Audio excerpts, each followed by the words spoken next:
Welcome back again, Otter fans. I guess I should stand on one of the rocks, yeah. There.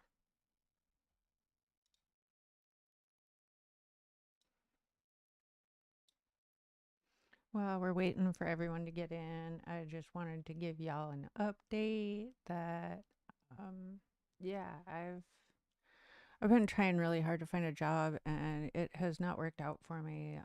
I had to basically bust into one of my retirement accounts and take the penalty hit so I can keep my house. Um, been struggling with a lot. A lot of you know I live fairly isolated from my family.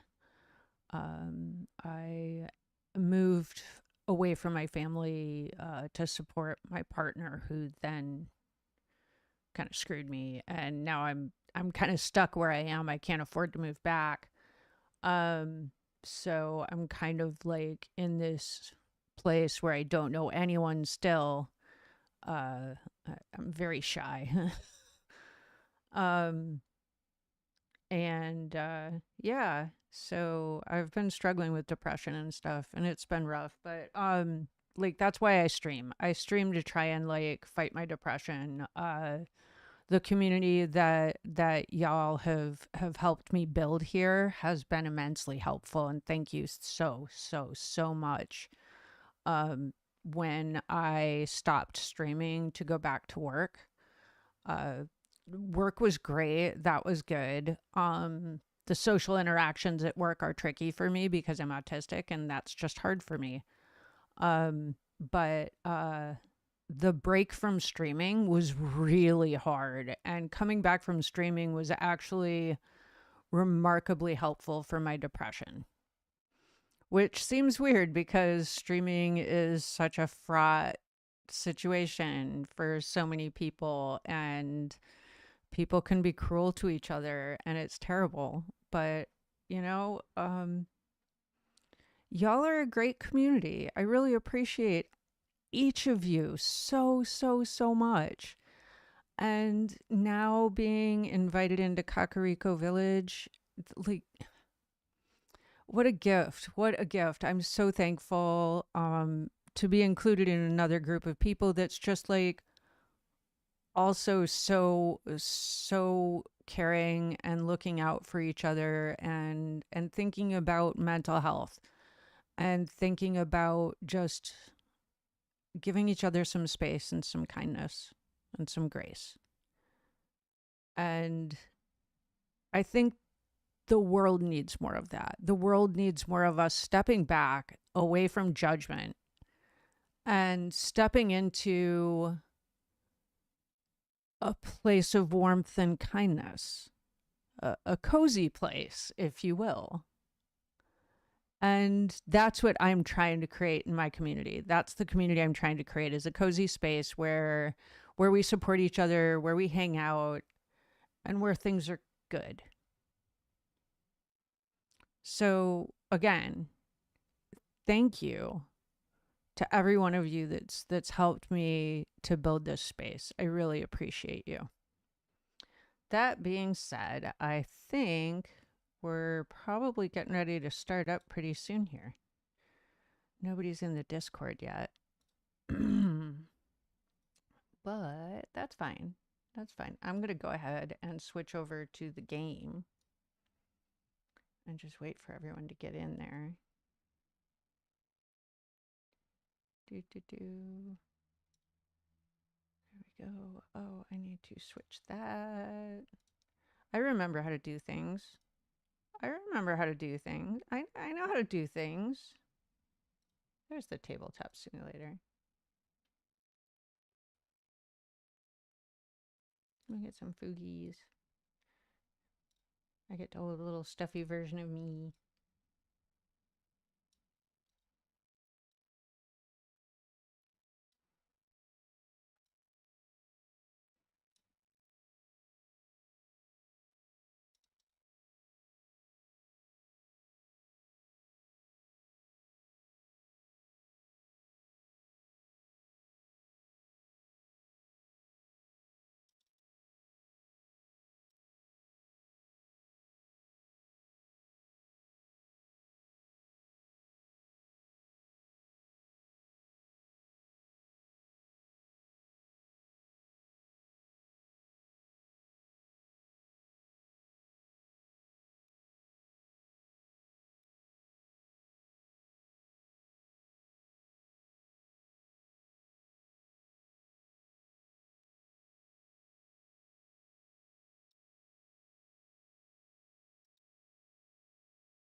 There. I got a blanket. Wait.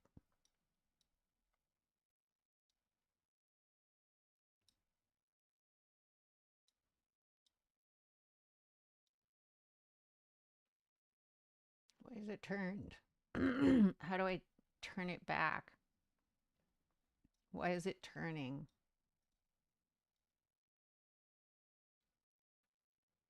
It's crooked.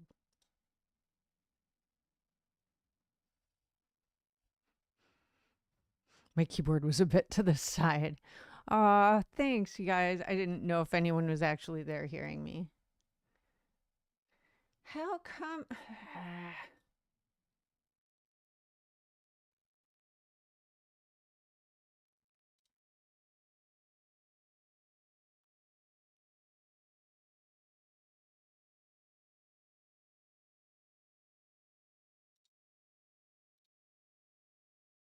Okay, we can try this again. We're gonna have to make it bigger.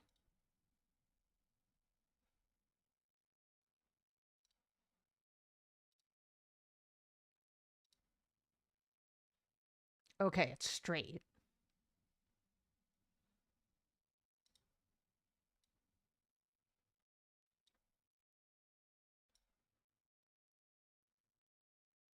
That looks right, doesn't it? Okay.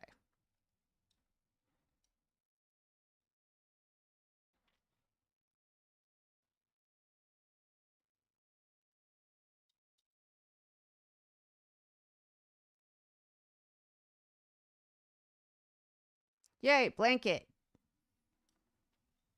Eh.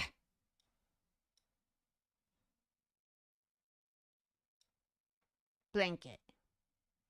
We got a banky.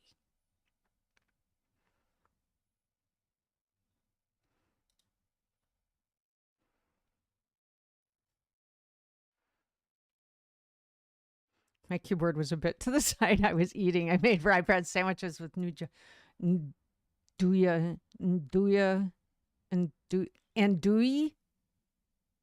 nduya, nduya. I have to look that up. And cheddar, the cheap one. Yeah, that work. I have to look up. I think what you're saying translates to andouille sausage, and in English spelled not anything like it sounds, but I'm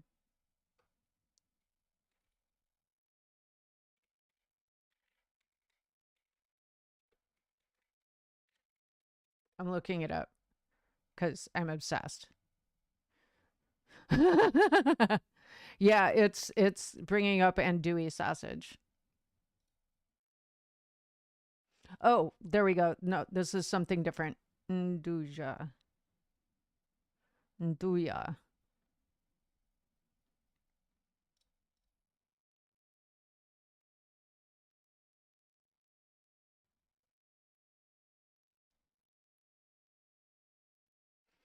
Mmm.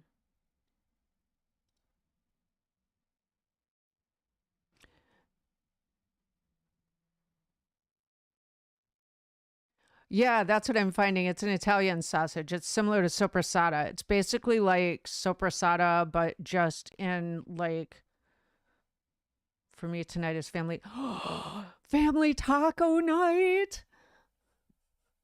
Do you guys do a family what are they called? Mm, ah, the masa, you fold it up in the corn husk. Tamale. Do you do family tamale night?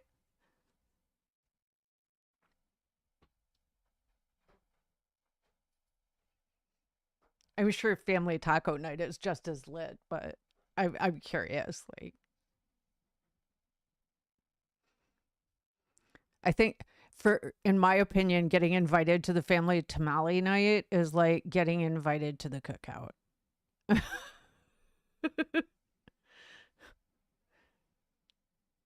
We used to do that.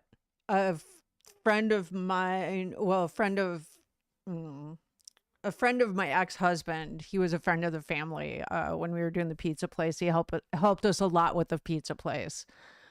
he told me stories of his family, and they would apparently they did it almost every Sunday.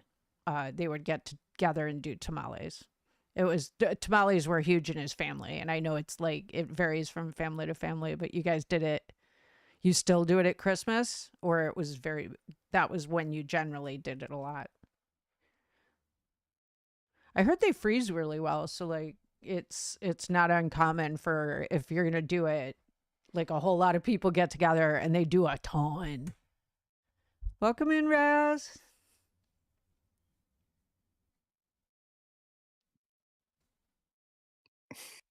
Hello, hello. Hello. They can hear Outer you real quick. time. Hello. The Discord, I need you to be awake and catch the thing.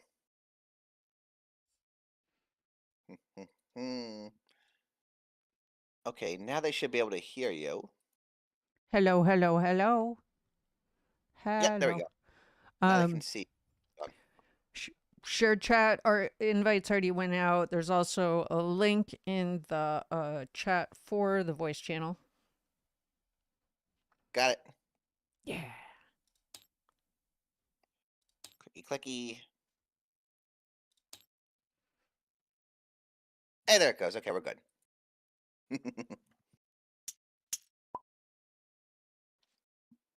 got my laundry squared away and everything else. I'm good to go. Oh, And that, nothing beats a tamale with fried egg for breakfast. Holy cow, that sounds so delicious. wait, tamale? Tamale with a fried egg, and then you eat it. It's breakfast. You put the egg on top of the tamale, right? Who said that? Where? Your Lupa on in my chat. Like we were talking about, he was talking about he was having a family taco night tonight. But I asked him about like family tamale nights because I've heard the tales, and I had just said like, to me, getting invited to the family tamale night is probably the equate of being invited to the cookout. It's like, holy cow, yeah, you're gonna not get wrong. Taco night is something else. taco night's great. What do you mean it's something else? It's a good thing. Oh, yeah, but tamale night, like everybody gets together and they spend the whole day making tamales, and then they eat tamales, and then they all take tamales home too because that's how many they make. It sounds pretty awesome, not gonna lie. Right? With salsa though. Damn. Yes, with salsa.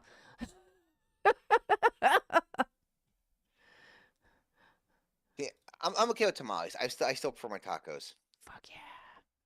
I don't know why a fried egg with a wet Ken, yolk all right, that you we spill love White People over. Taco Night. White People Taco Night is awesome. You just get a bunch of ingredients, put them to the side, and just build your own. Actually, all right. Honestly, I'm not gonna lie. As a kid, we used to love that crap. We never put together the fact that we were just broken. That was we were stretching vegetables. That's what casseroles are.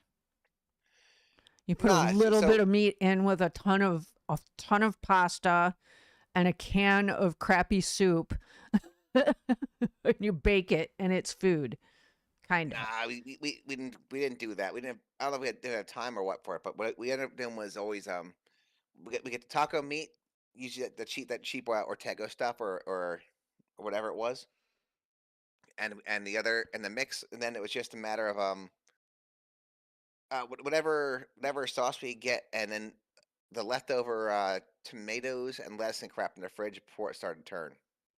Oh yeah, that's how we did taco night at my house too, but we didn't do taco seasoning. It was just plain ground beef.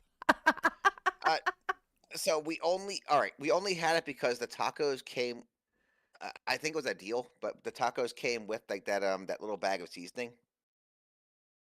Otherwise, you wouldn't have had it. Oh, my mom we had soft shell tacos. So my mom bought the soft shells and they didn't come with the seasoning, which was great. My mom hated the seasoning. And I never knew Fair why enough. until I finally like grew up and bought the seasoning. And I was like, oh my God, this is ass. And I just throw some Listen, I throw some it tastes cumin and terrible, some but chilies. And It tastes terrible, but it also tastes like home, so it's okay. that's true. There's a lot of stuff that like is virtually flavorless, but I grew up with it that way, so it still kind of hits. Like, That's white listen, people culture for you. it really is. Like, this is the bro crap we just kind of put up with, but it was good bro crap, so we're okay with it. Yeah, but And now we have things available to us. Oh my god, what the hell? My mic is falling apart on me. ha, Can I just say gochujang is one of the best things that I ever discovered in foods from other countries. It's a chili paste that's used very frequently in Korea, and I use it for fucking everything now. I use it for Mexican food like you wouldn't believe, and it's great for Mexican food. I use it for fish tacos, and I use it for beef. I would use it for pork too. It's great.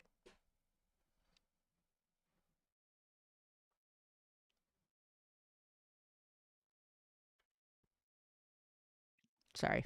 There. no, you're good. I was putting I on was my trying to chef find something hat. quick.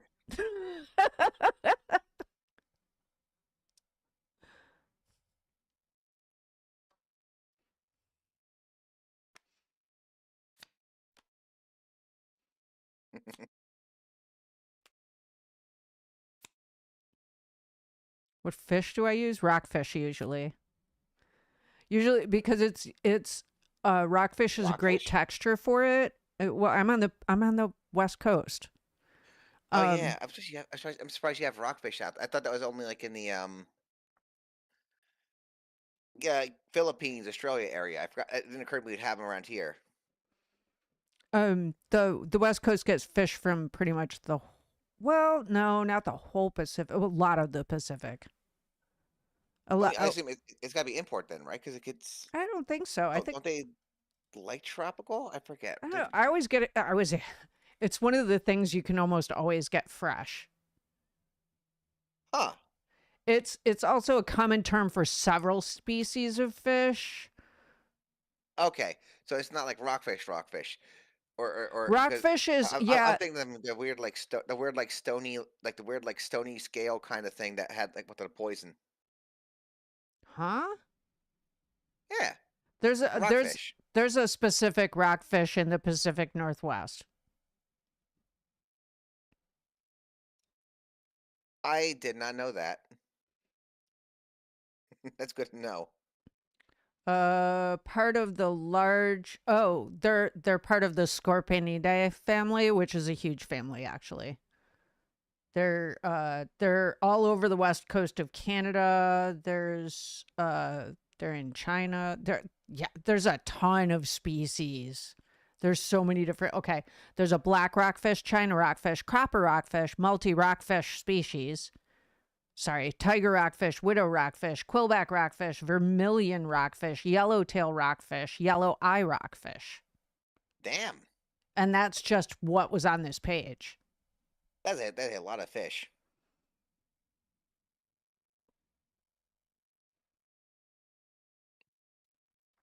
But Frozen pollock. so I I've never seen usually they frozen have a pollock. good firm texture, it has good flavor, it's mild. And mostly it's the texture is really nice.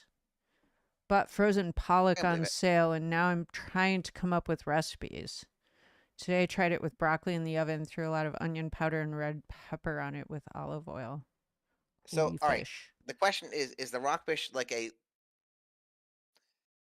Is it more like a tuna and that's like almost like a steak, or is it more like a salmon? It's smaller than both. Okay. It's about it's similar in length, maybe slightly longer than a regular trout, Okay. but That's not bad. but top to bottom like that big fin on the top of their body to the two small fins on the bottom of their body, they're much taller than a trout and they're fat, like wider. There's the meat is a lot thicker, so instead of that thin trout side, you've got like maybe up to an inch on a rockfish. They're kind of a dense little package. Okay, cool. See, they're fun to cook. They cook like a steak. It's really fun doing it at home. If you're looking for recipes for a mild fish, I am a huge fan of taking a piece of parchment, take a piece of parchment, throw that fish in there, like, uh, definitely just a fillet. Throw the fillet in there. Throw maybe squeeze a quarter of lemon in there. Throw a tablespoon of butter in there. Throw whatever herbs you want to flavor it with. Maybe some minced garlic, maybe a little bit of scallion. I'm a huge fan of doing it with a touch of coconut cream. Just throw it in there for a little flavor, and then throw your veggies in there. I like to do, if I'm doing the unpapillote, which is what it's called, and I'll spell it out on the thing. I like to use zucchini and summer squash. It goes really well with the lemon and the butter. And then you close up the package like it's a calzone. And I use a paper clip to just clip the end to keep it all nice and closed. And then you just throw it in the oven until it's puffed. And when it's big and puffed, you can pull it out and open it up, and it's delicious.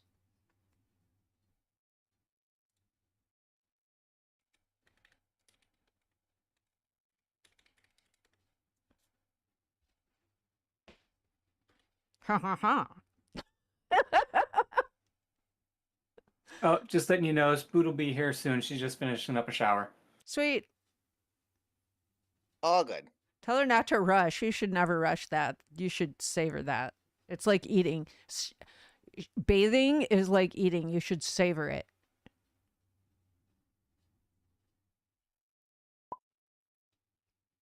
It's never fun to rush that crap. I'm in a blue spot. No, I'm planning a jacuzzi tonight. Jacuzzi.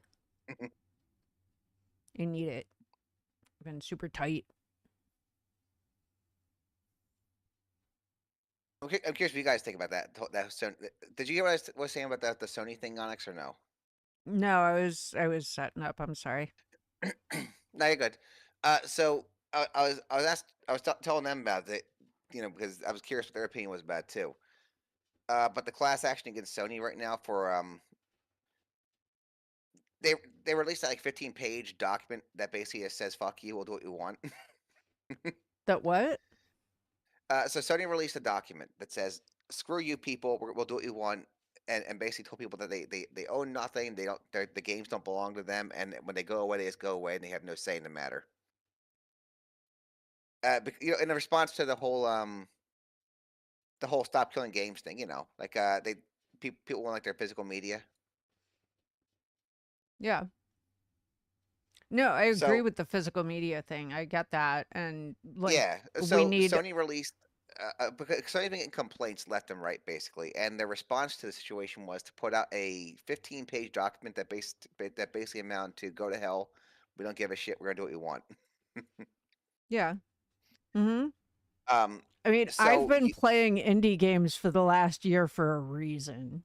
yeah, I know, but the fun part of the whole damn thing that really kicked them off was that especially after doing that, they used that as leverage in an ongoing class action case against Sony, where they're trying the judge to determine that if they pull a game from their online store that someone had bought, then they're officially required to refund them the entire game purchase. I mean, I bought a thing, you took it away. You didn't have Yeah, the right to take it away. If you're going to take it away, I want my money back. That exactly, seems which is where reasonable. they stand. They said by their own admission, Sony has said that because you don't own it and they're going to take it away, but charged full price for it anyway. If you take it, you have to pay the people back what they owe, and they're pushing for a judge to clear that. Which is, I hope they do, because Sony will lose their fucking mind, because now their only option is going to be to either maintain that IP on their servers forever and just eat the cost, or basically basically pay up. Sony doesn't And have the power that Apple had when Apple fought this fight. And it's Apple true. lost this fight. It's true. And I'm just watching. I'm waiting for it to happen. Is what it comes around to. I mean, basically, a lot of things need to happen, though. I mean, we need to have a physical copy available to us in order to buy a physical copy.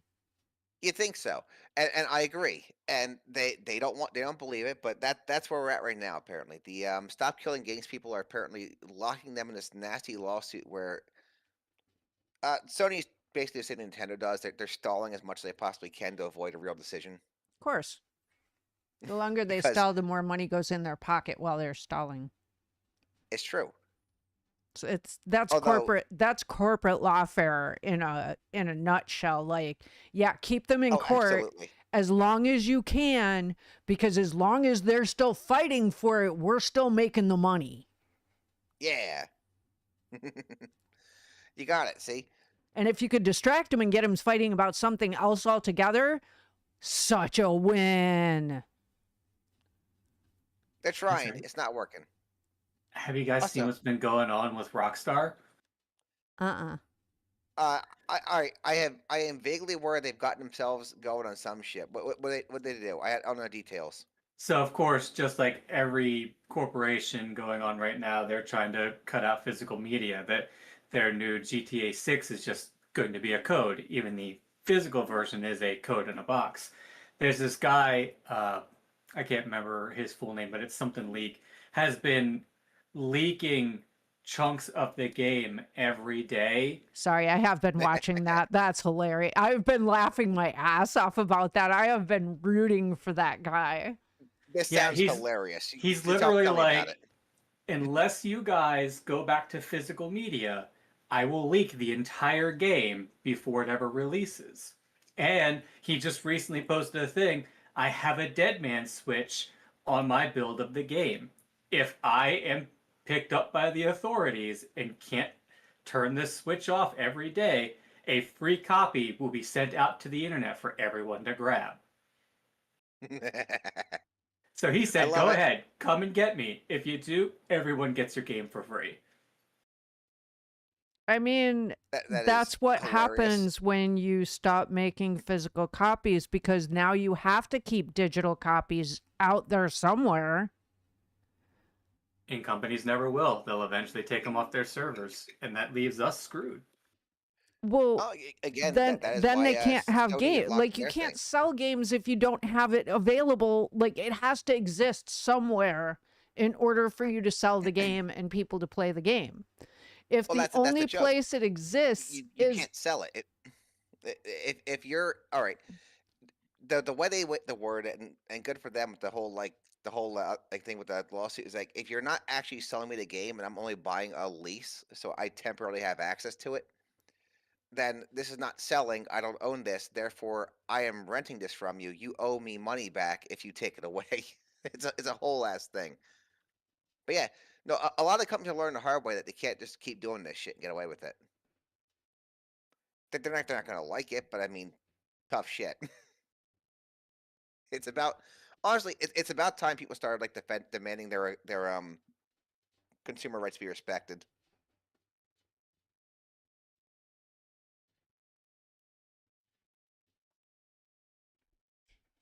Is this not working? Oh, I mean, I gotta make sure something working real quick.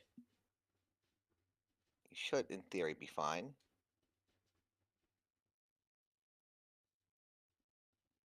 Sorry, I was trying to set music up on my end for the background ambient stuff.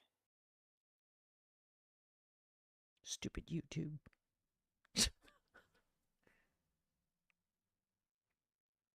That should do it. Anyway, yeah, corporate nonsense. We're all used to it. We know what it is.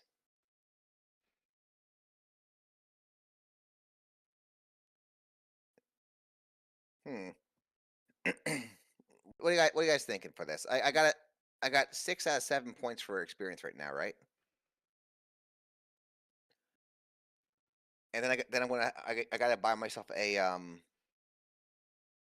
level 3 skill when I get a chance for Sanctus. What was your goal for the next one? Well, there's nothing special in particularly special in the level 3 ones I care about, but I do need I'll probably get inspiration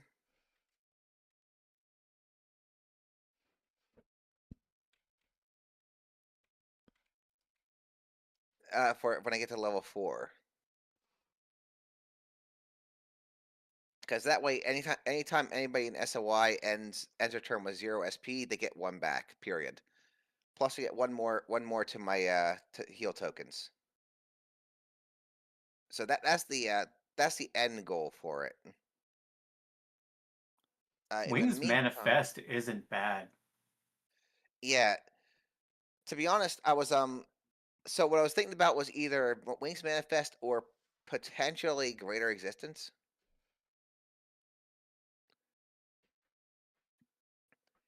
But in terms of raw damage, what I was also thinking about was potentially Zol's Reprisal.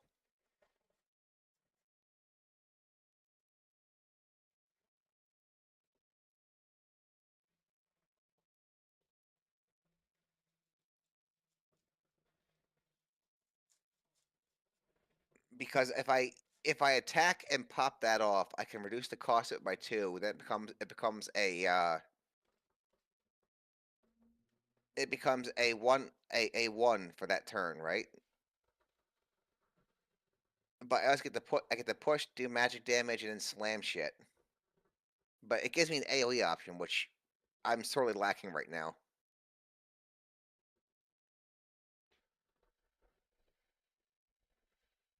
Honestly, they're all good. Just saying. But my issue with the one that gives the Wings Manifest. My only issue with Wings Manifest is that if the person has to is in like combat or something like that and needs to be moved, I don't want them to get like break attacks because I moved them. Because it That just doesn't means you say. don't move them at that time. I mean, fair enough. Or I if know. it's I somebody I got like Zeke who's got a locked in dodge, then a break attack may be worth the risk. It's true. I know. I I'm looking at those three. Those are my primary options. I'm not touching invincibility. Um, Yeah, it's definitely a double edged sword. You do get to keep somebody alive, but you get hurt too.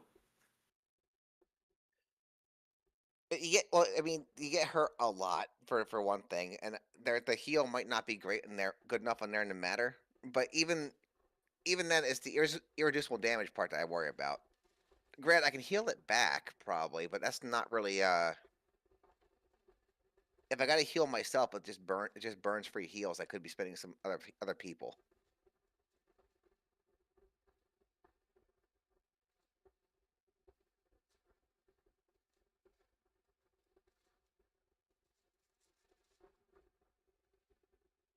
Wait, is that even AoE? No, it's just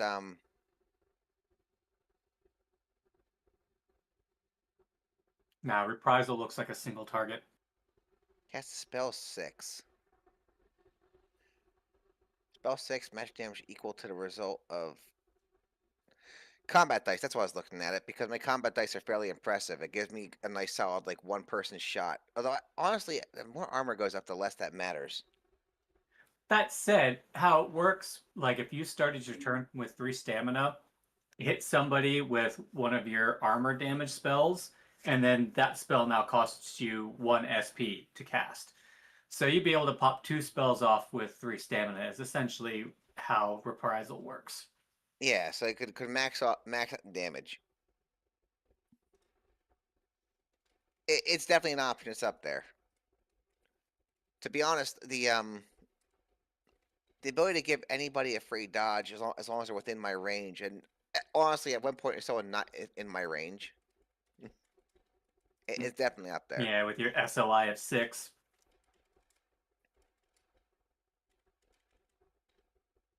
Same token, font of renewal is equally useful.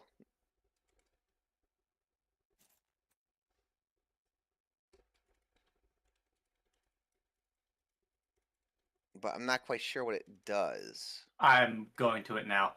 So, Font of Renewal.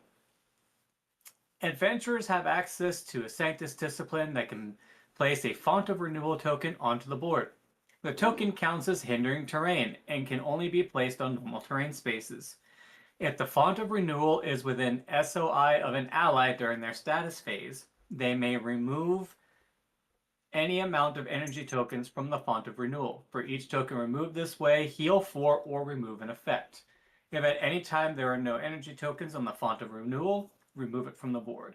So basically, you place this little token, and allies can walk by it to regenerate. Does it require a oh, so it's not like a use option. You just pop it down and they just heal. Yeah, it triggers during their status phase. So if they start their turn surrounded by, Oh, that within the is. SOI of Font of Renewal, they just heal or remove an effect. This might be worth it if only because of the remove an effect option.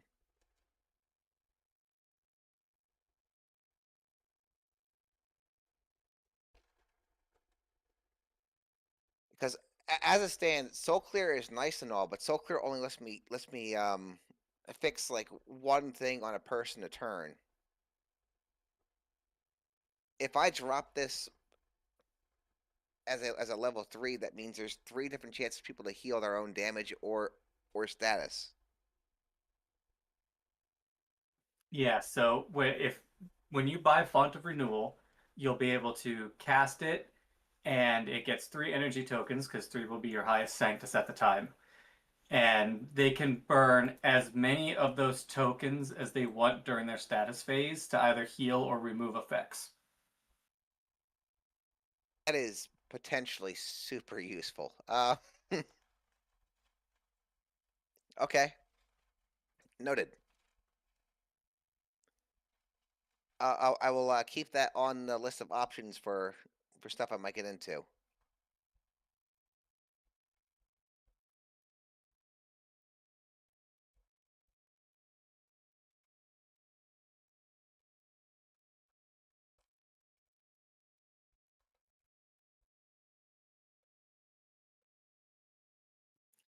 I can't wait for 2 more experience when I can then buy Blot Out the Sun.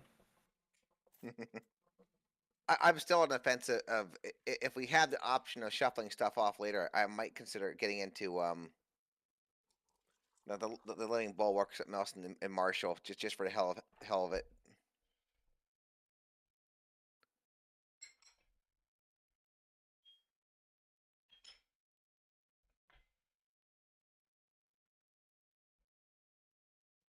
Unfortunately, there's nothing that adds well, it's not true. There's ninjutsu that adds like armor and shit to it, but that's his own thing.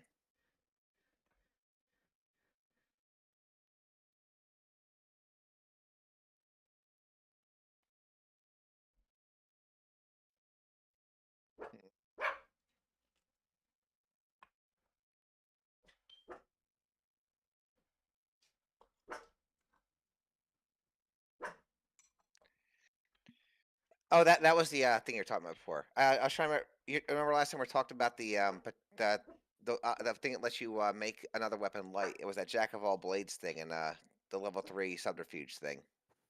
Yeah.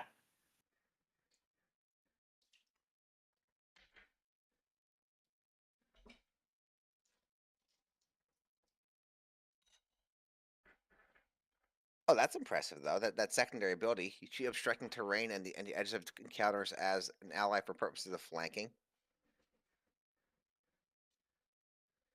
Yeah, mix it with like that knife that Remy got in the one mission where let me go to it and remember what it does. Stop it, you Are being cheating. fairly impressive.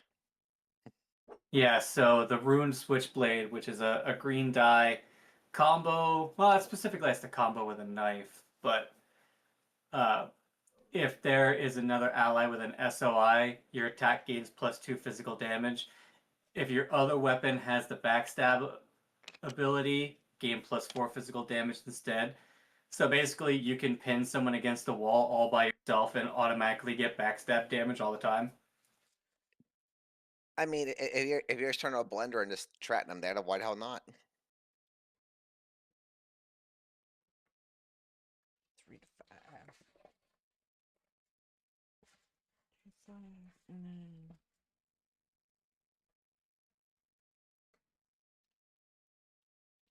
to 10. How many? Meanwhile, I'm still on the fence here about keeping forever or not. But it's still nice to have an option to do damage and to heal something. Yes. Plus, I get to do damage and heal right now.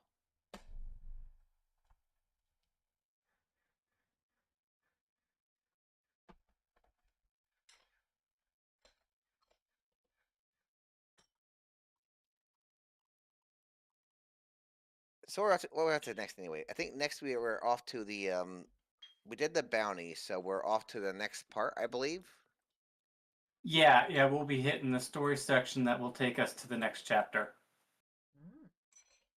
Oh, should we get the buying stuff out of the way while we're waiting for Spooter? Yeah, I figure we can re-up on consumables here because we kind of drained ourselves. Well, you guys did. Remy just has emergency knives just in case. I mean, they work. They're free knives that kill stuff. I mean, you know what I want? If there's any left, the tokens are my baby. Plus plus a pager is always nice. Yep, there should be 2 BAMF tokens and a pager in the in inventory to purchase.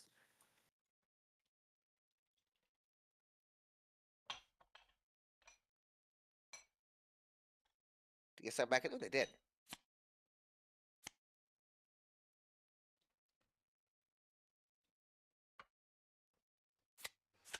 Oh my gosh, yay. It's been And the so pager because, huh? it's been so long What happened? since I did my tea thing. Tea thing? I I do Gong Fu tea, the Chinese tea thing where you yeah. So I'm really into tea. I've got a lot of different teas that I drink. Oh, okay. And I'm a simple, stupid creature. Like I just like my someone got me Earl Grey and breakfast tea once, and I think, all right, these are my favorites, and I don't care about the other ones. I do love Earl Grey. I have I designed an entire when I was in pastry school. I did my whole final project was around Earl Grey tea. And like everything in the menu you could like enjoy with a cup of Earl Grey, and it was like perfection. I had an Earl Grey tea cake, and it was like chocolate cake with chocolate mousse, then chocolate cake, then Earl Grey mousse. And it had an almond jacund around the outside of it, and it was topped with a chocolate glaze. And the syrup that I soaked the cake with was an Earl Grey syrup.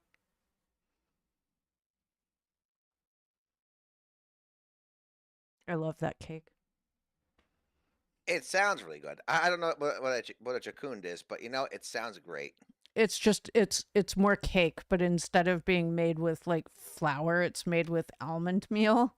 So it tastes very almond. It's very yummy. Oh, And it's it's not usually cake. That sounds awesome. they usually decorate it and then it goes around the outside of the cake. Okay, I love it. Oh, is this like I'm trying to think what it was called. Uh, Gâteau we I maybe is technically a it's like a gâteau. cake we had around here where like it looks almost like a crumble, like a nut crumble on the outside, but someone rolled the cake in there or something like that. Oh, maybe. Same thing. Am I thinking the right idea? I don't think so. But Probably similar. not. Like there's some similarities there, I believe. I don't think I have any pictures of it. I do somewhere, but I don't think they're I think they're on a disc somewhere as opposed to online somewhere, like where I can get at them.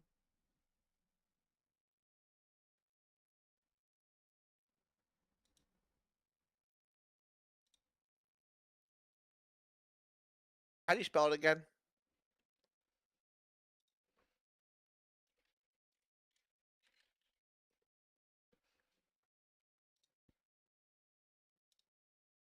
Uh, is it spelled like with a J-A or J-E? I put it in chat. Ah, hold on a minute. I'll take a look. Oh, wait. The jacund? Yeah. That's just an element.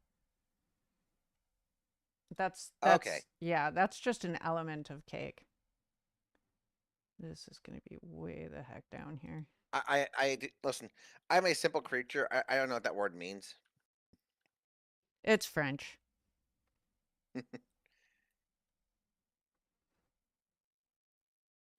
Gross French. I like how the first thing it's shown when I googled it was a picture of the Mona Lisa.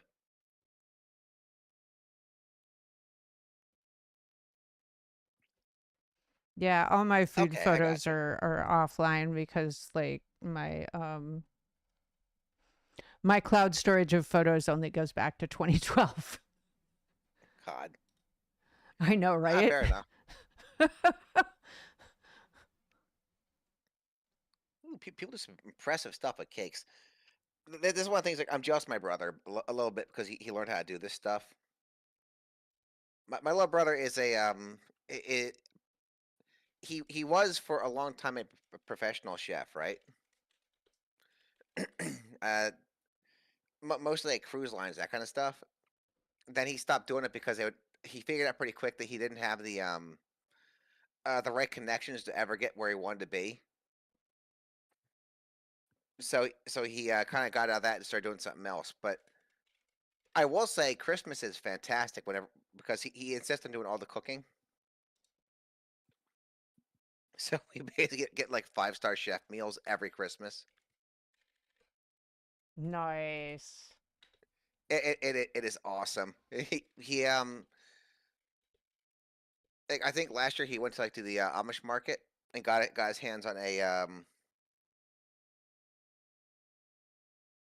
it was a pot roast of some kind, but whatever he bought, it cost like $100 to get the damn thing. And man, he cooked that thing so tender. Like we cut that crap with a spoon. It was just that easy. That's nice. It is fantastic. But he specializes in dessert chef, so I should actually ask him. He would probably know what all that crap is and wouldn't He will. get like confused like I do. He would totally know what all of it is. In France they make cakes differently. Like we layer cake with frosting and that's it. Right? In France they do a layer of cake and then they soak the cake with syrup and then they do a layer of mousse. And Ooh, then they do a layer of cake, soak it with syrup and a layer of maybe a different kind of mousse or maybe it's a layer of gelée, which is a really really super tender jello like thing, but it's very very intensely fruit. It's basically like fruit compote that's in gel form, but it's such a tender gel. that sounds awesome. It's amazing. I used I used it to make I called them PB&Js. They were little bonbons. So it was a peanut butter giaconda, which is nut and chocolate mixed together. And then I put a strawberry gelée on top of the giaconda, and then I dipped that whole thing in dark chocolate, and that was the PB&J. And like people went goofy for my chocolates. Like when I tell you goofy, I mean they went fucking goofy for them. Cuz you pop that in your mouth and it was exactly the right proportions of a PB&J sandwich. You see, that just sounds awesome. It I like it was already. awesome. Oh my god. I wish it wasn't so expensive to open a brick and mortar because it's not something I can just sell.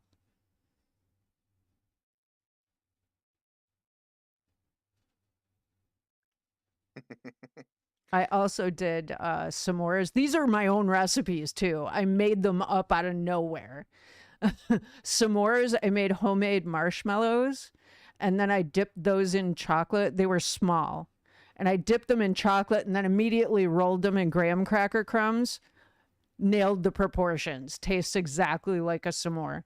I served it. This one old man, he was like 80 something, came in and he saw them and he's like, no way. And I gave him one for free.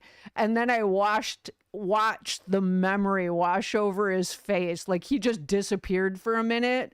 And when he came back, he told me stories of his youth at a campfire. And he's like, I can't believe that you brought back that memory. And I'm like, nailed it. Those are the moments, man, when I can cook something and get that moment where the memory washes over someone's face. That is the most brilliant experience. It really just is. I can appreciate it. I mean, I can't do it because I can't cook for shit, but I can appreciate it. I was surprised at how like natural it came to me to recreate these things in different formats and then get the proportions right. Like I still am dumbfounded that I was able to do that.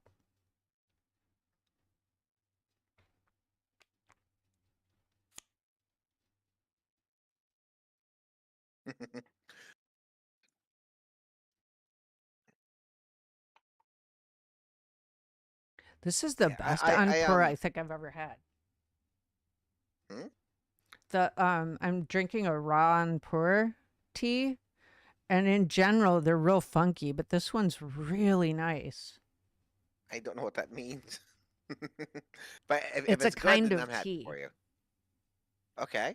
Raw pour is just a kind of tea like oolong or white tea or red tea. Okay. Fair enough. But it's fermented, so it's usually it's often really funky tasting. But this one's real mellow and It's smooth. fermented tea? Most tea is fermented, Huh. or at least cured. No, I figured cured. I never really thought of any tea being fermented. I might be mistakenly using the term fermented, but I think it is.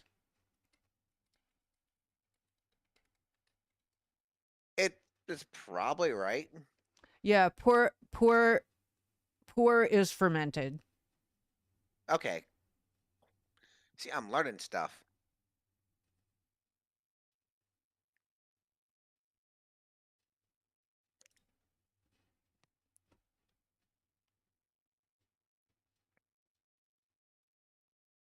I think I put Okay, all my stuff squared fermented tea, away. also known as post-fermented tea, and literally translated as black tea from Chinese. Okay, fair enough. So I think all black tea is actually fermented. Oh wait, here we go. The tea leaves and the liquor made from them become darker with oxidation. No. Several months to many years. The exposure of the tea leaves to humidity and oxygen during the process also causes endo-oxidation and exo-oxidation. It sounds like a science experiment. I'm not smart enough for this. The various kinds of fermented teas produced across China are also referred to as black or dark tea, not to confused with black tea in English. So it's different. It's different. Which is actually referred to as red tea in Chinese. So English tea is usually considered red tea in Chinese. And the most famous fermented tea is pu'er, which is what I'm drinking right now. You know what? Why not? Green tea is Fair the enough. least Makes sense to me. fermented. And as a result, green tea has an insane amount of caffeine. And if you drink too much, you can get sick from it. Green tea? Yeah. You Really? can, yeah, if you drink too much, you will literally just puke. I have done it. Like I Huh. had no idea that you could drink too much, but I drank too much and I puked. I would not have assumed that. I thought green tea was like mostly herbal. It would have been It is. But that's a lot of caffeine. okay. I mean, cool to know, I guess. Goddamn.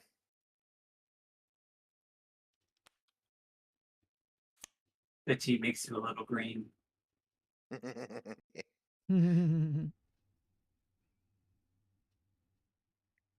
Spoon's almost here. Then she's just giving wet food to the kitties.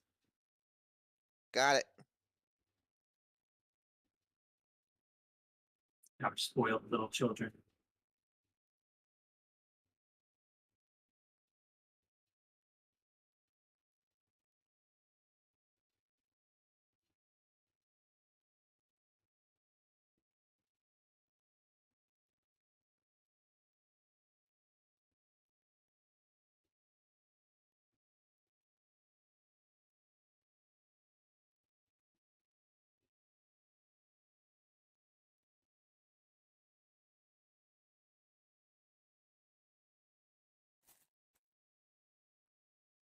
Holy cow.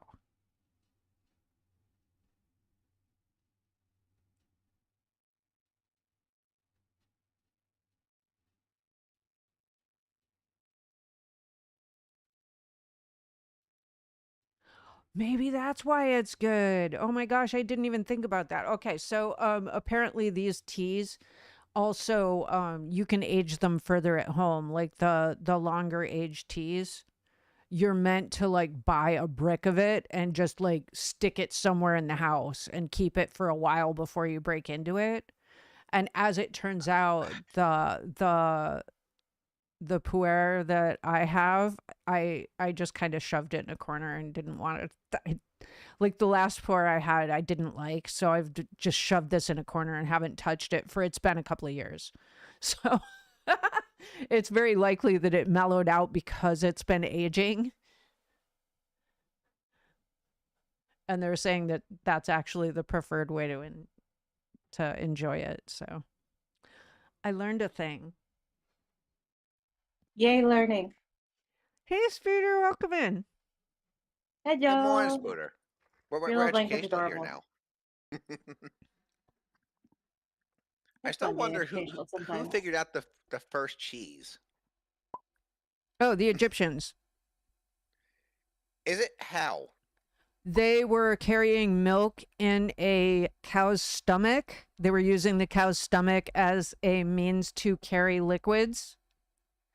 And the Checks rennet out. that was still in the cow's stomach made cheese. They got to where they were going. The milk wasn't solid anymore. I want to know who decided that that was a thing to try eating. But yeah, that's how it happened. Look, there's always that one guy that's just like, huh, I wonder what it tastes like. It smells pretty good. There's far too But many that truly exist that you are know like what? that. I guarantee you, at some point there was a conversation where someone went, I bet you'll eat it." Like, and they like, sort of, "I bet I won't." They went, "You know what? $5, You think $5, it no was a balls." dare? 5 rocks. I bet you 5 rocks you won't eat it. Yeah. Well, what was the Egyptian currency back then? Water. You know, it I damn feel well like it might as well have was. been. Oh no, I think it was just like gold coins.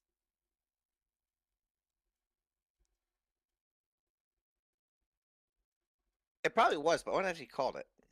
I mean, there The was a kind of lot of official coins bartering are that pretty funny. happened before currency became a mainstay, so it was probably just whatever they thought was equivalent exchange.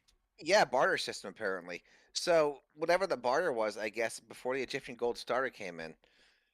But I mean, yeah, I guarantee you that was a conversation that happened. Someone sat down somewhere and went, "No balls," and the other guy went, "Fuck you, I'll eat it right now."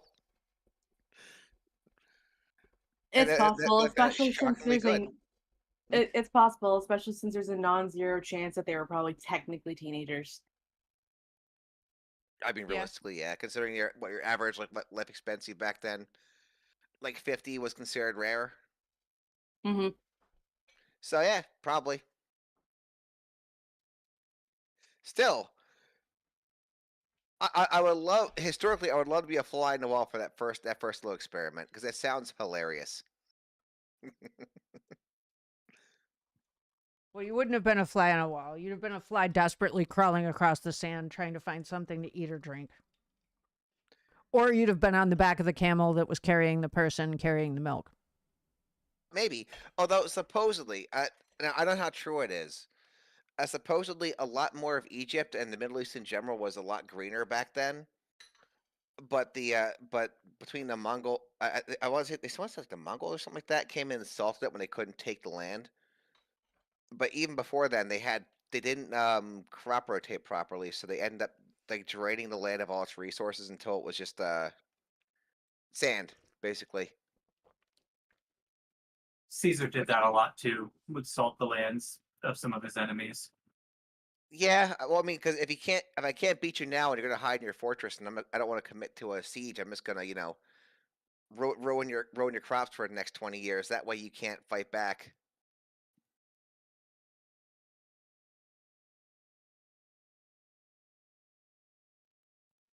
Hell, uh, the Middle Ages was the height of biological warfare when the bubonic plague was sweeping through. Oh yeah, People were throwing cows. sieging their enemy. Yeah, they would catapult cows that died of the plague, and in some cases, their fellow soldiers who died of the plague right into the enemy castle.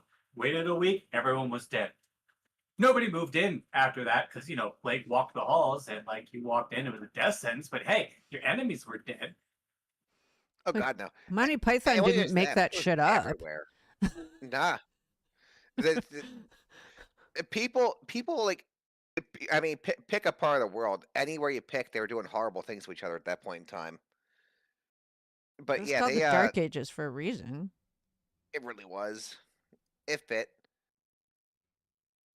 But also, we have a spooner now. I got all Yep. my items squared away. Onyx, do you need anything? Oh, I should probably buy a couple of things. Or I Yep. could This just move this my things out of my inventory. You that's could true. actually. Generally speaking, I don't use my things. They are there for other people to grab and use. I will grab a juice box. I would like a juice box. Or Juice some box? other means of self-healing. Yeah, go ahead and pull out the stuff that you want, and I'll mark it off of our monies. Oh, I forgot. Juice box actually heals beyond one more for every level beyond mundane. Yep. So And it'd I guess be we what can't get like a uncommon stuff. yeah. So it'd be like a four now, or it would be a I guess technically a 5 if we get to the next level. We'll find out. Yeah, I'm if we get curious. to uncommon, it'll heal 5. Like juice box is the only thing that grows in power over time, which is Well, good to a degree, because, I guess it max at like 6, I guess. but yeah, but that's only because the loot level stops at rare. Yeah. Well, no, technically, so does the sickle cure. Oh, but that's special because that came into the game afterwards because we got that from the Queen Sickle bounty. Yeah. So that's cool though. All right, I got the 3 that I want to buy. What's your total?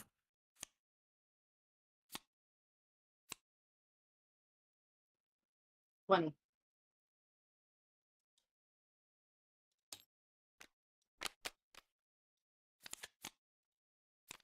I can't get the one I want. What do you need? I need the demon voucher. Is it not Just- pulling out? Just drag it off the top. Sometimes if there's somebody Somebody's in the looking search at it. area, it won't leave. Why is it saying I'm in the search? Because I'm not in the search. All right. Oh, okay. It was just bugging. All right, now you should be able to get the demon voucher. Yeah, I also forgot that I have both of these things. They're both relics. Oh right, were we gonna put them away for in case we got like new people, or we're just gonna pass them over to someone else? I mean, if no one in the party is going to use the Doom Break, definitely hold on to it for when we get the next character. I know who the next character is, and she's a little cutie. But she's also a caster, so extra stamina will be nice. Okay. I'll just put them both in the party stash. Okay, so I just wanted the demon voucher and the vitality juice box. It looks like 14. All right, I'll mark that off. Is that actually, they're actually that cheap? Wow. Okay. I'm glad that they didn't overexpensive the consumables because that would break our piggy bank. That's Well, true. in all fairness, too, that juice box maxes out at 6 heal, so I can't imagine being particularly expensive. Okay, just so everyone knows, in my backpack I have a smoke bomb and a pager. Neat. You know what? I have a bone shaker. The off chance we ever gotta make terrain a problem. Do you want Remy to hold on to the pager in her main belt? Because Remy really doesn't use her items that often, and having a spare pager that we can use on the fly for when we need to adjust initiative wouldn't hurt. If you want to. Yeah. I mean, Since I this have isn't an one. SOI item, this is just, oh yeah, when initiative is rolled, you can go, bam, pager. That's the reason it's Yep. been in my backpack, so we just have it if we need it. And if we need it, like, it might cost me a turn to get it out, but it was there. All right, so we have 2 pagers locked and loaded, and Captain Chest Magic has 2 Banff tokens locked and loaded. I am gonna make it work. I have subtracted all the money. I don't presently have barrier. Let me just pull that off real quick. Yeah, don't forget to reset your health to no damage, stamina 3, everything unflipped, such and so forth. I think we're all good. And now we go to Traveling the Distance on page 152, which should be chapter 3. Ooh. Oh, that's a picture to start the chapter on. Oh, look, he's a little guy. Oh, he's Look got at such a how- cute hat. Look at how dapper that monster looks. Yeah, he's being He silly really with is. his Look at tongue him. out. Is that a tail? What is that? What that thing sticking out? Okay, it's like It's like a whip cane. then. No. I was like this spike ball. Like I was trying to. The I was trying to follow flower? back He's to see what carrying was a flower. But look at the flower. The tendril comes all the way down, and it drags on the ground, Oh and he has a little yeah, spike it's a ball. flail. It's just This a is cool as fancy shit. flower. It's got some spiky roots. So they can get in there, get all the water out of Yeah. the ground. Built-in gardening tools. I appreciate this. Ooh, he's got a Rubik's Cube too.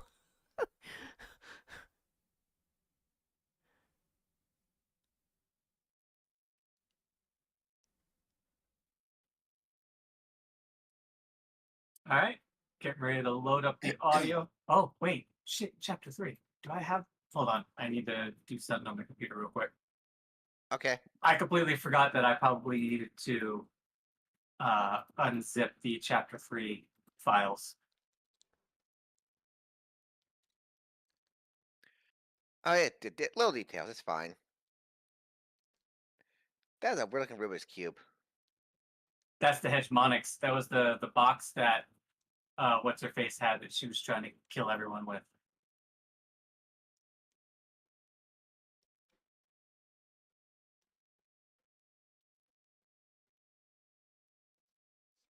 Hmm. If only we could have kept it.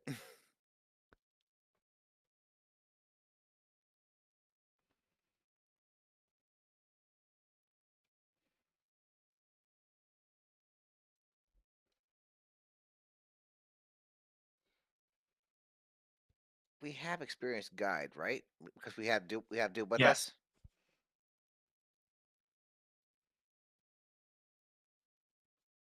Did we get the Hegemonics from her? No. I assume we get it if we were able to beat Yeah, I think we would have gotten it if we would have beaten her. Oh, right, of course. because that makes the most sense.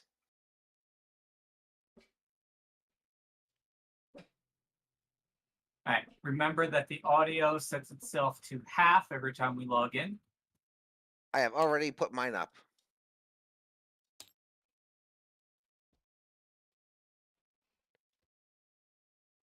Also, Traveling I'm the now looking distance. at the A little rest and a little the first distance from Egyptian gold Romstead, coins because they were and actually really Nightingale cool found looking. herself.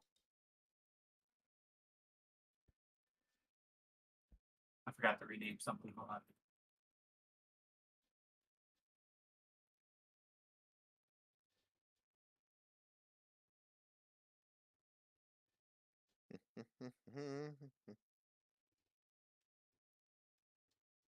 Traveling the There you go. distance. A little rest and a little distance from Romstead, and Nightingale found herself feeling much better. It would be difficult for her to recover completely while she was still infected, but at least after long enough without the Malama's interference in her mind, she could move freely and easily without causing her head to ache. The terrain became more mountainous and less friendly the closer to Hyde they got. Instead of gravel paths through the woods, they traveled on switchbacks cut into the mountain. I wish we had more time, Nightingale muttered, pausing to look off the trail at a stone slope not far away. Even at a glance, she started mapping out a route to the top. I would love to spend a few weeks here climbing. One advantage of Midarra, Zeke said, is that we won't be getting older, so... Yeah, Nightingale smiled. I can come back. Though by the time we're done, I don't know if I'll want to. It might not be that long, Rook said, gently steering her back onto the trail, as though he was afraid she might stumble off the path. The Theodosian mage is supposed to be here. It might be as easy as casting a spell, and you're free. Nightingale let him guide her without complaint. He was making a strong effort to be a good knight, and she couldn't be upset for that. I hope so, she said, her doubt obvious in her voice. I hope so.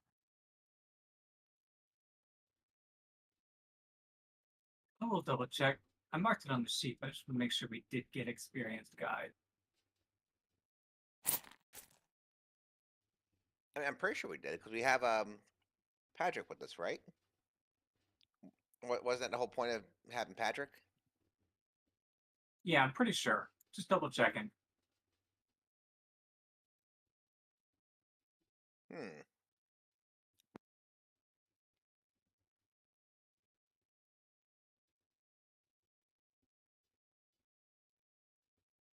Besides, there's an ad break on Aonyx, so it's the perfect time to look. Oh. I'm going to run and use the bathroom then. I've been having to go too frequently to pass up an ad break.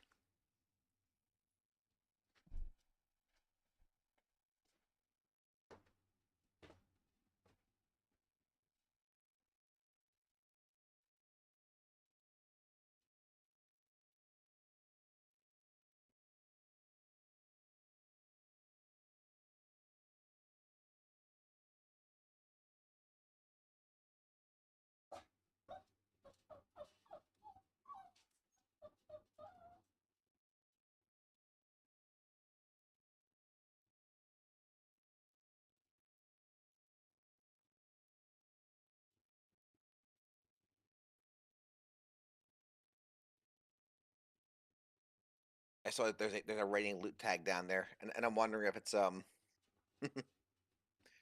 it made me think of a trap I put set up for a D&D campaign once that I never quite got around to using.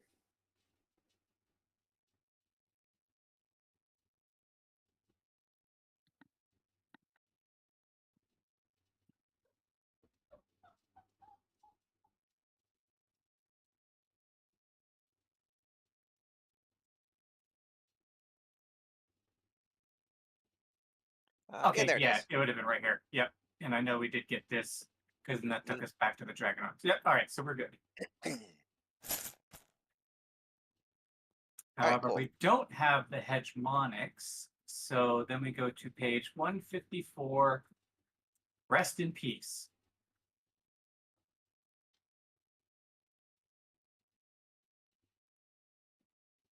Ooh.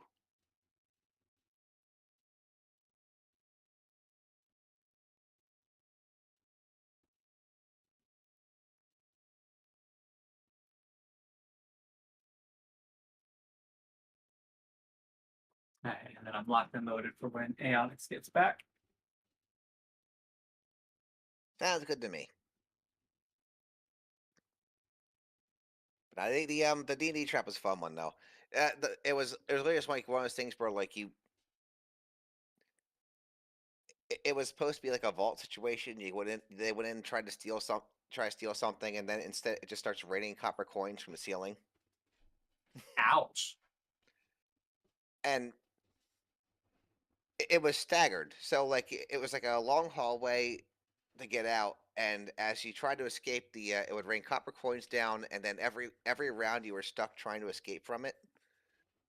I would increase I would double the amount coming down as the block started moving more. So you're basically incentivized to get the fuck out quick instead of trying to grab shit. And see if people got greedy and decided to try and collect on their way out, because that's how you die.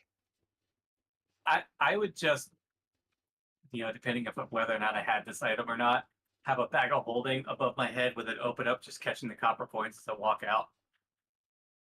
The option was there. I mean, I didn't stop anybody, but I never got to actually use the damn thing. But there was a lot of really good ideas I heard about. Like I think one person suggested they would use what was it called, Tensor's floating disk, whatever it was, and put it over their head because it That's a carries so good much one. weight. Yep. Then just whatever they left with was what they got to keep. But I mean, copper. So Yeah, copper's not high up on the totem pole of currency, but if you got a lot of it, that's still not well, bad. well, that's just it. Like, but I'd mess with them because like, the idea was like, okay, well, you have all these copper coins. All right, well, I'm gonna convert them to gold. Like, convert them where? You're in a vault in the middle of nowhere, dude. Those are copper Yep. coins. They weigh a ton. Figure it out. Yeah, because what is it? It's 10 copper for a silver, 10 silver for a gold, so 100 copper for gold. Yep. And you might have a lot of it, but like you're not looking at a lot of money overall for the trouble. It was like a trap vault for I think the plan story wise it was like a trap vault to catch petty thieves. And then someone would come by after it got sprung, clean the whole thing up, and pull the coins back, and then go back on. Then just reset it for the next dumbass to go through there.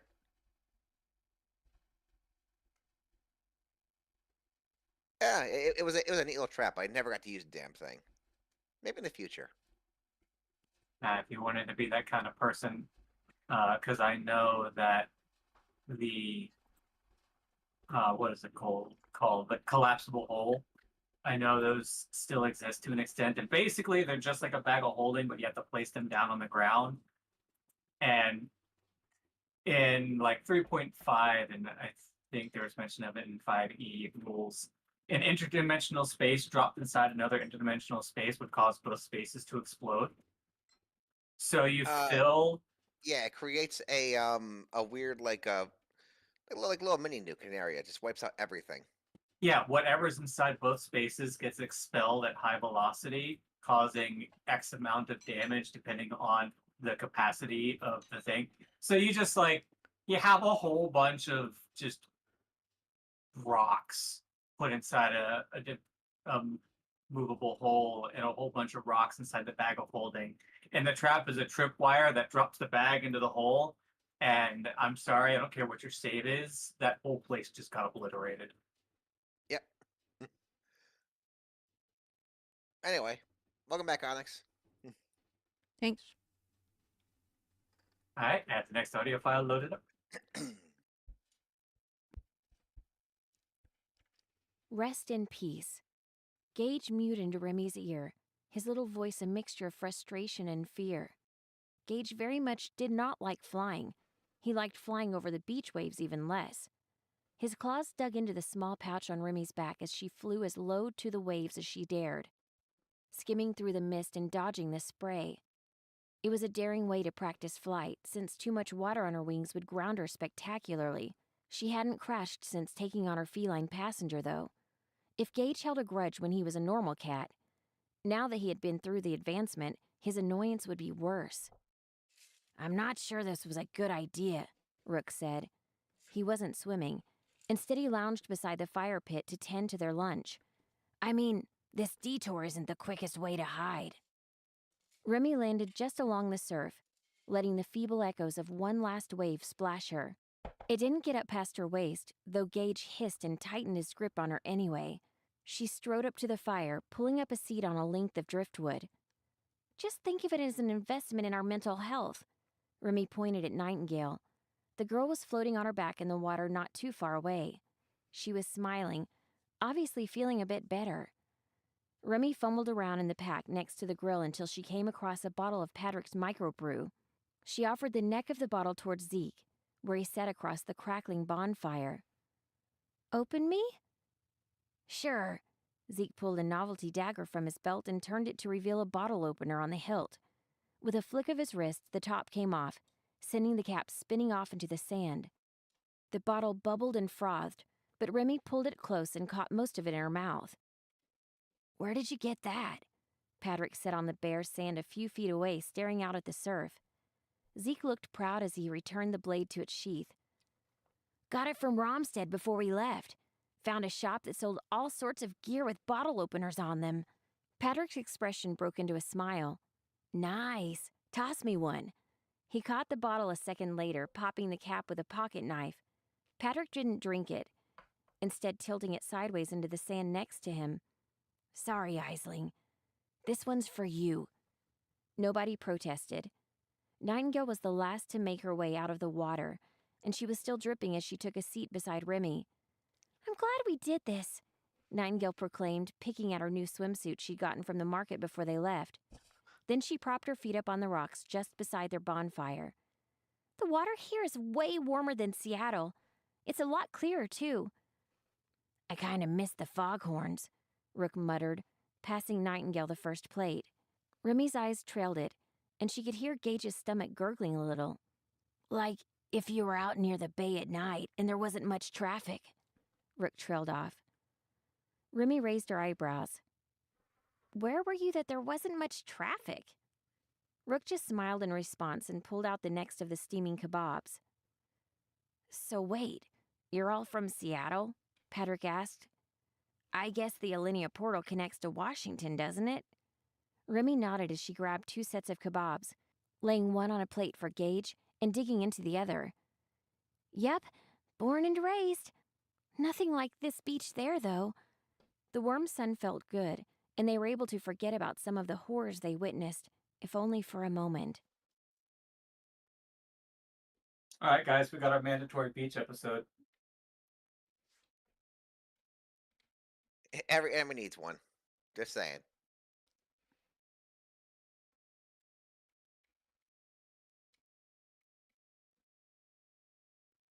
I think we skipped some.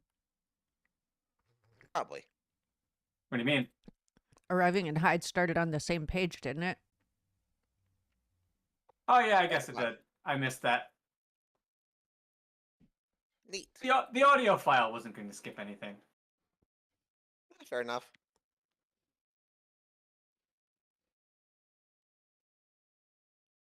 It's currently loading.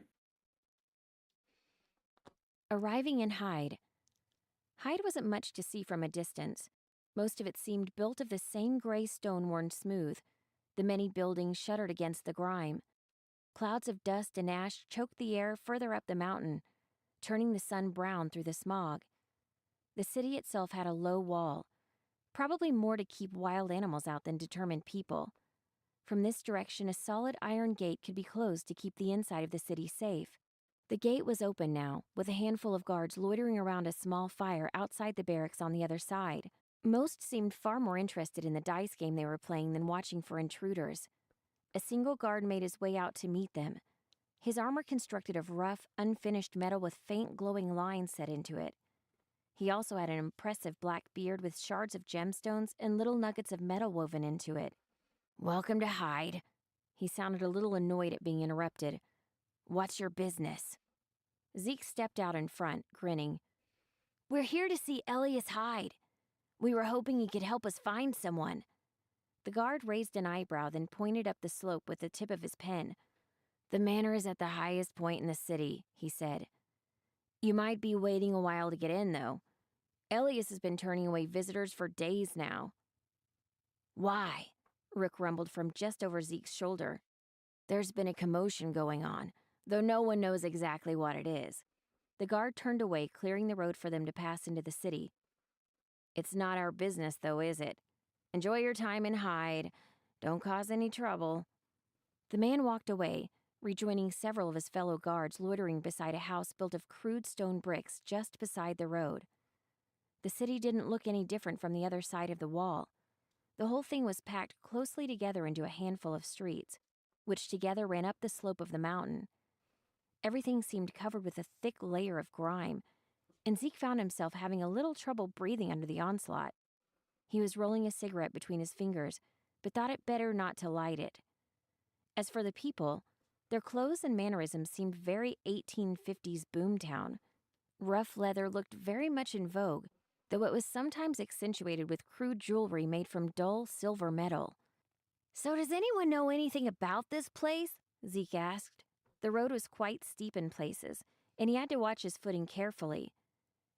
"They have cranes that lift trade goods from the valley below into the city," Rook said, his voice dry. Zeke glared at him. "Oh, you mean the cranes we can see from here? I'm so glad we have such a well-traveled guide." "I've never been this far south," Remy admitted wistfully. "I've read a bit about it back at the Institute." Zeke could see Gage's lemur-like tail swinging from over her shoulder as Remy spoke. "There's nothing up here but iridium and rock rash. I guess Elias Hyde runs the place. He's supposed to be the only duke in Alinea that isn't an arson or a Zhang." "Iridium? Like the element from Earth," Rook stated with one finger in the air. Remy shrugged. "I guess so." It wasn't like Romstead. Instead of blending into the crowd, people went out of their way to avoid them, keeping their distance or even changing direction to get out of their way. "I've read a bit, too," Rook piped up as though he'd been challenged by Remy's comment. "Hyde's supposed to be one of the oldest towns in the kingdom, but it never really grew because of how remote it is and how inhospitable the mountains are. The ground's so poor you can't feed a family with 10 acres. "Seems like there should be better places to build mines," Zeke commented. "It must take forever to get anything from the valley with those cranes." "Maybe," Rook shrugged. "Except this is the only place in Alinea, or even the entire continent of Haltis, you can mine iridium. That means it's a valuable export for your families." A pair of watchtowers were set into the mountain near them, and Nightingale could see the guards pointing at them as they approached. "Iridium sounds radioactive," Remy muttered. "It doesn't have to be. The isotope found in Hyde is probably the—" Rook stopped speaking when he saw the blank faces of his companions. "None of you care, do you?" "Nope," they answered in unison. Rook rolled his eyes. "Well, the point is this is one of the few places to get it, so they have to mine here. Selling it for reagents and pen tips the world over is what keeps the miners fed. It may not be as useful as other metals, but it is rare." "Makes sense," Nightingale nodded. "But let's focus on a plan." "It shouldn't be that hard to get in," Remy offered, keeping her voice low. "Your father appointed the Hydes as the noble dukes here. I know that much.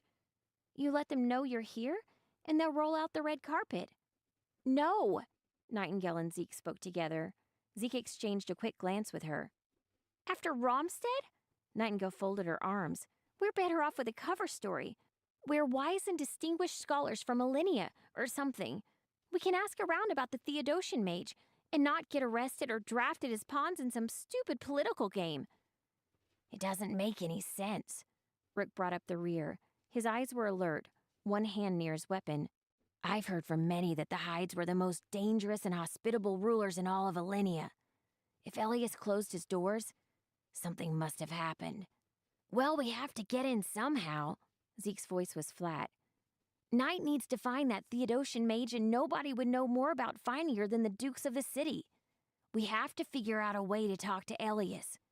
Yeah. Nightingale stared down at the street.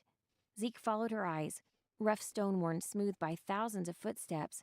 He could tell which areas received less traffic due to the gray and brown granite, which still had some of its chisel marks. Well, let's have a look around first, Zeke suggested. Maybe something else will turn up. If not, we can always give up Knight's amazing cover story and just tell them who we are. Nightingale smiled and skipped up the street. Something was bound to turn up. Poor Rook. Just starting to go full nerd, and the whole group was like, dude, no. God forbid she be a smart jock. Right. Ooh. All right, we have officially made it to Hyde. Looks like... That's right, everyone. We have upgraded to uncommon gear. Ooh. We have access, obviously, to all upgrades that we've unlocked so far. And I shuffle one uncommon unique item. So I'll start shuffling now. Tell me when to stop.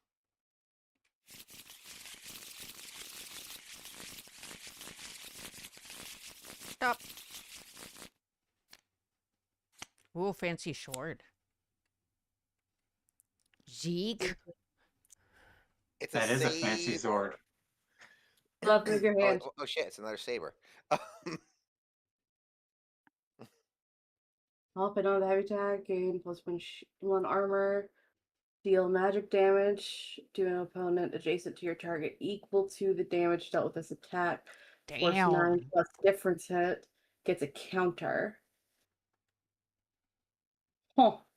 It's essentially the upgrade to the sword that Rook currently has. It is very much so. Yes. Yeah, it's not a light weapon, so it wouldn't be at. It wouldn't work with the combo I've got currently. Spellcraft console. What the fuck? Yeah, I took a look at that earlier. It's pretty interesting. I'm like, it's not a wand, but I kind of still want it.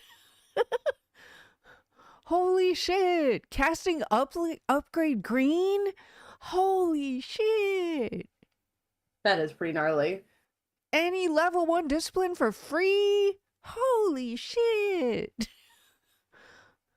Oh, I did do some reading. I did find out there is no cap on the number of disciplines you can learn. Oh, okay, cool. So I don't have to sit here and pick and choose and trade stuff off. Honestly, Aonyx, for you having the etched console and then maybe oh, never mind. Etched console's a two-handed. Yeah.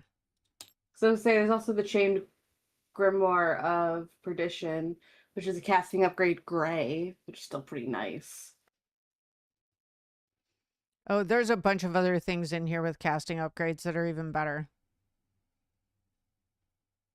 And there's a wand in here that has a casting upgrade. Red. Once per encounter, place a plank. That's actually There's a awesome. combo. There's a wand combo on this one too. Listen, free plank every turn is pretty damn impressive. I'm just saying. That's But pretty it's every fun. encounter. Every encounter. Yeah, it's Still. once an encounter, but still, it's kind of fun. Free plank can save you a lot of trouble. Just a free plank is fun. Spellcraft Talisman Light. It's a voodoo doll. It's a voodoo doll. When making an attack or casting a spell that targets an opponent in power. Meh. Not as cool as it looked.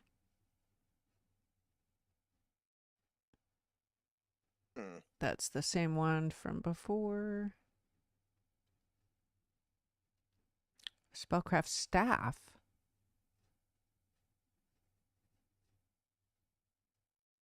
There is so much nice stuff in here. It's just Really? Terminating the force. Discard any amount of energy tokens from this card and add 1 to your roll. Or the target of one of your spells makes a conviction check in addition to the effect of the spell deal a grain of damage. I really like this staff, but it's 2 hands.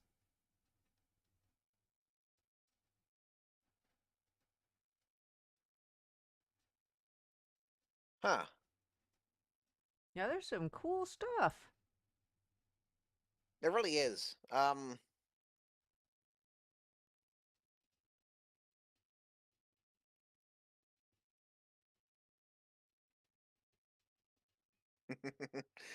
There's a defensive coordinator that just gives a that where he has to exhaust it for a turn and then you gain 1 extra armor. I'm not gonna lie, I'm considering it.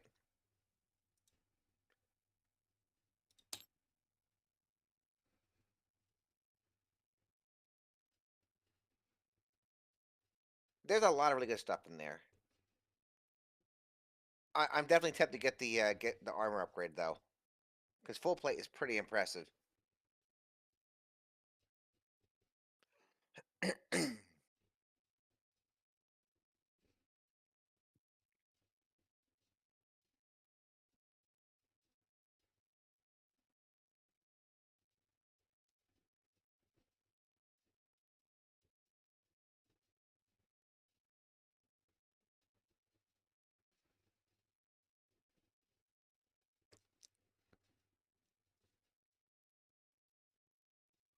There is a sword, a light sword here that gives immunity darkness.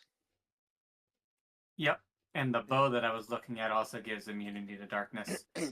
Yeah, I was looking at that short sword. I was also looking at that glass knife.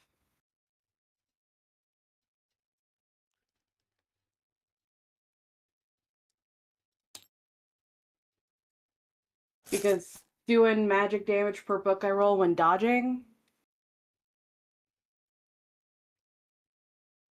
They're all pretty impressive. Uh.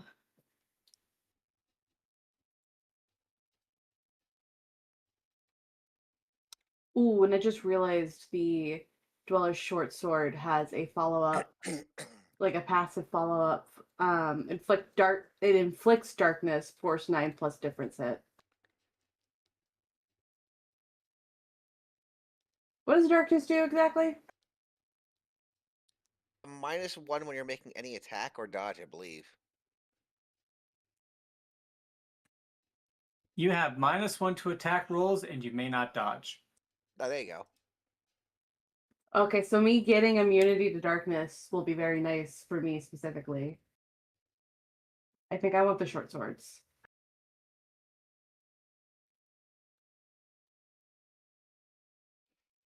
Because then it gets a finesse for green whenever I have it comboed with another light weapon. Which that dagger is considered light. I'd lose a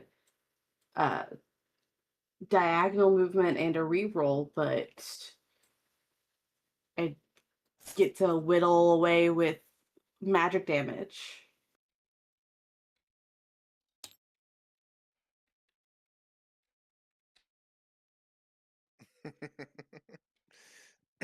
Oh, there's a cute little doll in there for casting stuff. I was looking at it. It's not as useful as it looks cool. That being said, though, I am willing to take the Sword of Clandas for now, if we want me to, because it can combo with my Sword of Dominions. Well, remember, it's up for sale. Like, we don't get it. It's just, it's in the shops. Oh. Yep. It's expensive. Well, it's Yeah, because but it's if unique. it's good and you want it, but it's still not a terrible idea. The sheer fact that it gets a counter on it that can be used even if damage is dealt shuts down the cave sickles in their little barrage attack. Because a counter stops the action in all of its follow-ups.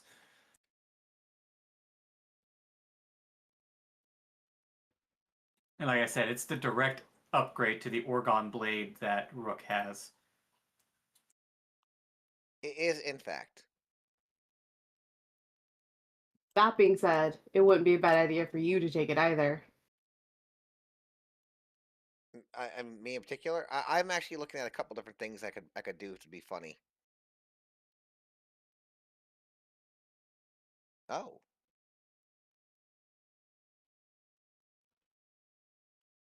Ooh, what new relics do we got?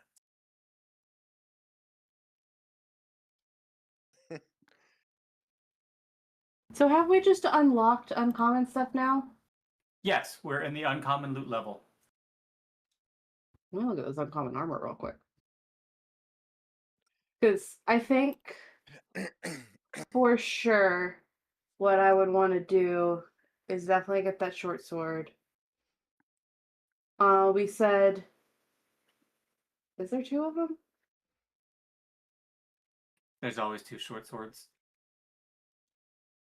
always. There's Okay, yeah, also I a found them both. long sword that can work with it.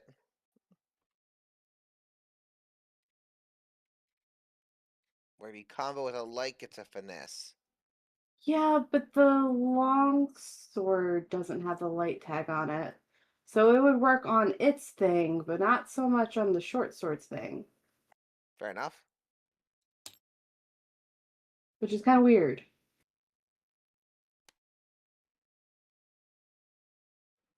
I'm not gonna lie, I really want that Wand of Coiled Fragments. The combo on the Wand of Coiled Fragments is basically roll an extra die and choose which ones you use. That's pretty nice, actually. That's pretty amazing. Plus, it also gives me a second option, like now I can place water or I can place a plank. Oh, That's actually, I can true. do both. Although you have to give your ability to be immune to water effects, but yeah, that's true. Although you can also just keep it in your inventory and re-equip. Um, yeah, I'm not so much worried about that because I still, yeah, I mean, I mean, it's easier. Just best backpack the backpack your other thing. You have 2 wands. You get the benefit of both, and then you can swap back and forth if you need to. if we end 'Cause they up only in a cost really like watery place, I guess that's true. yeah. It's only worth $40. I guess that's true. I mean, worst case option if you need to swap into it, it's like what 1 SP for a re-equip or something. Yep, But we 1 have SP limited free. cash right now, so I guess like I can wait a while. Yeah, we're Work at it out. 358.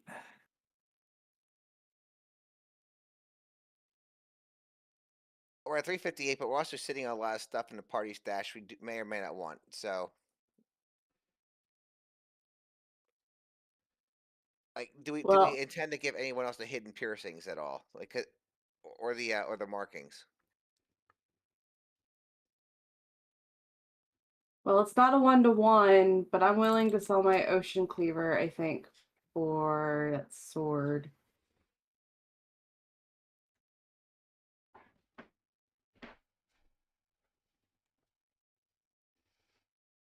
Fair enough. But yeah, again, I'm going to we point have a lot out of that the options. last time we had an opportunity, I passed it up so that I could get a wand the next time once we leveled up. We will absolutely prioritize you getting the wand. I'm just also looking at what I want. If not No, now, then depends for later. yeah, I'm not saying anything like that. It's just like I do remember like the last time around me saying no, I'm going to wait for the wand to come up on the next level. Yeah.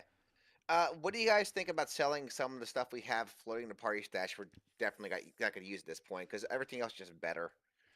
Like we have like 2 fight drives in there. There's 2 fate engines. Oh, holy cow. Yeah, we got a lot of low level stuff. Uh, there's other stuff like the oversized club, which while very cool and all, I don't think we're ever going to actually use. Yeah, I don't think any of us are really going to go the route for the oversized club, so we can hawk that. We can get rid of the fortune cookie. It's a one-trick pony. Like, you get We to use found it it, so once. Yeah. I want to hold on to some of the other relics because I know we get other characters and they could be useful, but we don't need the club or the fortune cookie. And to the same end, do we care about the problem solver?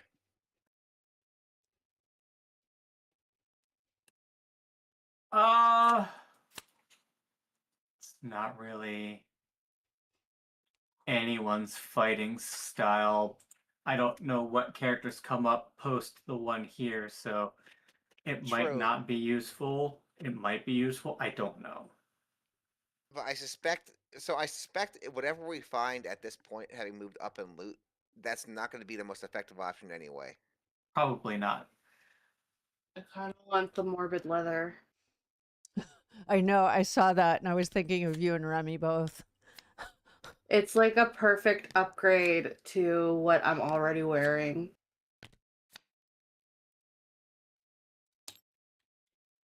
Smoke bomb sitting there, that's fine.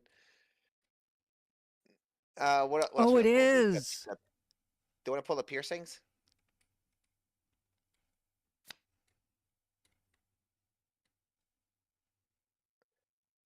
Because that one could still be fairly useful for if we get someone new. So could the Doom break. Let's hold on to the piercings.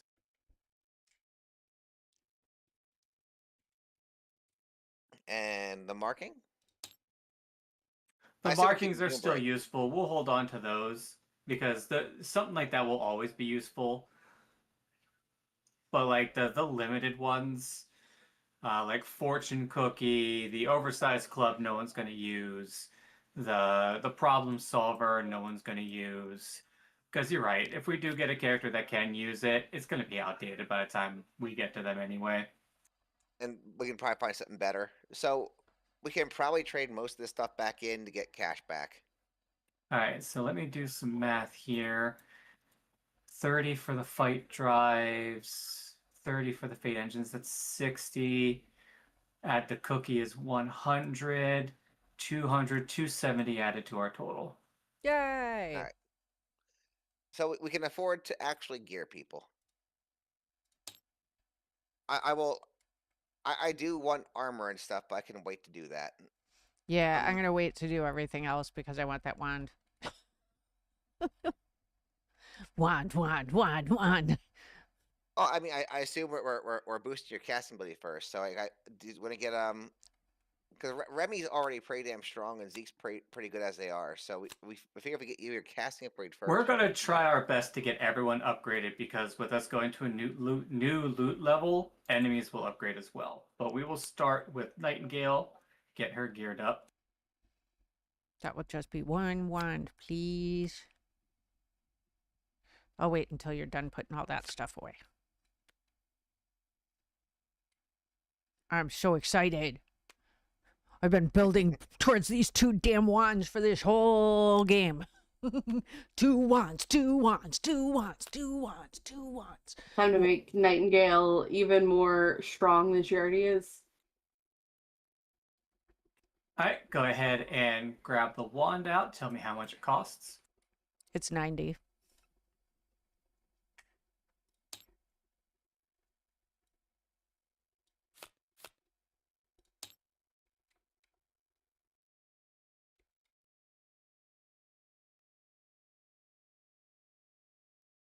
All wands have a relic side.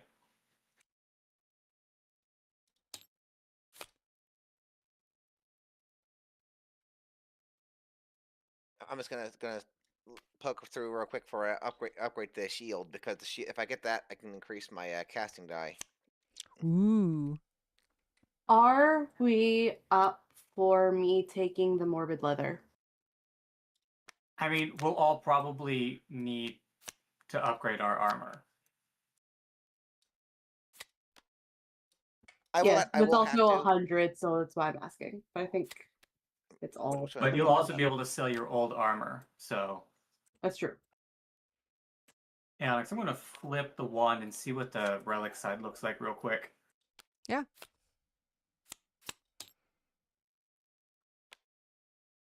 Oh no, where'd it go?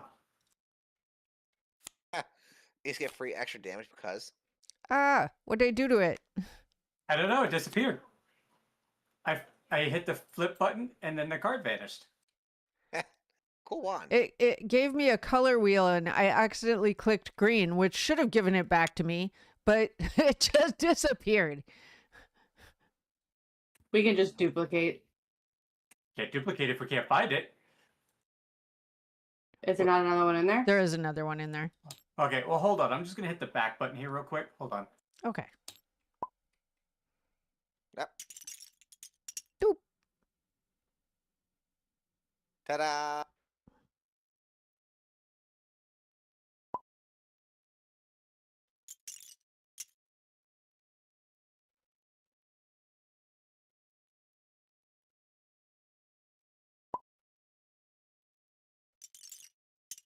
There it is.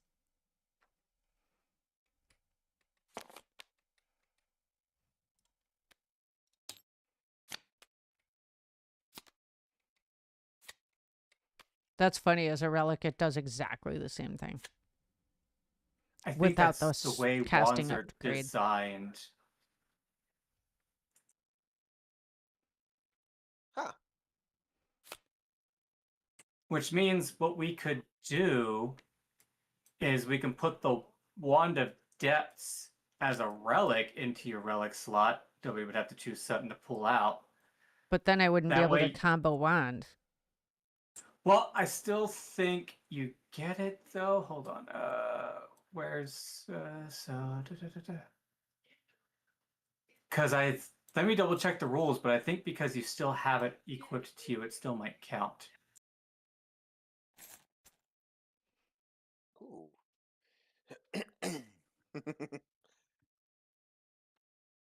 The K bow for Remy.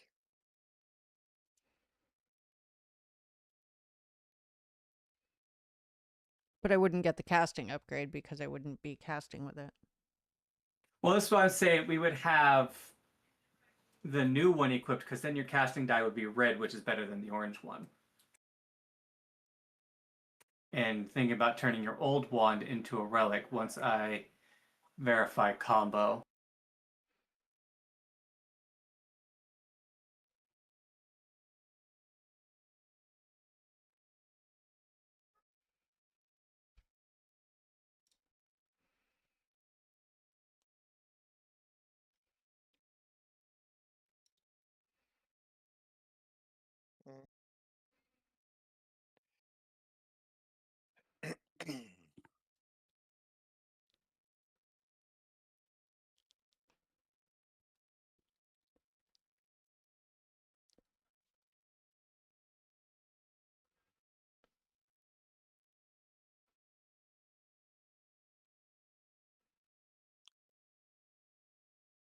I do know what I want, but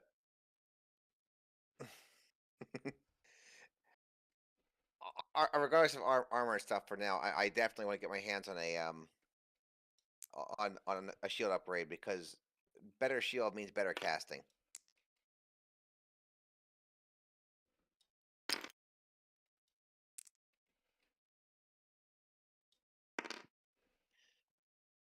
Oh, also, if we get new gear, we have to buy the upgrade for it again, right?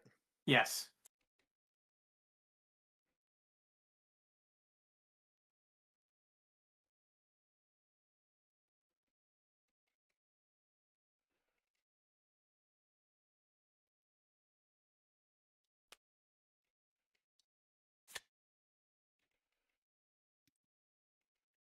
Well, it'd be weird giving this thing up because I've had it forever, but I'm gonna. Hmm.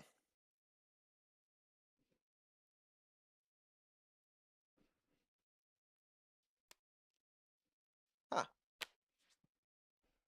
Maul the Warden has no value.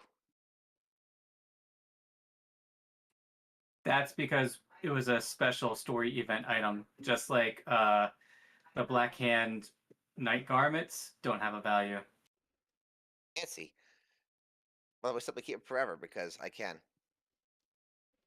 Does it have a material tag on it? Nah, just story weapon. Okay, then yeah, we can't do anything with it. Oh, my only interest in this right now is I want the shield they have in there because it'll upgrade my casting die to a red, which is I guess technically one up. I'm not worried about armor and stuff just yet.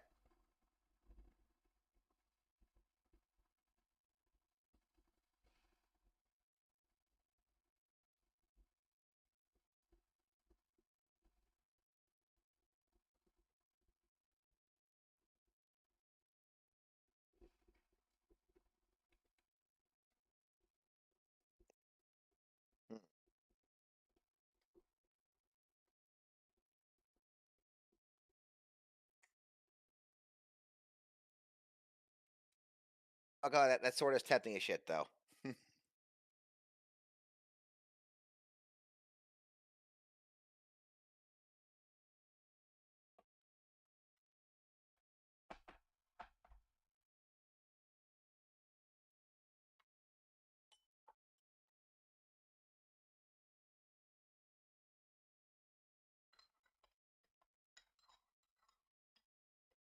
Hello, what?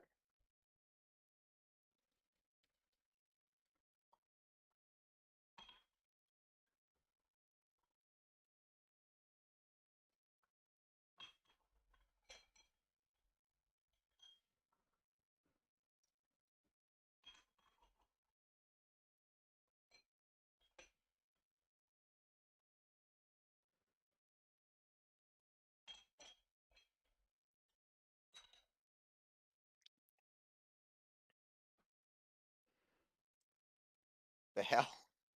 That there's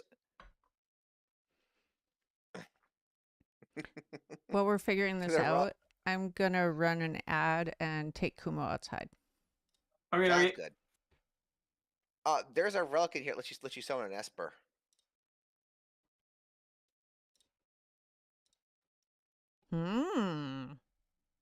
That sounds spicy.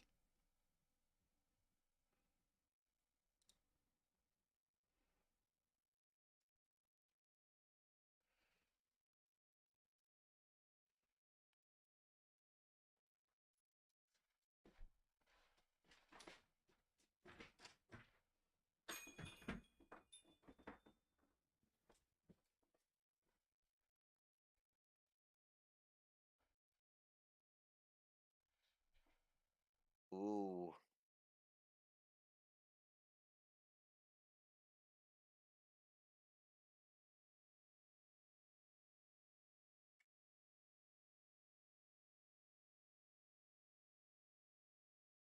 Okay. I had figured out what manner of my shenanigans I'm gonna pull this time around.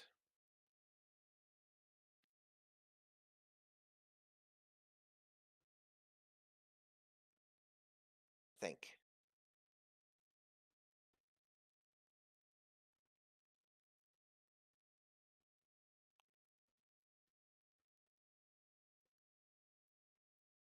For now, how are we in cash? Because all I really care about right now is getting me a shield so I can increase my ability to cast.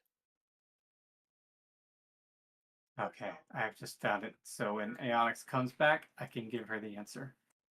But we can, in fact, have the wand as a relic in her inventory, and it counts towards this keywords that she needs. So, like combo wand, as long as it's equipped to her as either a weapon or a relic, she gets combo wand. So, Ooh.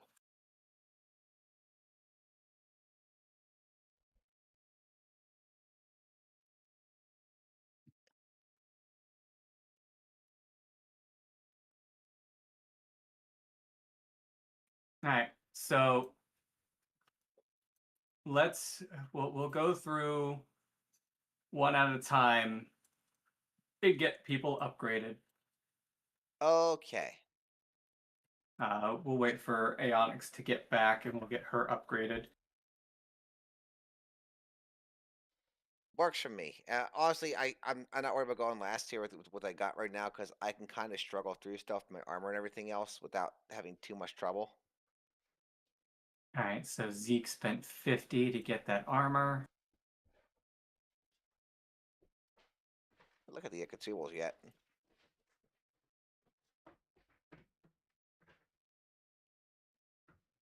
The expensive part is going to be buying the upgrades back. Yeah, but you know, part of the deal. I'm That would back. be one of the reasons I haven't gotten an upgrade for armor yet. You mean for the core? The armor didn't have an. Oh, you mean why you didn't buy an upgrade for the armor? Gotcha. Yeah.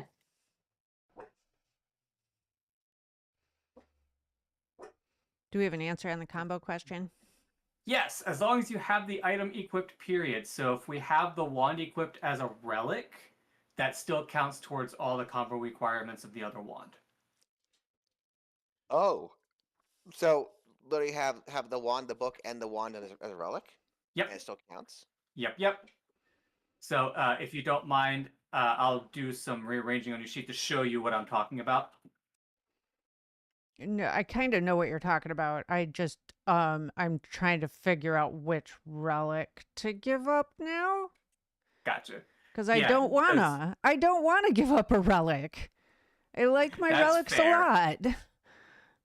I can't give up that one. It's got yeah, two of them I can't give up because they've both got conviction upgrades, which leaves the hemlock, which increases my SOI by 2, which is huge, or the ring of blood, and I don't want to give up the ring of blood.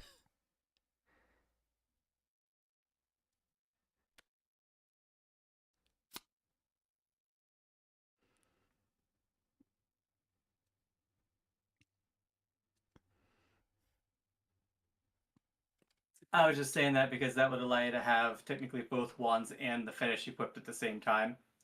Right. But the fetish, um, I mean, let's look at this properly. Oh, so the fetish has to stay equipped.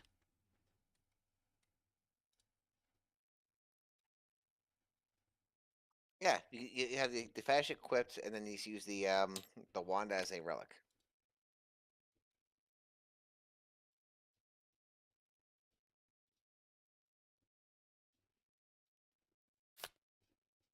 Well, not that one. That's got the casting upgrade.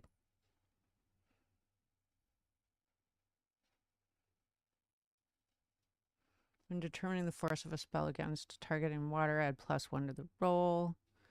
Once per encounter, place a water terrain.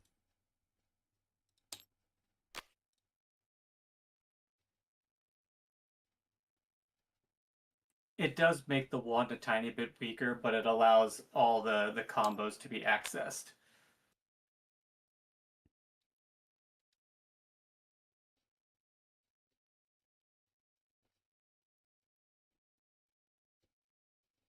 But that would allow you to use the Coiled Fragments ability to exhaust when determining the force of a spell, roll your casting die and both of your conviction dice and choose one. Whew. Okay, I didn't read that before. That's gross. I like that. Yeah, that's why I was like, I don't care about the other one. I could switch to it if I need to.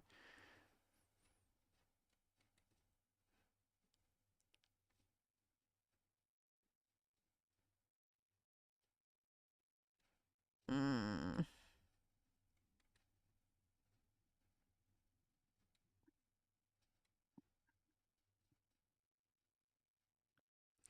Yeah, I mean, that's a I think I'm gonna stick with this and keep the sea witch thing in the fetish in my backpack, and then if we hit like Waterland, I'll pull it out.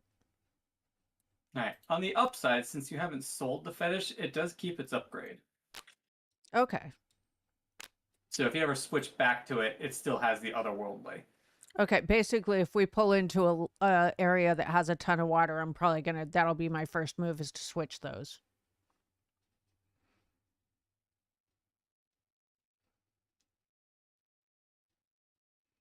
And here we'll even make it clean.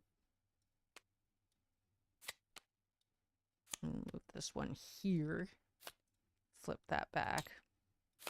Move it here with this. And then, yeah, when we get the next time we can do it, I'll put the upgrade on that.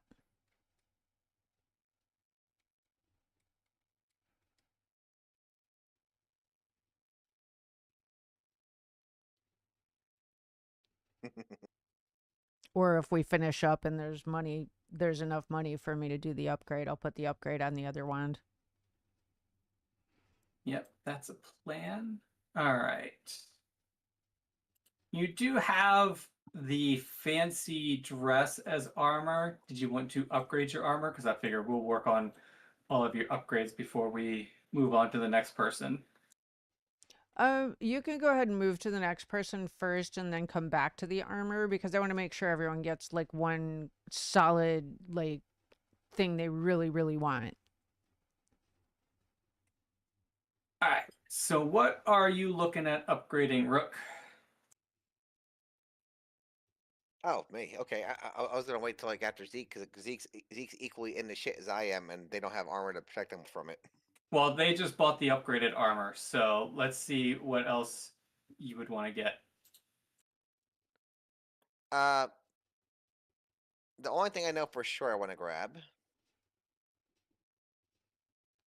is probably gonna be that. That Because the shield with my conviction upgrades, everything else, like, or conviction, with my upgrades right now, that actually would change my casting die to a red, as opposed to a teal. actually comboed with melee, its die becomes a green, so your casting die becomes a green. Even better. It's exactly the same. It is well, they're not quite the same. I think there's more There's books on different the symbols. There's more books on the red, more shields on the green. Oh. However, with Otherworldly, it wants a combo of book and shield, so it really is the same for casting, but better for his physical stuff. So the green is a little bit better for him. it still works out pretty good. But that's all I really want because that'll be a direct upgrade to my casting, which is Uh, really how I do the bulk of my damage. okay, so shield. Yeah, we can't really sell the Mauve Warden. Do you still want the Bone Shaker? Not really, because every time it comes back up, it seems creating more problems. But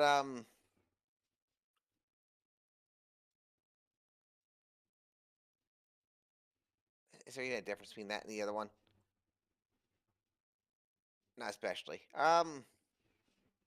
We don't particularly need a bone shaker anymore now, because it's while it's nice to have as a one-off, I don't think it's ever going to help us the way I want it to.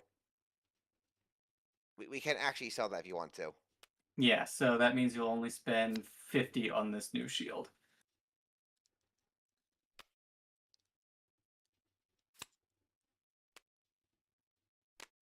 I'll say pocket the warden for now because, you know, the warden is friend.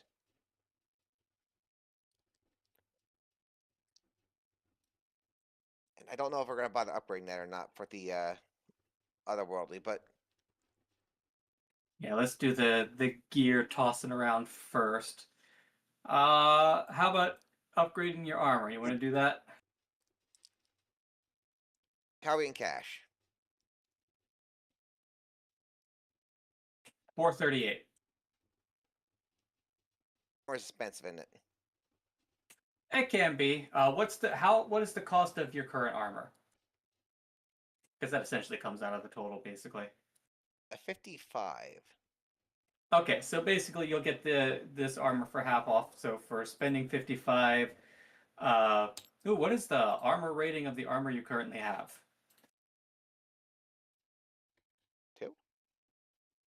This is an armor 2. rating 3. I just want Uh, to look at the full plate, right? yeah, the ancient full plate.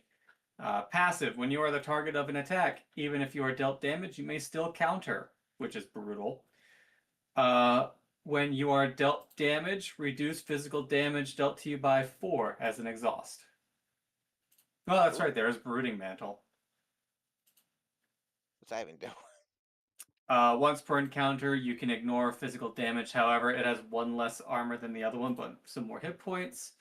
When you are dealt damage by an attack, you can roll a black die. If a skull is rolled, your attacker is inflicted with wilt. That is pretty fancy. I think I'd rather have the full plate because flat armor is just going to increase my damage straight out.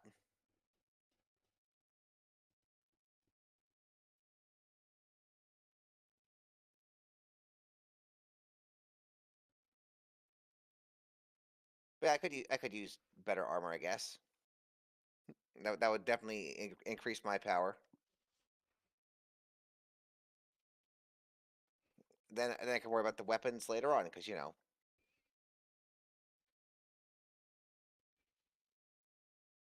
Yeah, I guess I can grab one of them. That'd be All right.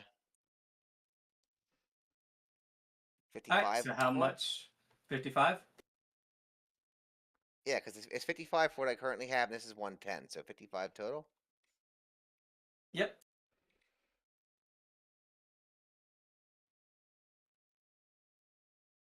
Then I was grab one of those, and I'll trade this back in.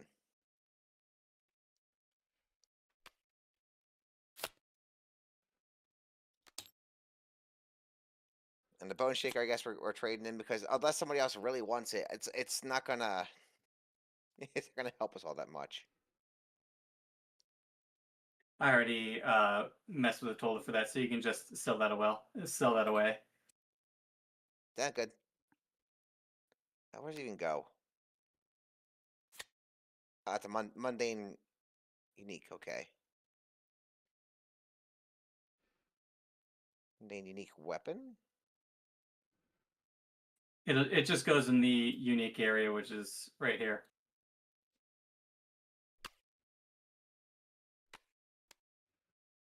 And there's your armor, and then I gotta grab the other one.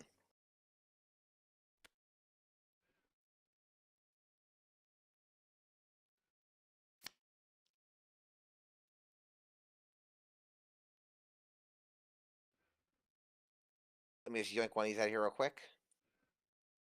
Yep. I cannot.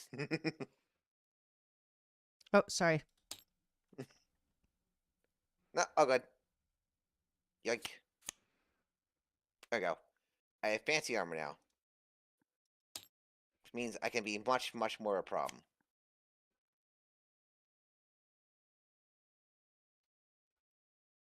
All right. So we've upgraded your shield and your armor. Which is plenty Zeke for has me right now. upgraded their armor so far. So do you want to upgrade a weapon, Zeke? I do. I think I want that one short sword.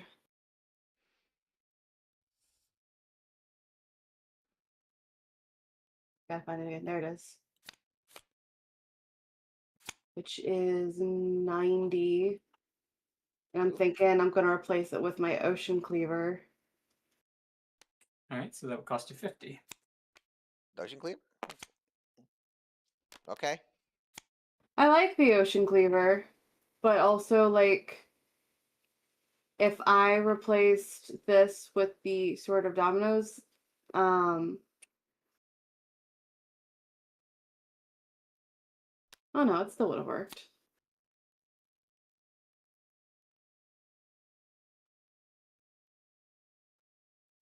But my sword of dominoes also gives me healing, so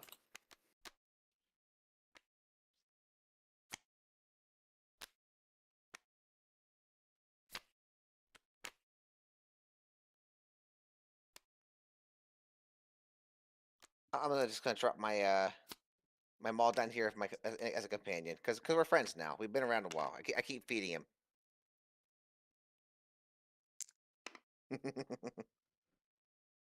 but now I have a green and an orange die, so at least one of these can get up to a 9.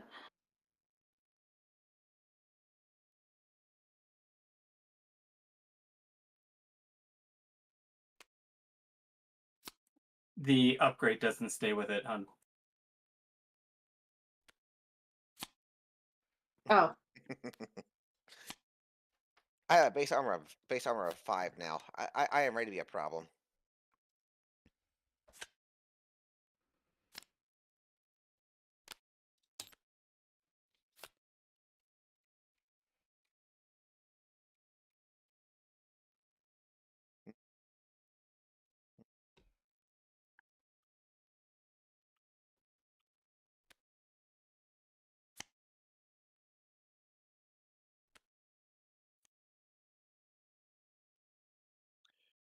Also, so much immunity darkness stuff makes me worry there's gonna be a lot of darkness going on.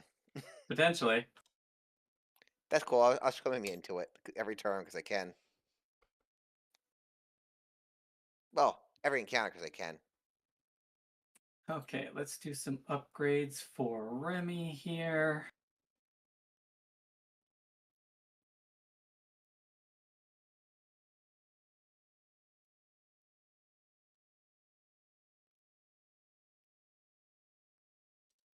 Oh hell yeah! So someone I know who's been making comics for a few years now is suddenly getting their suddenly got a message from the contributors to Board Panda. They're I'm Yeah. gonna start putting some featuring the knives comic. into Zeke's backpack. Oh, okay.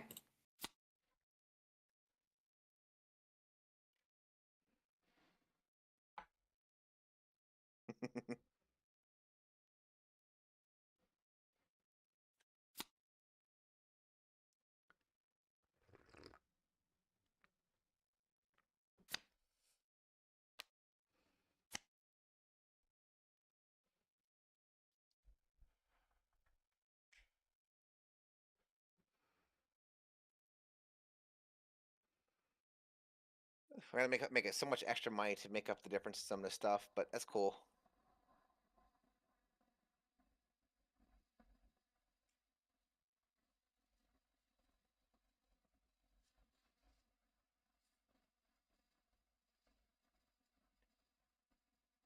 Remind me, Raz, what happens when you have more than one? Well, if you have the heavy status, I should say. Heavy reduces your movement by 1. Also gives you resistance to current. I think that's it. Noted. I will I'm only asking because we had the bulky upgrade, and the lock smasher is in there and adds 1 armor and heavy. So if I go that route, I will have 2 heavy, which means I ignore the first one, and then I have 1 actual instance of heavy on me. But that's a later problem after we make some more cash.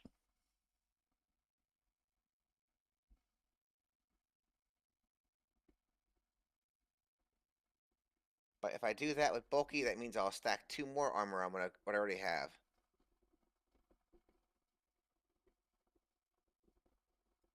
Two more.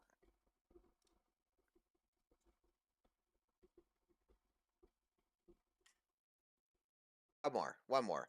So I'd have 6, and then would have 1 more once I got a barrier applied to myself.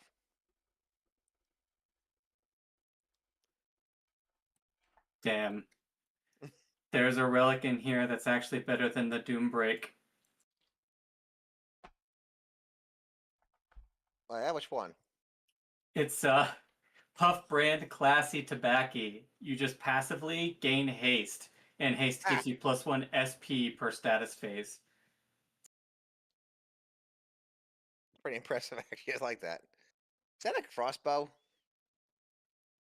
That's a straight up wrist crossbow. Yep.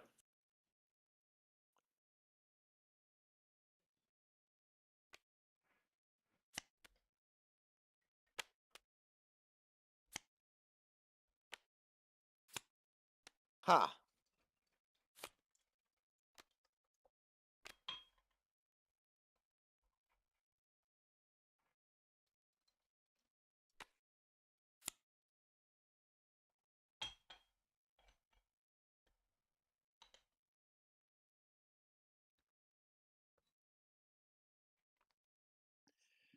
Actually, a lot of really cool stuff in there. It really is.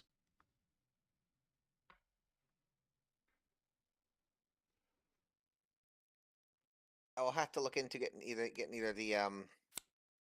the belt buckle or the or something similar.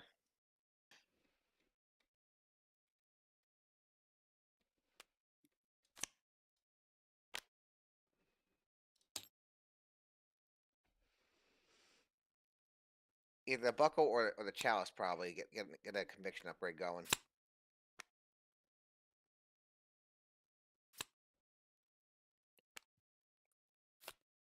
The cores yet? Well, I did. That's right. I had the Lonely Mountain in there.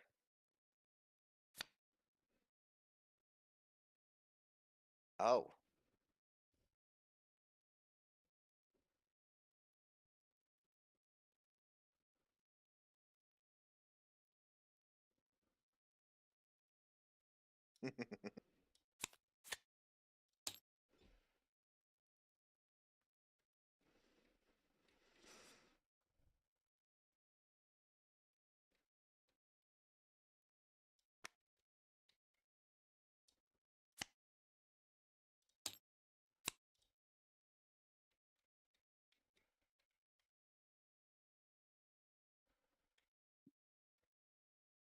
if I play my cards right and build this out the way I think I can, I may in fact be able to stack myself up to as far as 8 armor for a round.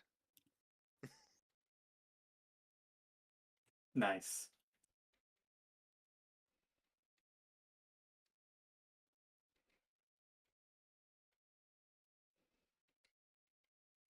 And all I gotta do is deal with the fact I'll be heavy. I pulled this out, but I think there's not another one. So if that's what you want, That is what I was looking at. go ahead. I can take something else.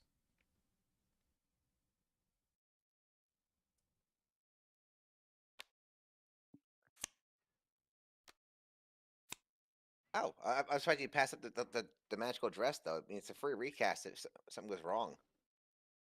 Well, no, the black dice, right? Doesn't change. All right, right now we're at 63 gold. But we're a little bit broke, but it's okay because we're well equipped. So if Knight wants to upgrade that piece of armor, It's a straight across thing. I want otherworldly on my weapon.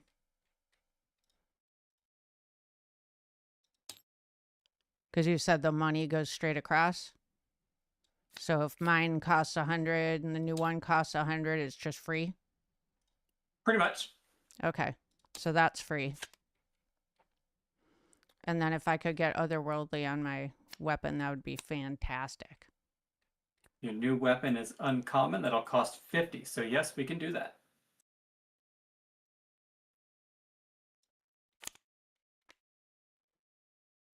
Why not?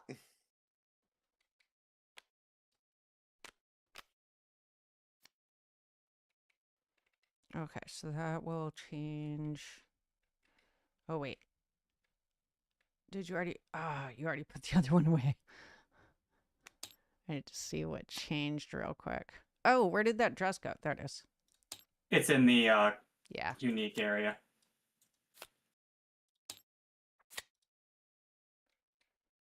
So I got one more there.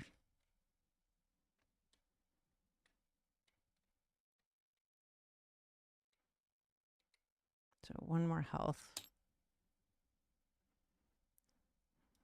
One more that. Yep, that's right. Everyone, please recalculate all of your new modified stats. And then did that have a helmet? It did have a helmet. I lose the helmet. I think I'm about the same across the board. What is the helmet? Armor. And then the cross swords is defense? Yep. Okay.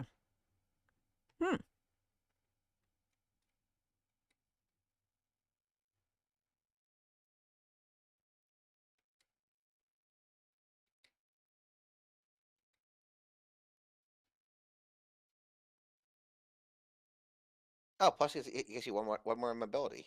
I didn't catch that. Yeah. Pretty cool. Yep. I think I'm all set. Raz, am I good? I'm pretty sure everything is I still will as say it I'll should be. double check your numbers here.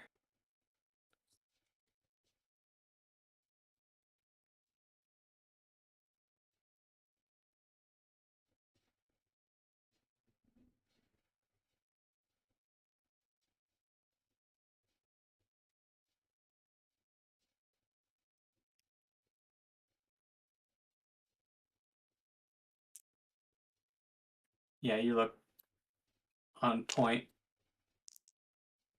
Let me grab one of these because apparently I'm just going to be doing funny things with dice now. Oh, I'm missing one. Wait. 12 plus 9 is 21. But wait, isn't there something that took one away?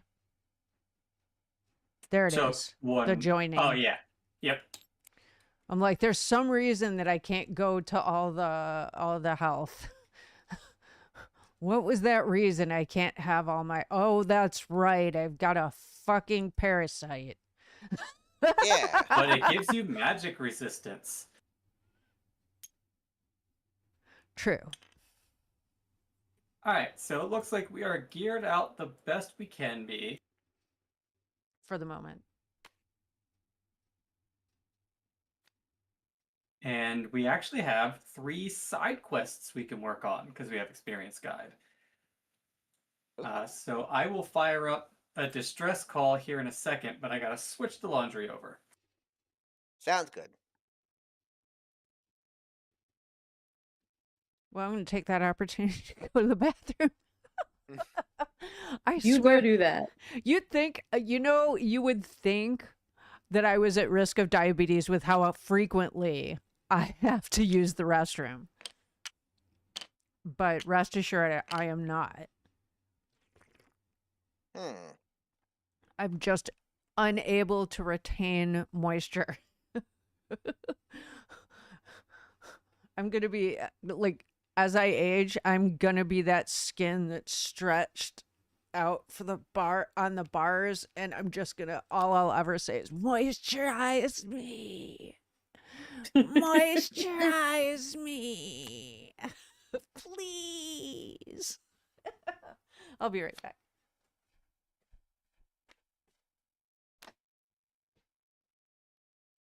There you go. My companion, the Maul of the Warden, because why get rid of him? Actually, no, he can't be companion. He make him be familiar.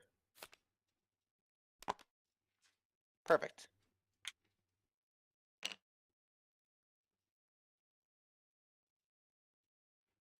Okay, let's see if we got this right. Let's see. 14 base health. And 4 from the armor. And then I have another 4 from the couture thing. Why is 20? Oh, I was 26 because I had that relic on. So I should be at 22 then. Right? Yeah, good blood ring.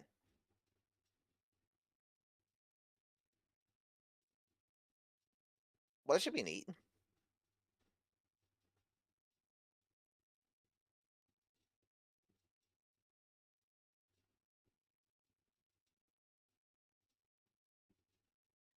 Oh god, the Dweller sword has a darkness affliction.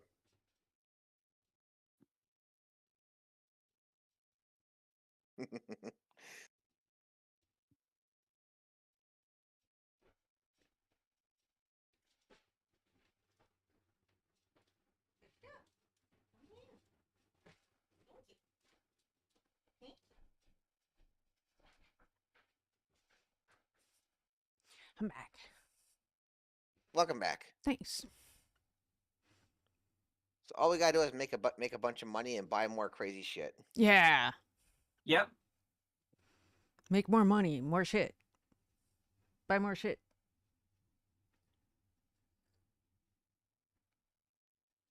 Alright, let's do the first side quest, a distress call. Question. Oh, and where are we at? 13. Okay, I couldn't afford to do an upgrade in that anyway, so it's fine. We're good. Yeah, we broke. We broke, but we strong now, so it's okay. I got all the stuff and where I needed it. I finally got 2 wands.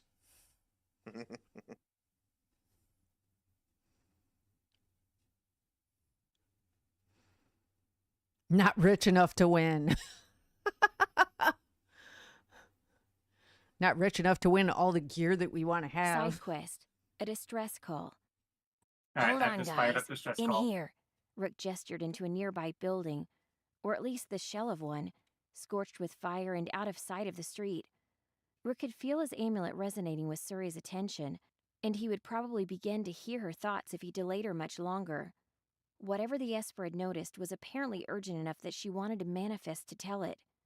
Remy paused in the doorway to help Gage to the ground, where he started sulking near the entrance. Rook wondered if Gage was smart enough to be on the lookout in the doorway for them, or if he was just being a cat. They went as far as a dividing wall, something to put distance between themselves and the street. The whole space stank of fire, and ash rustled at their feet with every step. The wreckage of furniture was all that was left inside. No trace of what the room's purpose had been, or who had lived here. The only light came from the distant doorway, since like many of Hyde's houses, it was made mostly of rough stone. Purple light flickered from around Rook's neck, drowning out the dim sunlight. An instant later, Suri stood in front of him, solid enough that she left bare footprints in the ash. Feathery blue hair cascaded down her back, rippling a little to the heartbeat of a world he couldn't see. He didn't miss the way his friends withdrew a little from her. Even if they all respected his secret, there was no hiding how frightened they were of her power. Suri was not as helpless as her petite frame suggested. "What is it, Suri?" he asked. Suri closed the distance between them in a single sweeping stride, lifting from the ground in a curtain of light that scattered ash and lifted her to a height with him. "One of my sisters is trapped nearby, and she's crying for help. We must answer." Zeke spoke from just behind Rook, a little more confident than he'd sounded the last time Suri was around. "You have family here?" Suri didn't look at him so much as stare through him to the stone beyond. At least it was more polite than she'd been when they were first introduced. "Your word family is only similar. My sisters are not tied together by blood as humans are." She looked back to Rook as she explained, landing on the ground again. "I do not know her," Suri continued, "but I know she's in danger. A call like this is likely to attract the attention of the Great Bounty. Whatever is after her must be worse than getting caught." Nightingale spoke quietly, glancing back out the door to the street. Suri's light wasn't bright enough to make it all the way outside, but it would be visible to anyone who followed them in here. "Isn't anything that can threaten one of your sisters? Wouldn't it be as dangerous to us as it was to her?" "Perhaps," Suri admitted, "but you've been more than capable in the past. I'm sure you're equal to whatever threat is hunting her." "And it's really bad to have espers like you here, isn't it?" Remy asked. Suri nodded. "Those banished from your realm are known to usually cause nothing but trouble. The Great Bounty exists to keep us all safe. It punishes victims and perpetrators alike." She floated around in a circle so close to each of the others that they withdrew a little. "Please, if I heard her cry, others will also. None of my sisters here on Earth would be fools enough to call unless they had no other choice." "But what about you? I mean, you haven't caused us any trouble. The exact opposite is true, actually. You've saved our lives," Remy noted, trying to sound as polite as possible. Suri blinked with a strange look of surprise. "Well, I'm trying to help. I suppose I must not count as one who causes trouble, but the bounty would treat me the same as any other if I were caught. That's why I stay for only brief moments of time." "Right," Nightingale said with some excitement. "We should try and help too. What do you guys think?" Rook was first to nod. "I think we should. Suri never asks for anything unless it's important. I trust her." "Thank you, Rook. I can lead you there." Suri floated back towards Rook, her outline starting to fade. "There are many humans beyond this room, so I will have to be subtle. The call is coming from just beyond the boundary of the city." They followed Suri's instructions and left Hyde behind. Suri broke into a blur of motion as they neared the sound of battle. Trees clustered thick all around them, obscuring the path and turning the sun into spotty shadows on the ground. Rook kept up as best as he could, though when Suri really wanted to move, even his fastest speed wasn't enough. After a few moments of sprinting, he finally got a good look at where the fight had taken place. Various bits of gear had been strewn across the ground, broken pots and scraps of sleeping bags and torn tents. A man and woman stood opposite an attacker, backing away in fear.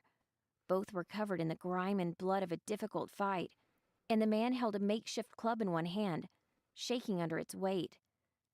By his side, the woman shared Suri's distinctive aura and alien features, but something was different. She looked less transparent, as if she was physically present on their plane of existence.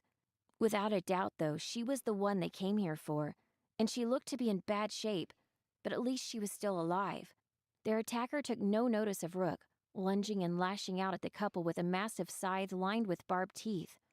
The swing was so fast that the attacker's head snapped back like a puppet on a string, pulled by an unseen hand. Rook recognized what was happening. He'd seen it in the basement back in Romstead. The attacker. She was a living ablation. The man raised his club to parry, to protect the girl he was with, but compared to the living ablation, he may as well have been moving in slow motion. The living ablation scythe dodged under the wooden club, cutting deep into the man's abdomen with the wet sound of tearing flesh. He screamed and dropped to the ground, his voice stretched and distorted with his agony. "Run, Isla! Get away!" Isla wasn't as slow as her companion. She gripped her spear and held it high. "Faust! No! I won't leave you!" she yelled. Rook sprinted faster. They were almost close enough to intervene now. He drew his weapon and charged into the fray.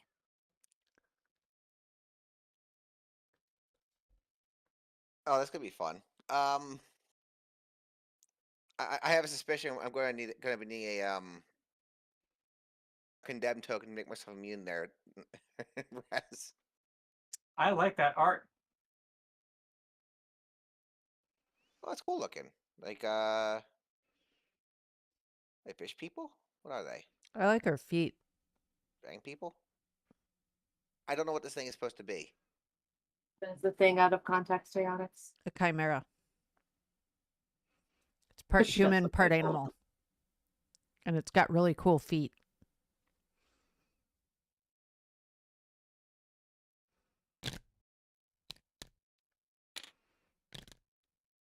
I don't know if that's what it is in the game. Got no idea. Well, I'll just No have forestry. special things here. So, important, do not clean up this encounter after finishing. All encounter tokens left at the end of the previous encounter remain on the board. Oh. Kill everything. Got it. Win condition, all opponents defeated. Alternate win conditions, all opponents are defeated, but Isla was also defeated. Lost condition, we all die. All right. Isla, Star-Crossed Siren, when setting up the encounter, reveals small and large hidden cards, UM15, to access Isla's initiative and command combatant cards. During this encounter, any adventurer may also play Isla using her command combatant card, making a break for it. When setting up the encounter, after dealing the initiative cards, move Isla to the front of the initiative track, bleeding out. Faust has been wounded and needs medical attention quickly. At the end of every round, add a time token to the back of the initiative track. At the end of this encounter, make a note of how many time tokens were added during the encounter. Strange cracks, UM35, nothing happens yet, and encounter Esper, Spirit Blade. Ah.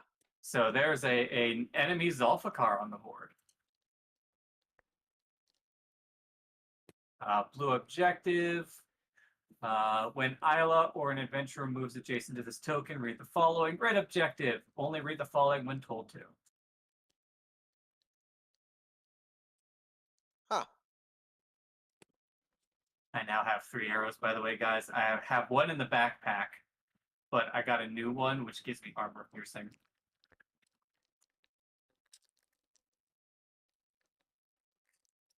Oh, okay. The man's not on the board, so I can't simply heal him from dying because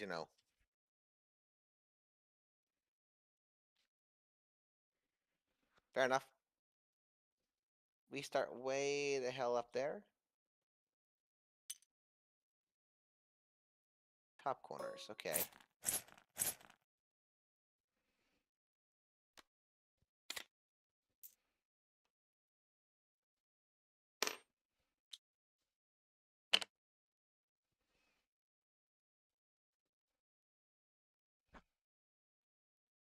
Oh, okay.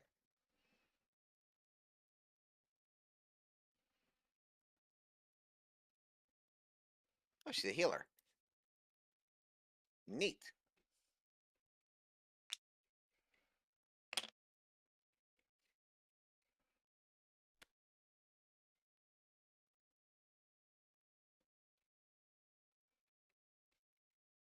Oh, she rolls double red. Shit. Okay, it's impressive. All right, so we have a Living Oblation. This is a new enemy for us. Her Dark Majesty is a passive ability. She's nimble and has an SOI of 6. Is there an opponent adjacent or an ally within 6 spaces? They And will an swap ally. places. That's a different thing. Yep.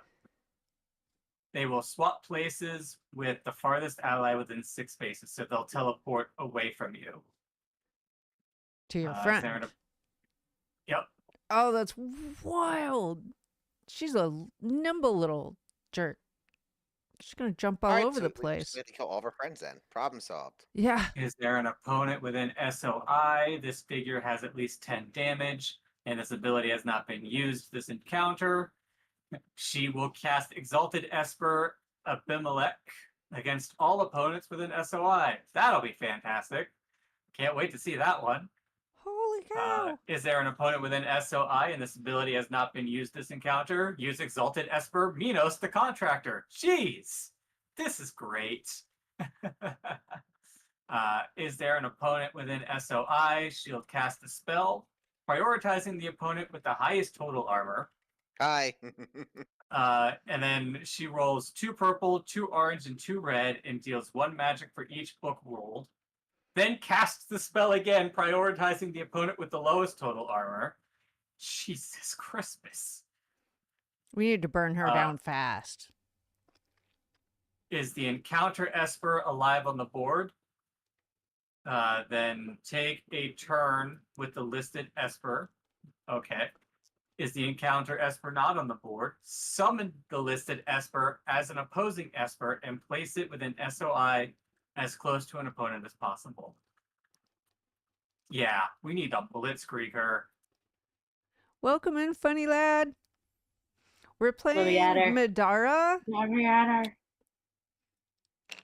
Who wants to use Isla? Hold on, is this stump supposed to be in the middle of the thing? What? Nope, it spawned in wrong for you, hun. I don't know how to fix that.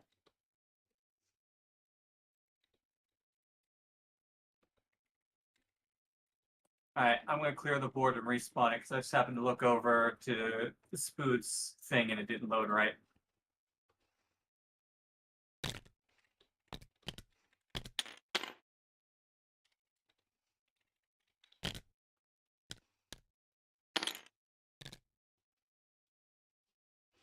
I'm doing pretty good, funny lad. How are you? I see how it is.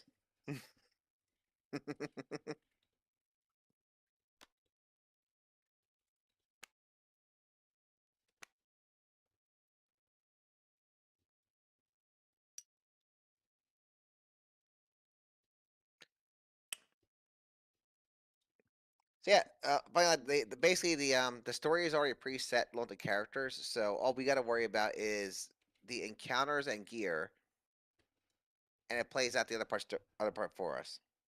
Ooh, water park sim. I'm tempted. The game looks cool. How's Water Park Simulator?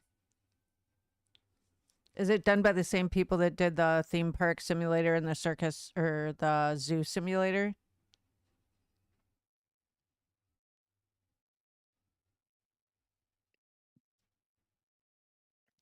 I think it's the same people that did like the store sims and that kind of stuff, or the card shop sim one. There's like I've seen people playing. There's like a lot of cleaning up and just building and many stuff.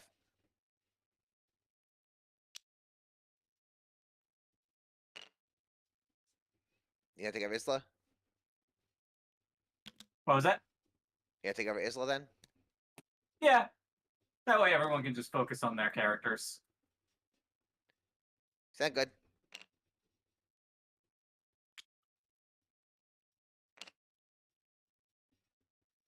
Oh, you run the water park. Okay. Because there's another one that like you build it, like the zoo sim and the theme park sim. Oh. You build the parks. What you mean? Honestly, Water Park Sim's pretty fun. I haven't opened it in a hot minute, but I played it. I want to build a water park. That would be hilarious. Like, okay, so just to be clear, like when I play like the Zoo Sim and the other sim games that where you build the park, I don't build it out properly. I mess with my guests. I have trapped my guests in a habit trail of zoo exhibit. And it's just really funny when you turn it on and open the zoo and they're stuck there. It's really funny. You own and build the water park. You do both. Oh, that's fantastic.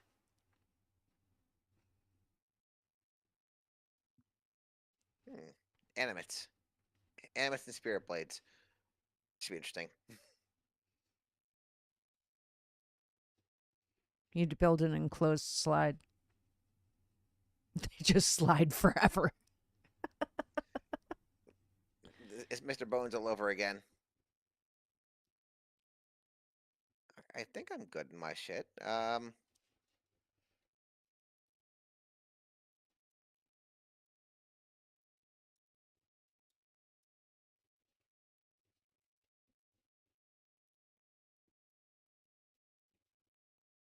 This is gonna be rough. I know on my end because I have the armor, which means they're gonna want to be on my shit most.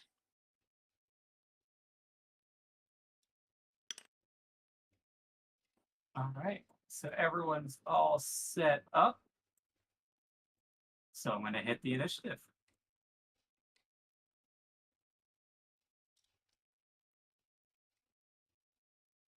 All right. And then the encounter rules dictate Isla goes to the front. So it'll be Isla first.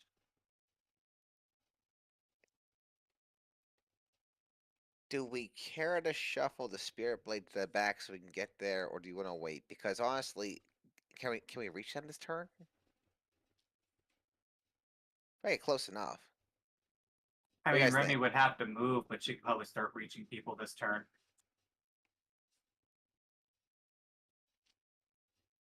Well, I can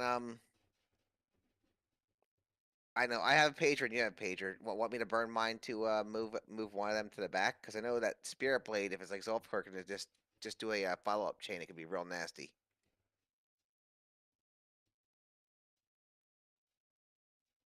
I just hate the fact that the Spirit Blade's got the same amount of hit points as the Living Oblation, which is annoying.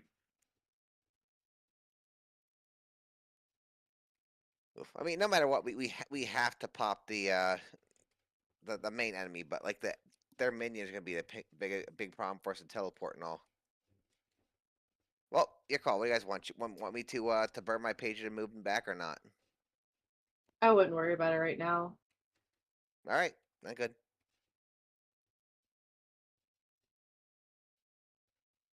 All right, let's see what Isla can do right from the door. Actually, I have an idea. Good. uh, if I move Nightingale to the front of the initiative, What? can hear me out. If I move Nightingale to the front of initiative and you use that per encounter ability, you can max out your stuff on turn 1, and we'll all start with 4.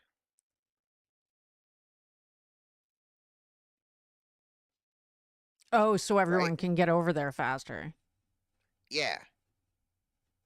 That's actually not a bad idea. It isn't. Plus, then she could also get her summons out right away. Do it. I mean, it can't hurt anything. It can only help us in the long Well, I run. mean, it could hurt me, but that's okay. I don't mind. Well, I mean, no matter what, you can I don't think you're gonna get in range to be attacked yet. Probably. Wait a minute, wait a minute, wait a minute. A taser? Funny lad? You get to use a taser on your guests? I love that. I might have to get that game just so I can run around the park tasing my guests. Tase them! Tase them! I don't think I ever got to the point of getting a taser for the guest. No, I What want have to you do this because even- it can only help us all in the long run. So What have you Wait, even why are been you doing using in the the game, pager? Spooter? to move Onyx to move Nightingale to the front. So So they that can use their ability, and then we can all get boosted, and then we have 4 instead of 3 to work with, and it'll give us a little more ability and a lot more options. Does that make sense? Yes. I heard there's something about using her summons, and I'm like, those are gonna end up in the back of the initiative regardless of when she does it. I missed the part of using her little special ability to start us off with 4. Yeah. Well, so that means I also have 5 to play with right away, and we'll each have 4. But if we're gonna blitz these guys, it's probably our best option. Thoughts? I'm down. Thoughts Yep. on the summon? Should I summon Zulfikar and send him after the other Zulfikar? Sword on sword action. That's where my brain went to, but I don't know if it's necessarily the best idea. I don't think it is, but it seemed funny to my brain. Seems this funny to my feels like brain, an too. Agaris map. It does, doesn't it? That's true. He Just can fit in most of the spaces. We just don't want him going to the bottom right one because I don't know if he can fit through there. Probably not. But everywhere else, he'd be fine. it'd take him a while to get somewhere where he could do something. Just summon him as far away from you as possible. And you can summon him after you move, so you can increase the range of him showing up somewhere. That's true. Then I could just slap him down right in the middle of these jerks. All right. That sounds like a plan. All right. Activate pager. You already did. Yep, it's over there. All right, go ahead and put Nightingale up front.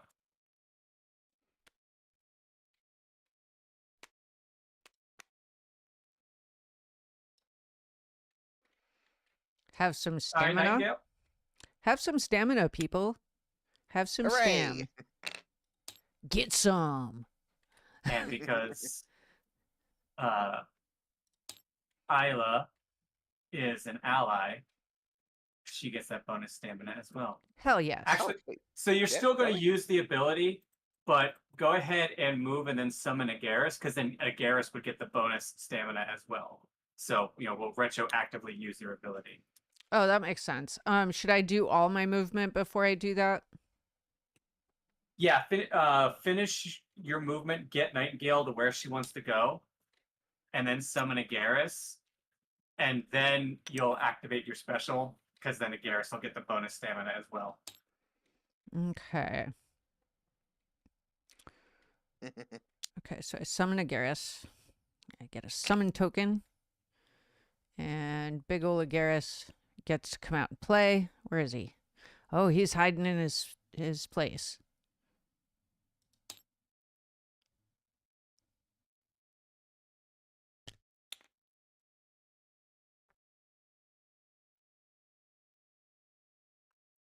I pulled him out then.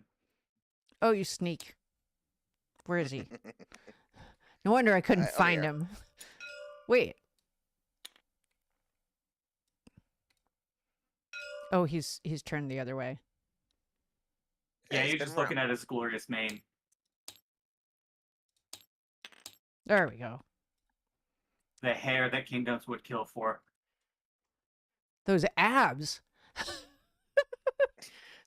I Okay, mean, so Agaris is a big boy. okay. He He's was a with a furry's 9-pack. wet dream. 1, 2, 3, 4, 5, 6. Perfect. Right between all the mobs and Isla. Bam. Have some Agaris. And let's pull out his stuff. He gets a health thing. And he gets come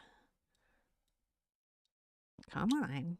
He gets a stam token. He's gonna get 1, 2, 3 plus 1.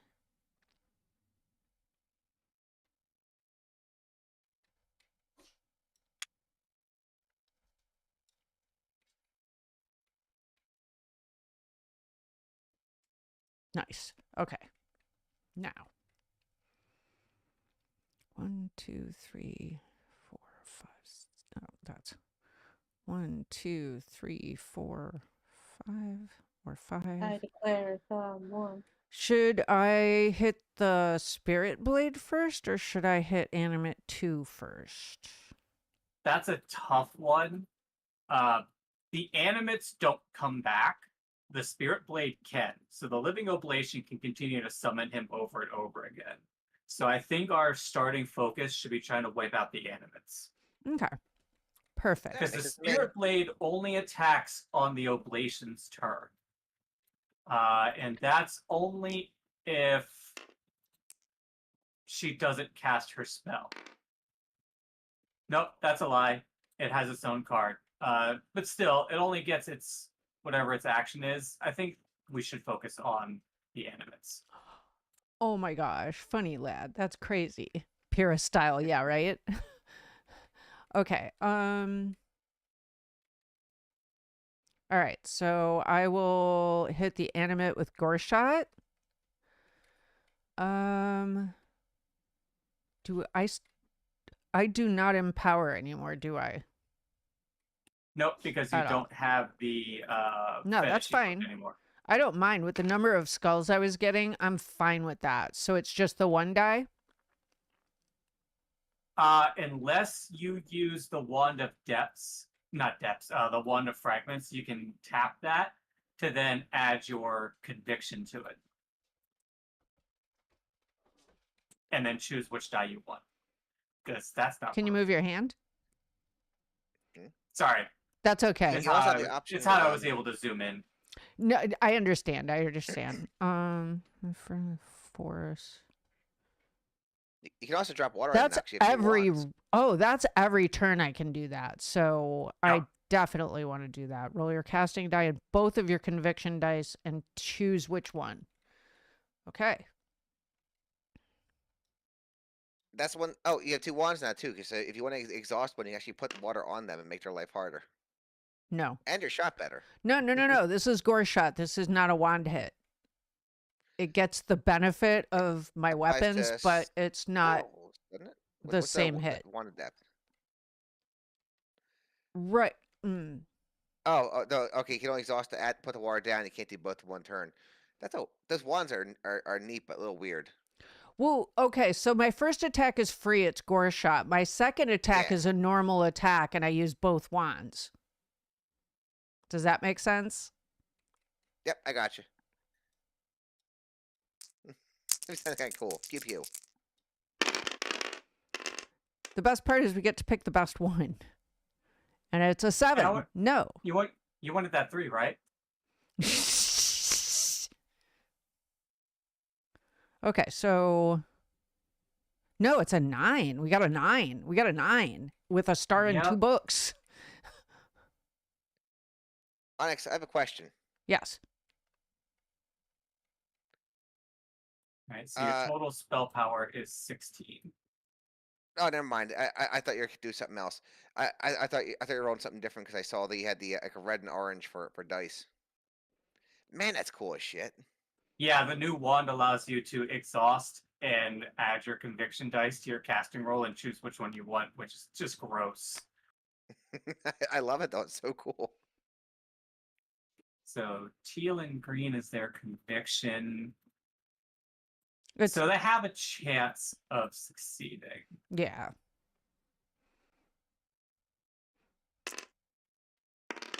They don't. But not a very good chance.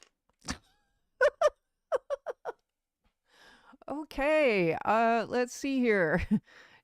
Can we stack the damage on here? Yeah, so you'll have the devastating, which can add 2.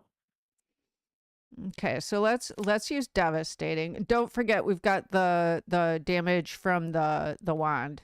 We have 2 magic damage for the pair of books, 3 magic damage for the star. That's for regular weapon attacks, not spell casting. Okay, that's fair, What we that's used fair. was the otherworldly to increase the spell power. That's fair. That's fine. Oh, otherworldly. So flip this back and flip the other one. Not devastating? No, so otherworldly is just a passive. Oh, that's a passive. You do, yeah. So you do flip devastating. Okay. Did I flip? No, I didn't flip it. There. Now There it's it goes. flipped.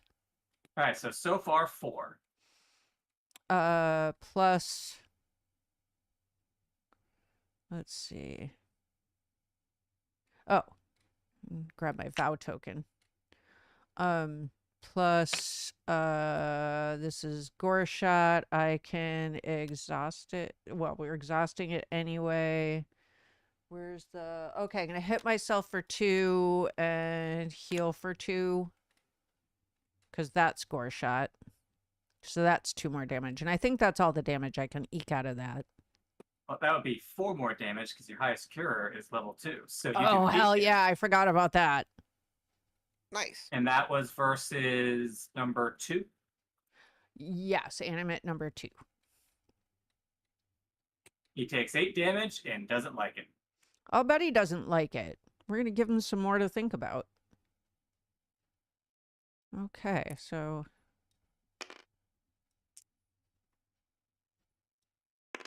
Don't get to do that again. But we are going to go ahead and attack with the pair of wands.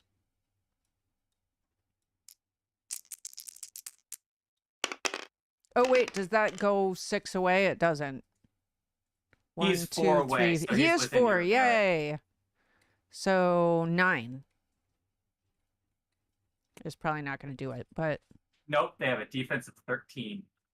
All right, well, we did 8 damage. That was pretty good. And you Yeah, guys 'cause got we're a on the lot of uncommon SP. version, and they're a little beefy.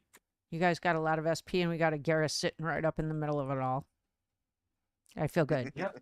So next will be Isla, who's got a whopping 4 stamina to rock and roll with. All right, so things that she can do. So anytime here. she's dealt damage by an attack, the attacker is dealt that much magic damage. That's fucking sweet. She's got a once per encounter can give an ally with an SOI plus 2 stamina. She's got her own gore shot. Nice.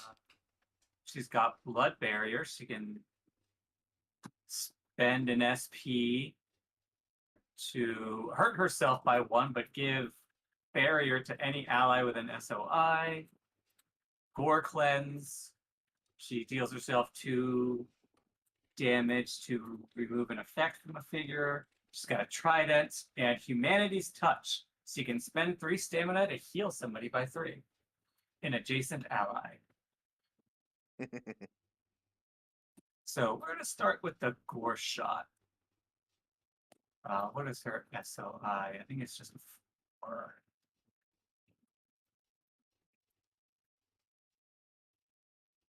Yeah, she's got no SOI upgrade, so it's just 4.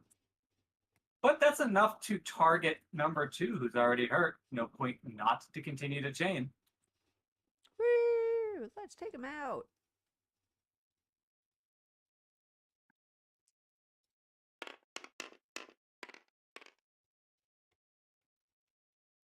She's coming in hot just like Nightingale. I'll take Hell that. yes. Let's go. That is a 15.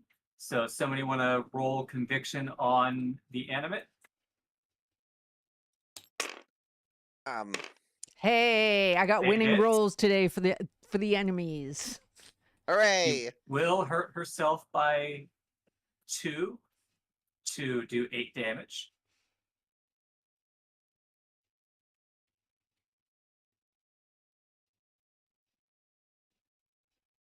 No reason not to take advantage of that. More than halfway there.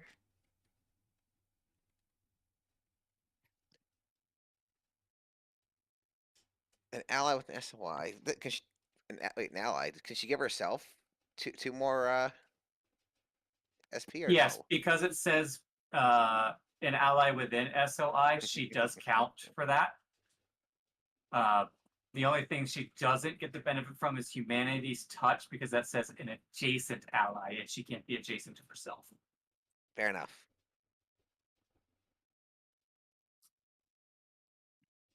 She's going to play it smart. She's going to hurt herself by 1 to give herself barrier. Smart. So I don't think these guys can strip that right now. Yeah, I don't think we have any strippers. That you know of. Sorry. I mean, I Fair, could, fair. but it'd be a dick move. I could be stripping right now. You don't know. Just saying.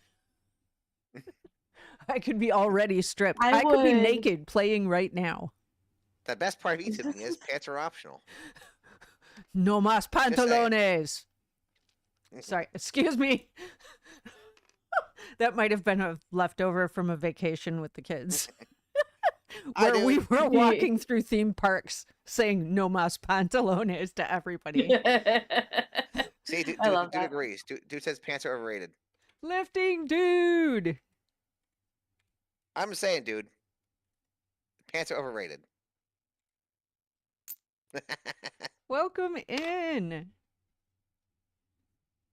All right, and now for a regular attack, since her hoarding stamina doesn't mean anything because she only has nimble, she can't spend SP to dodge. Okay. What's her Oh, there it is. Her health is down there at the bottom, so I know what she's working with. Got it. Ooh. That is 12, which is sadly not enough to hit the fucking animates because they have a 13. Damn.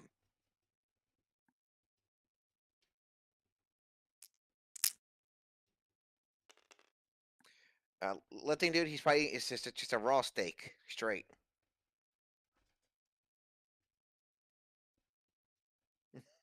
Okay. He needs his protein.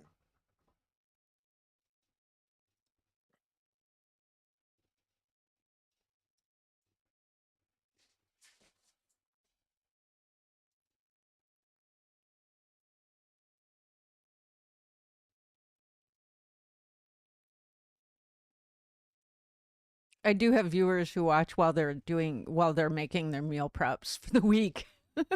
Yeah. I should do that Kurosaki, later. if Well, you're that's out fine. there, talking about you. There they are. It's cool. They might I be need to doing start meal plotting preps some now. meal preps. Huh? I need to start thinking about meal preps. I do moderate meal preps, but I also have trouble with the meal preps lately because produce has been like not lasting as long as it used to because there aren't as many people working the fields, so it's not getting to the store quite as quickly, Yeah. which has been really disappointing because I'm really good at making stuff last, but like it's all out the window now.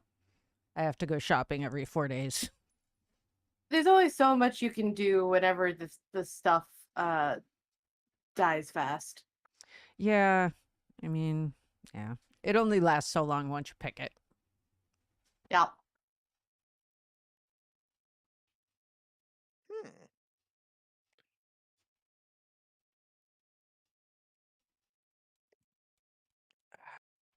It's the animus turn, isn't it? Yeah, it's the animate's turn. All Heck right, with that who's gonna guy. get it?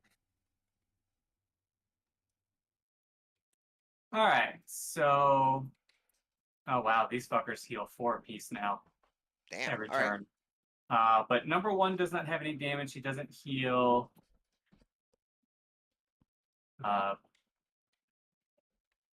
Is there an opponent adjacent? No. Yep, he has a Garrus adjacent.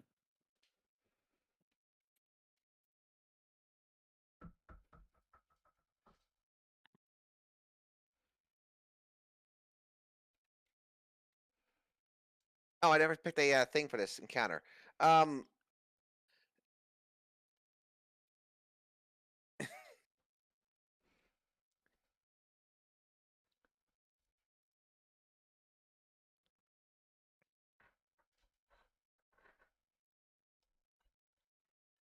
I I asked for what condemn, right? Because they can summon espers and shit. Oh yeah, That's right. Unless you guys would have suggested something else, in which case I'm totally fine with that. But I mean, besides darkness, darkness is the only other thing that's delivered. So darkness or condemned, your choice. I don't know if this person even condemns. The one Esper, I think, does.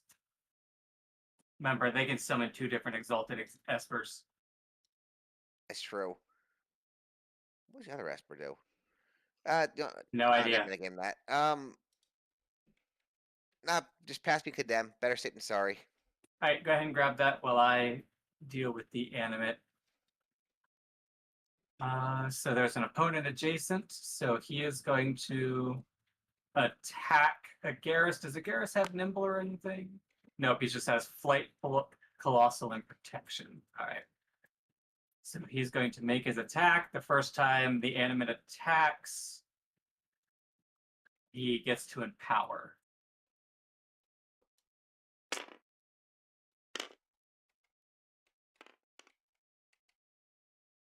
I have to roll a black die for him real quick. Come on, Skull. It was almost a skull. Instead, it's 4 books.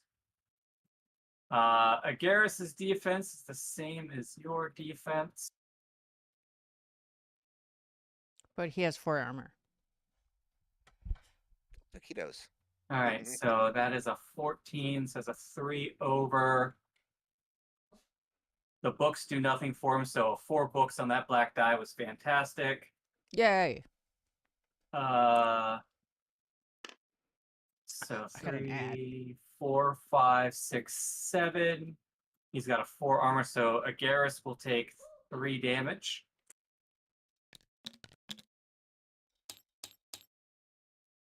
And then Change of Perdition will trigger. Because he was able to hit with an attack, he gets to make an additional attack.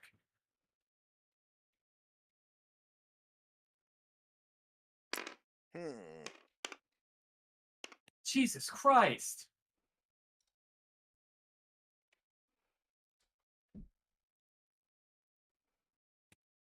Oh, all right. Wait, what? So Chains of Perdition, which is in his passives. The first time each turn the animate okay. hits with an attack, follow-up, make another attack. Okay, got it. Thank you. And he decided to crit on this one. Dick. So that's a 7 overage. And 1, 2, 3 shields.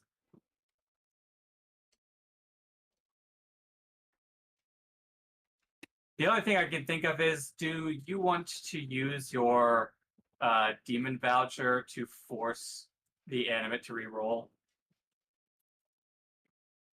So that's 7, 8, 9, 10, 11, 12, 13, 14. That'd be 10 damage to Agaris. Yeah, I guess.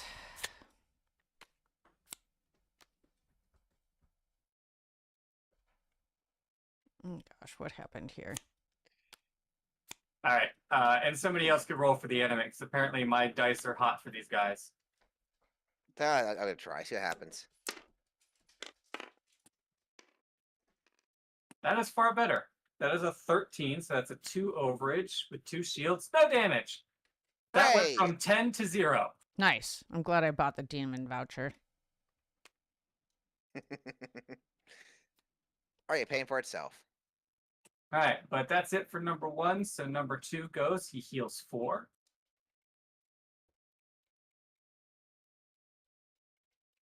And then he's going to look for someone adjacent. Nobody is adjacent to him. Is there an opponent with an SOI? Yes, there's quite a few. Prioritizing the lowest conviction value without darkness. Knight is white and teal.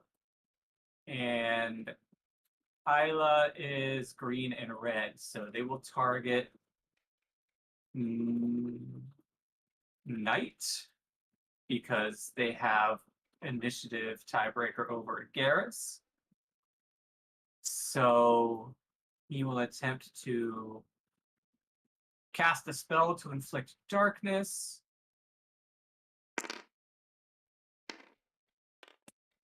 I'm done rolling for enemies. We already said that, and you kept rolling anyway. Yeah, Like, are you trying to kill us? no. If you don't want me to play, I can drop out. No.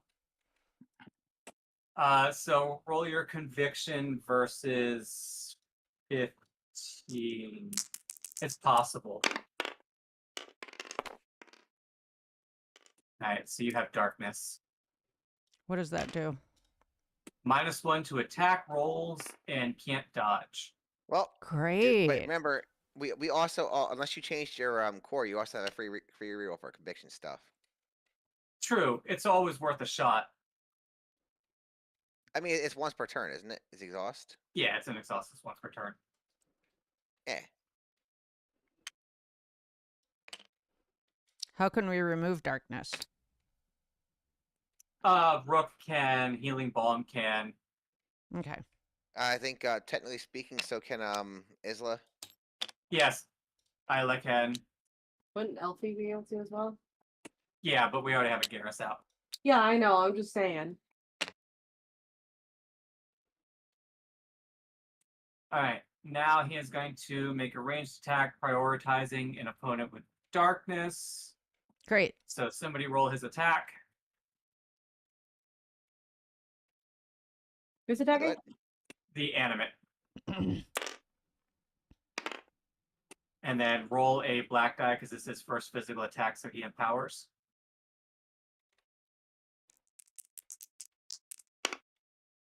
Come on, Skull. Nope, but all books, which is just as useless for them. Okay. So it's 8, 9, 10. Okay, so it's a 13. That's a 2 over and 2 shields. Nightingale does not have any damage resistance. So 4 damage.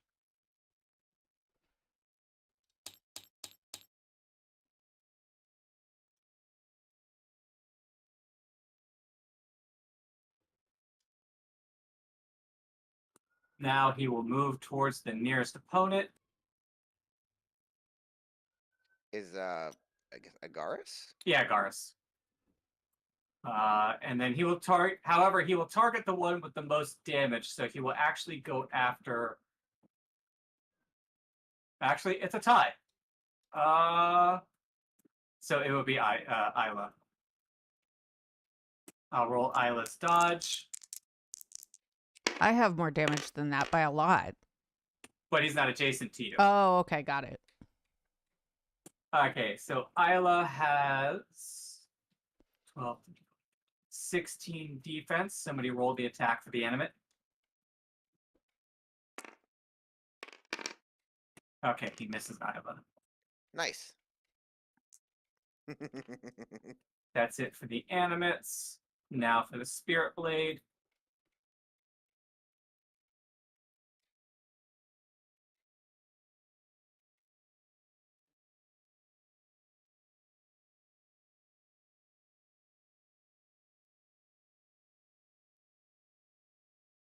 Okay, there is an opponent adjacent.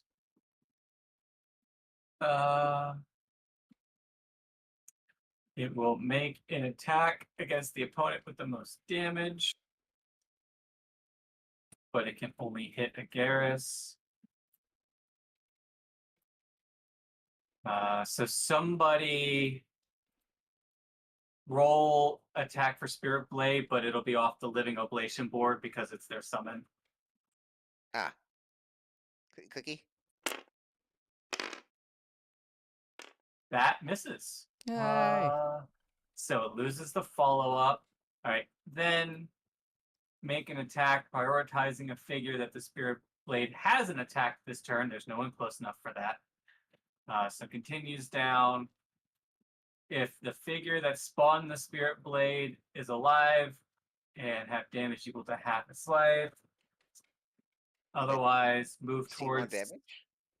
So what it does is it'll check to see if its summoner is at half health, and then it'll explode, because just like Zulfikar, if it explodes, it heals the caster. Yeah, okay, gotcha. So otherwise, move towards the nearest opponent and make an attack. Oh, it's already near Agaris, so it'll just attack Agaris again. Someone please roll the Oblation's attack dice. Eh. Why?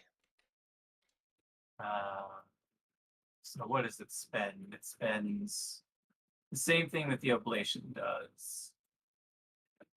Oh no, it also has its own stuff as well. So 7 overage. 1, 2, 3, 4, 5, 6. Jesus fuck! Everything hits like a Mack truck in this. Yeah? All right, so 7 overage. 8, 9, 10, 11, 12, 13. He does have armor, though, so reduces that by 4, so he takes 9 points of damage.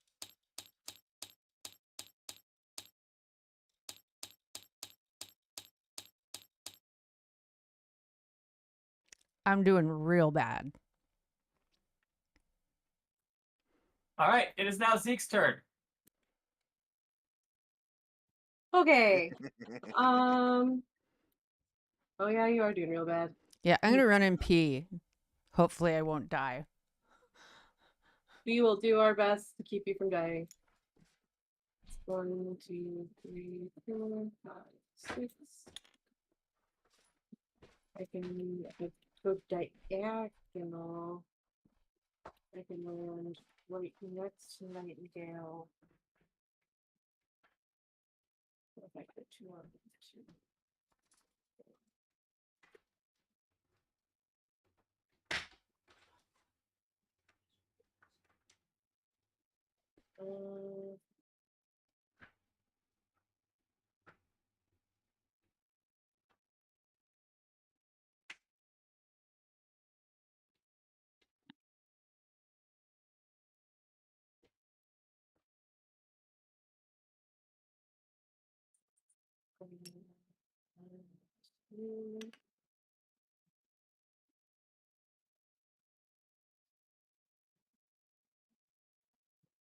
Yeah, I think we'll do that. It'll take away a lot of my stamina, but that's fine.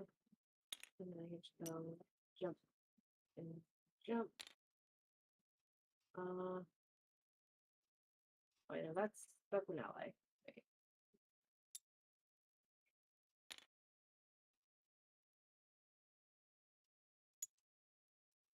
Either way, that's the closest I'm gonna be able to get. And he's gonna have to hang out here for now.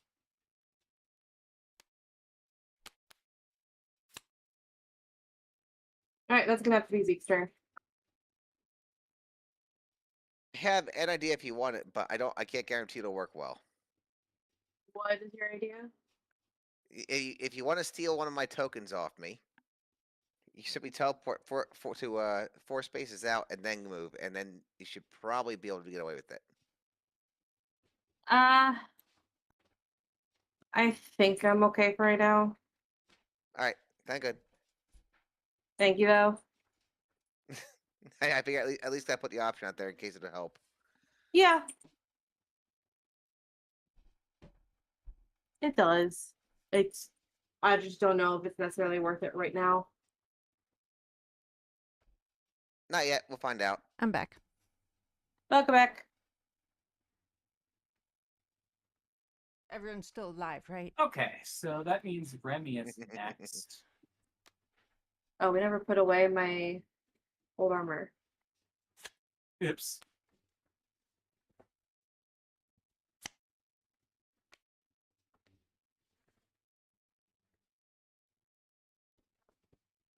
Okay, now it's put away.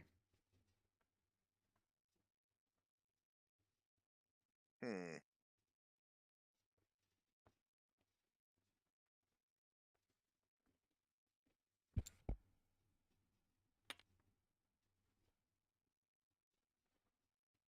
All right, so I spend 1 to move.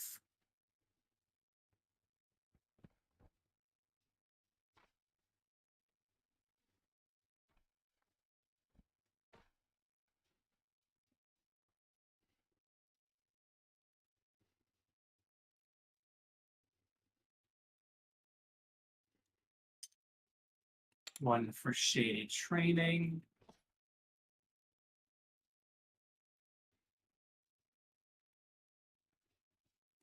All right, so that puts her in line to do some shit. So we're gonna first do the precise strike on the animate.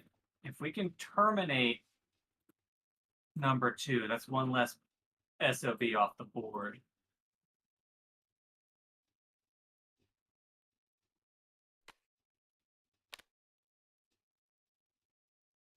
I do roll with a red and a green die now.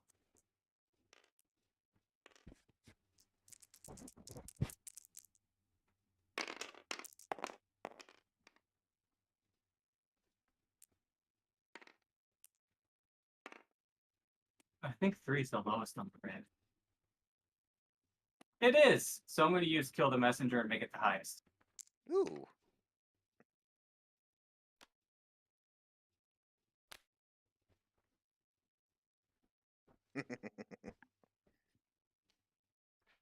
All right.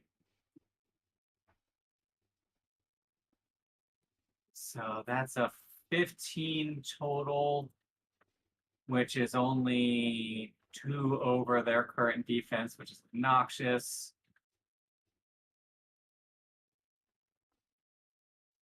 But that still hits. I just don't get my bonus pain damage.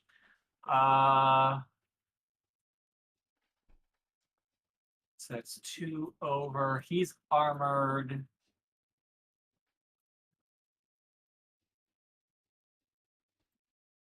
I can spend. We don't have otherworldly anymore, so I can spend my books to move a space.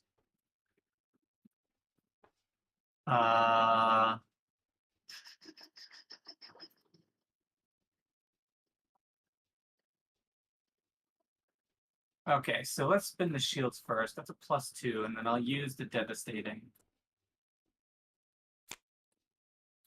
That's a total of 6.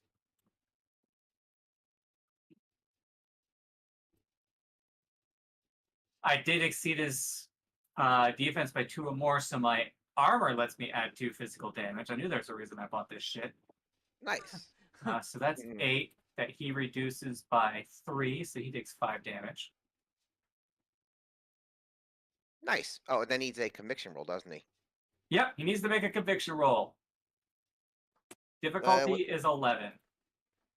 Conviction. He passes. Ah, bastard. And then I'll use my 2 books to move a space.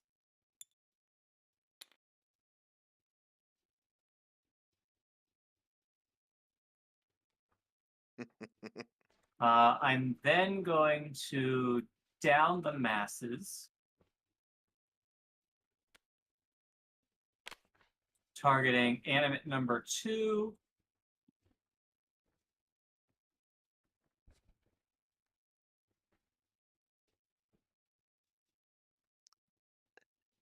I'm also wondering if the animates aren't a trap. I mean, they may or may not be, but they do a shit ton of damage, so they do have to go. It's true. So I'm going to target number 2, and I'll target the Spirit Blade. So we'll attack number 1. We'll attack the animate first. Does she follow the same rules as everybody else for her summons or no? Nope. She does not take damage when they take damage. Damn. Okay, I fucking missed the animate.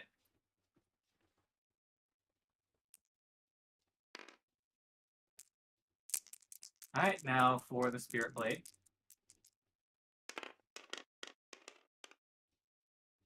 Ooh. Okay, 14. He has the same defense as her, which is a 12, so that's 2 over. So that is 2. I'm going to be using This is physical.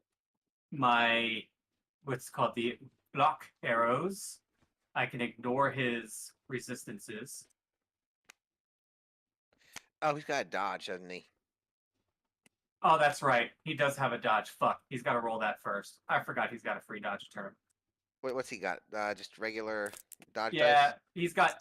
He just has. It's basically the same as Nimble, so just roll the black die and he gets +1 shield. Come on, Skull. Okay, so Or I both. still hit him with 1 over. I'm going to ignore his resistances. Okay. He doesn't have any armor, so I'm going to use my barbed arrows. So that's 1, If you have one of those 2, poison 3, squirty battles, 4, 5, 6. can they be poisoned? Yep, he does not have immunity to poison, so there's a chance. So he's going to take 6 damage. And he's a conviction of what? It's the same as the living oblations. Oh. You got 10. Oh my god, he's poisoned. Yay! We love that for him.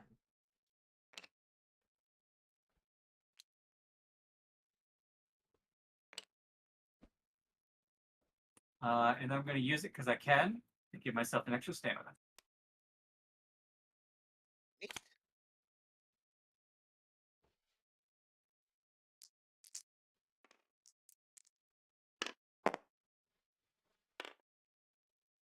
And I still have it. Nice.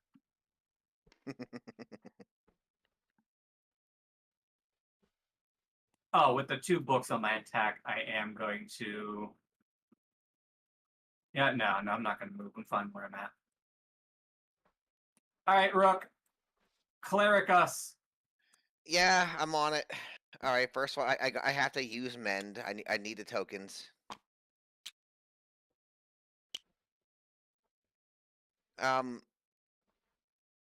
Shenanigans first. I'm gonna burn a token and poof my ass.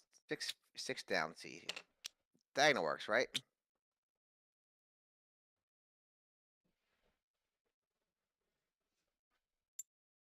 Yeah, SOI counts diagonals.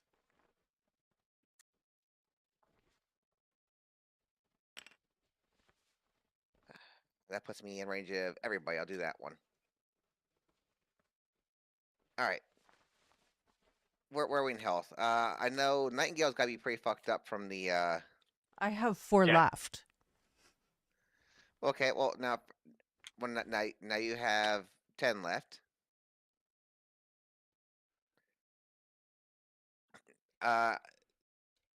Okay. I already didn't die from some nonsense here, so I'll pull another one of those and give you another 6 back. So you should have 4 altogether. Ooh, thank you. I don't That's know right, if I Rook. can Do really your help job. a Keep Garrus. Nightingale alive. There's not much I can do to help a Garrus situation.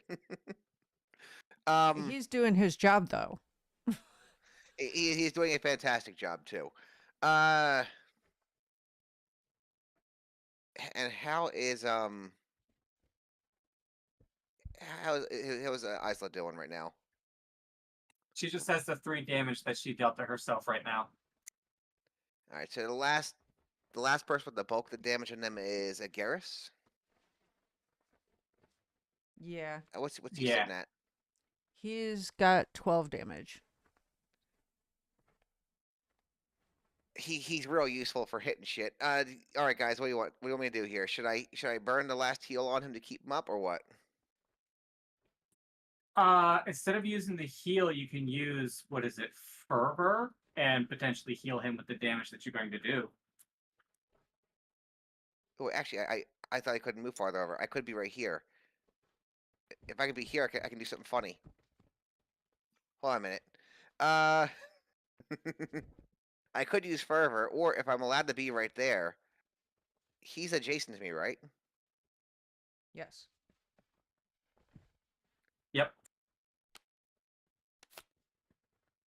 we're gonna put this thing to work. One of my combat dice, right? For the spell? I gotta burn 1 stamina to use it for the sickle remedy, right? Oh, yeah. And then you roll a combat die, and that's how much you healed. Yep. All right, go dice, go high. Yeah, that'll work. That's the highest it can go. Nice. What is it, a You can 9? have 9 back. Yep. Holy cow. Thank you. So put him at 3, which is great for him, and I That's need to great for start all of stacking us. up bullshit armor stuff here. All right. Now I will burn the other 2. Love a healing tank. I gotta start fervor. See if I can't get some. Well, hold on. How close is the Ampeth dead?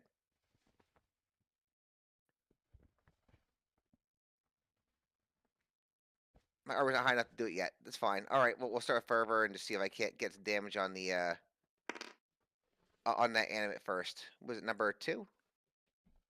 Yep, number 2 is the one we've been hurting. All right, number 2 it is. And I'm using my green for casting 9 now because funny reasons.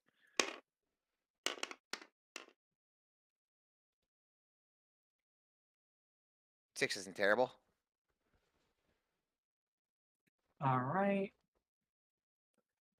So that's a total of 12. Somebody roll the animate's conviction.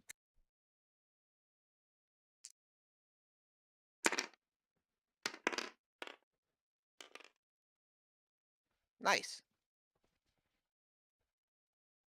Yep, he gets hit. What is the total damage? Because you've got an armor of what now? Armor of 5 presently. All right. And then you can add Devastate. I can indeed, and will. So that's 7 damage. And half of that can be used to heal, or if I want to make myself more a problem, so I'm going to stack barrier myself real quick. That's fine. You mitigated a lot of the damage on the party. Well, that and this is going to make me give me 6, which means when I go to start doing the courage stifle, it's going to be 6 armor plus whatever bonus I can slap onto it for bonus. So I can do. Oh yes, 14. because stifle is ×2. So yeah, 12 minimum. So I am good. I can't do anything with this last stamina yet. So All right, that brings us to the oblation. This is when some shit's about to fucking hit. All right, is there an opponent adjacent? Nope. So we skip that one. Is there an opponent with an SOI? And this figure has at least 10 damage? Nope, we skipped that one. Is there an opponent with an SOI and this ability has not been used this encounter? Yep, here's where this shit hits. Use Exalted Esper, Minos the Contractor against the opponent with the most damage with an SOI. That would be Nightingale. isn't that Gale No, within, wait. No, Nightingale's too far outside of SOI, so that would be a Garrus. a Garrus? Okay.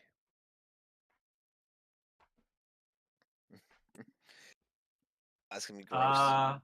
Actually, it'd be Isla, because Isla's the tiebreaker. Oh Because she has the same amount of damage as a Garrus, thanks to your healing. shit. All right, so Minos the Contractor. An opponent with an SOI is dealt magic damage equal to the number rolled on both of their conviction dice. Then inflict condemn. And like that's it. Like there's no like roll to defend against Exalted Espers. They just rock your shit. That's why I could hit myself real hard for a second. Take that myself, can I? Because that'd be really funny. Nope. It has to target her. Aw. I could reflect that shit back at her. It'd be funny. Well, she has a reflect, so some of that damage is going to bounce back. Or be. Only if she is damaged by an attack. The Exalted Esper is a magical thing. It does not count. What? Yep. She's breaking all sorts of rules.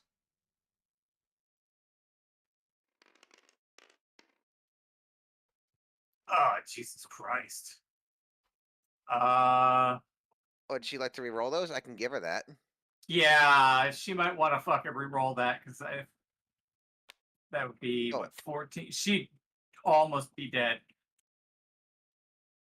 Go ahead and re-roll that. Problem solved.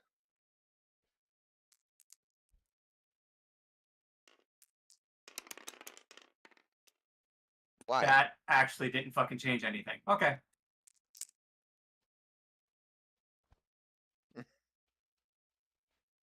I find it interesting that it's the side quests that keep almost killing us or killing us. Hmm.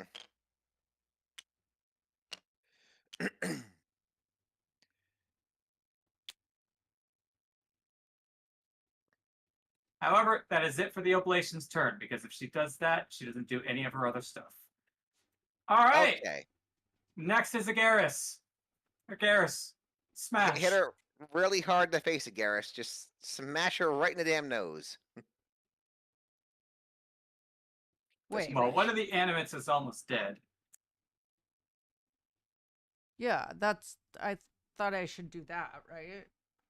Yeah, let's get rid of him because he will cleft the shit out of us. We have one more pager, so if the oblation gets high on the initiative, we can shove her back.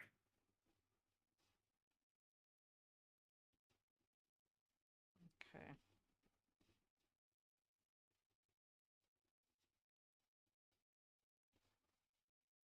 Hmm.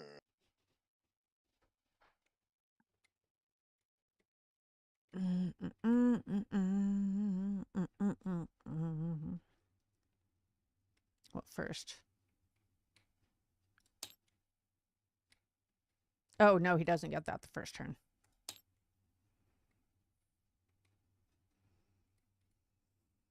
Hmm.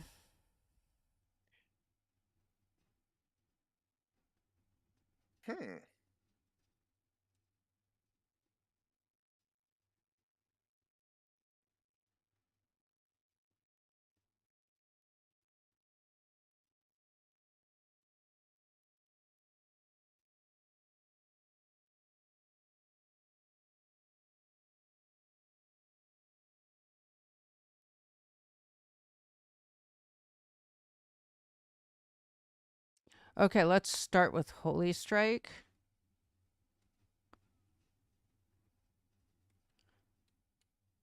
It's a spell 6 against 2 opponents, and it's going to be animate number 2, and I'm thinking the what's it's called, the oblation. Yeah. Okay. Yeah, getting a Why little not? bit of damage on it's not going to hurt. All right. That's so it's a spell 6. That's it. Okay.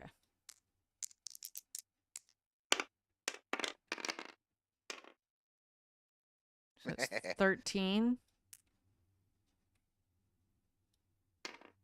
And he spends symbols like you, so you would have otherworldly, so that's 14. So somebody roll conviction on the animate.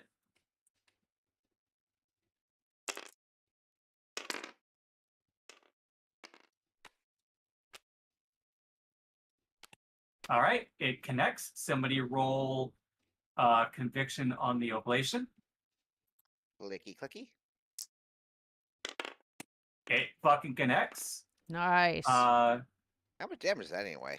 The damage is 2 times the number of disciplines I have. So Oh, 12. shit.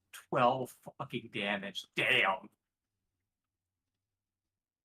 So animate number 2 is just gooified.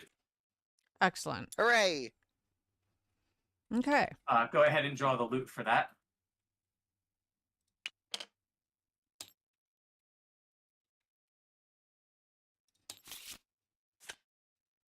Seven. Ooh, money. Okay. So that only cost me 1. We're gonna keep going. Shit, that does only cost 1. Mhm. Damn. Punch her real hard in the face. Make her regret her life decisions. Oh, you can't reach right now, can you? He does have a reach attack. Well, a ranged attack. Oh, right, the horn blast. She does have nimble, so any physical attack she does get to roll dodge once. I always forget what Colossal actually does. He can ignore heights, elevations. So it sounds like you guys are deciding that I should continue hitting the oblation. I mean, you just rocked her for 12 points of damage. She's only got 18 left. I don't know if it's enough to kill her, yeah, but I if we guess can so. smite her, Who's? Oh, and then we're gonna do initiative. Okay. Yeah. Yeah. that- In that case, yeah, let's go ahead and do that. So yeah, we're gonna do Remy horn. can try and get the treasure chest over here, depending on where her initiative lands. Okay, so horn energy blast. That's gonna be both of my dice, right? Yeah, because that's an attack. So she'll get to roll a dodge first. Okay. So someone go ahead and roll the black die for her. Oh, where's he at? Oh, there it is. Do Books. 4 books. So it gets a +1 regardless, just because that's the nature of how nimble works. So 13 defense.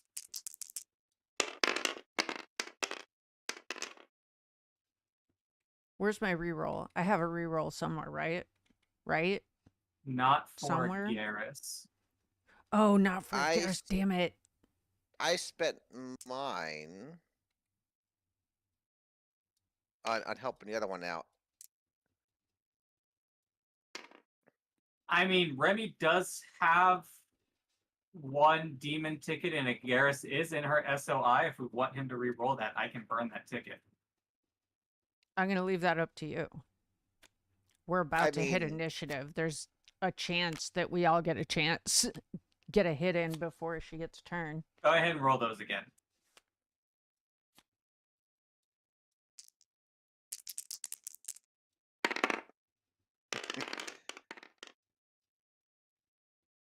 That is a 13, which hits exactly. So your symbols are 2 books, 2 shields. So he can spend books for +1. What can you spend?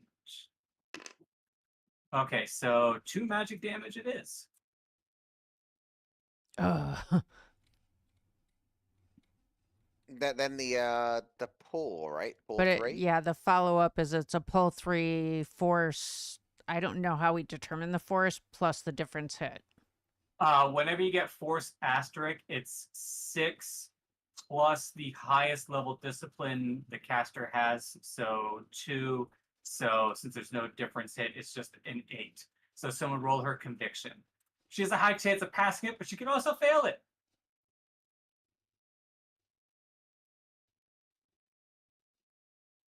The living oblations? Yep. All right, she passed it. All right. I say It was a long shot. The pull 3 is not separate. It's a whole different thing. All right. All right.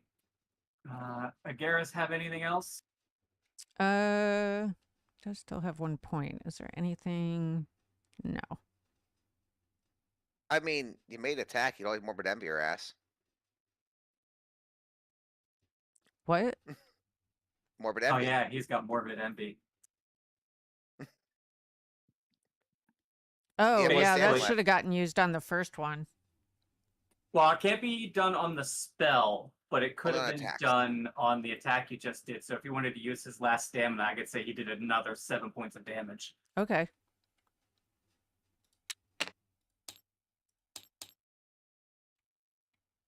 All right, she's got 9 hit points left. All right, so I'm going to hit the initiative. Let's go Monster ass in the initiative. back. Tell That's you what, pretty good.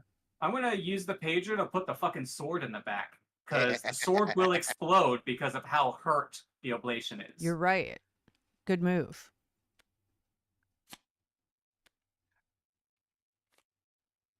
Yay. Hooray for putting the pagers Hooray. in people's pockets. All enemies to the back. Everybody to the back, to the back, to the back. Everybody to the back.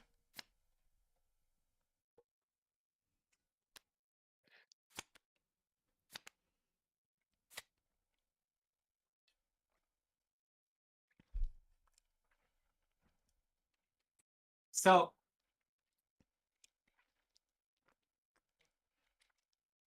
let's get a little wild here.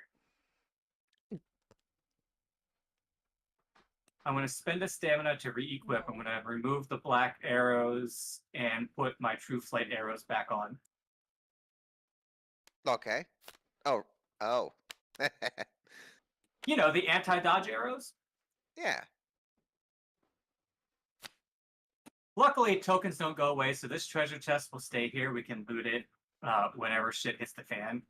But I have a hot chance of being able to wipe out the oblation in one hit here. Do it. I support this. We are Precise cheering strike. you on. Using the flight arrows, she does not get the chance to dodge.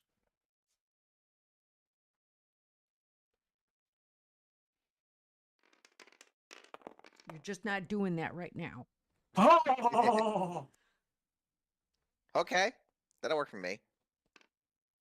So that is 17, and that's not even with me moving. So I'm not going to apply that freaking bonus just in nice. case I need to move.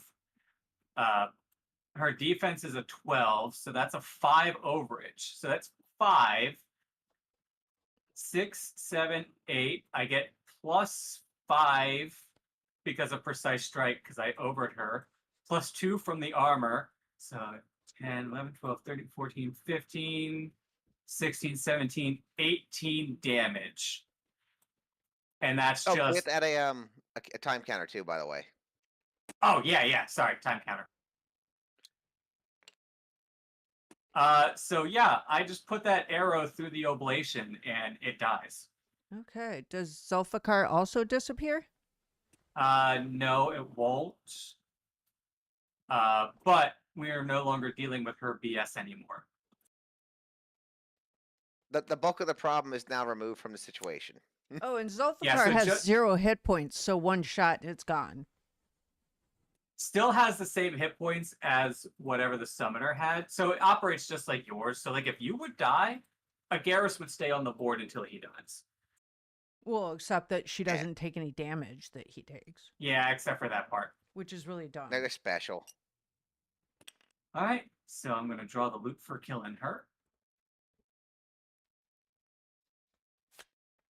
Wow, Oh. 12. That's We right. did We're need in the uncommon, so there's higher loot cards in here. I'm cool with this. Okay, so we have to go until everything is dead.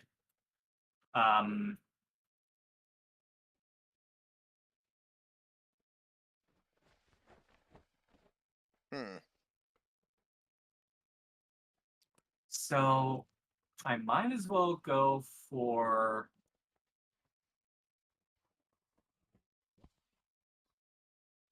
So I've already used those arrows, so I'm going to eat another stamina.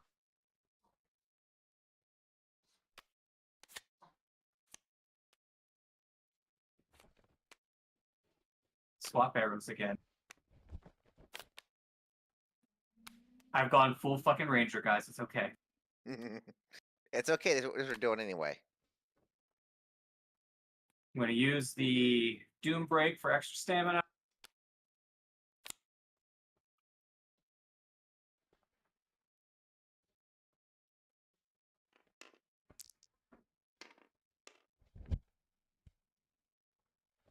All right, we're good.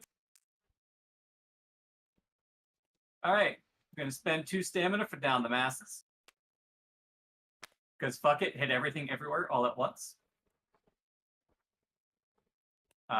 Spirit Blade is first target, and then it will be the animate. I'm going to be using the black arrows to ignore his resistances.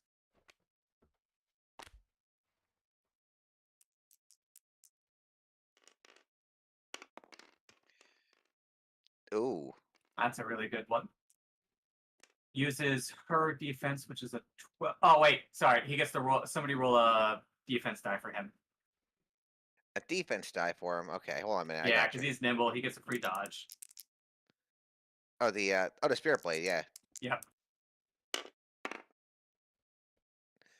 I All right, got so you get the slid. +4. So that's a 16. So I have to re-roll that red die. got no choice. I can't force him to roll that, so. Well, that allows me to hit him exactly.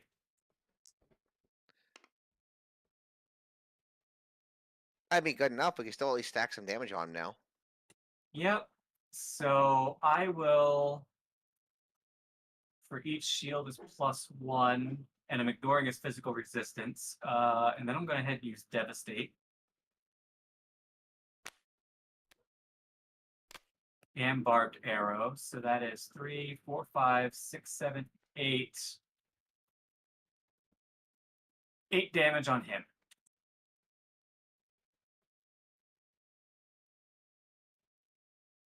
All right, now for the attack on the animate. He's got a defense of 13. Oh, wait, with my 2 books.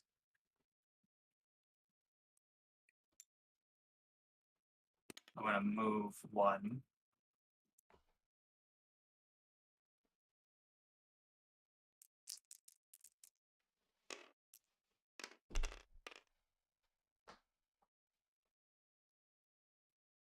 That allows me to hit exactly.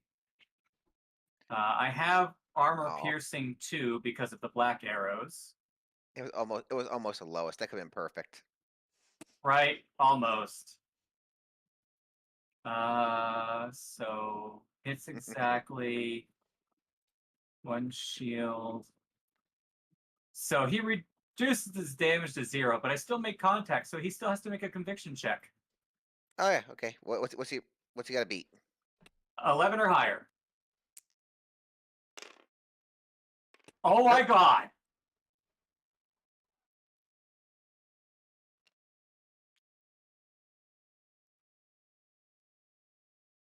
Not if he gets roll a 6 next turn. Before he gets to do his heal. Purple's dead. Red doesn't have any damage on him. Oh. Well, I can dream.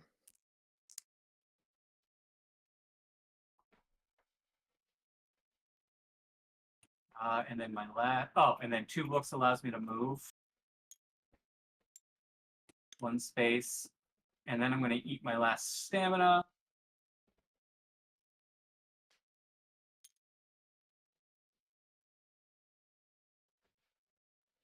So now, next turn when I have stamina, I'll be able to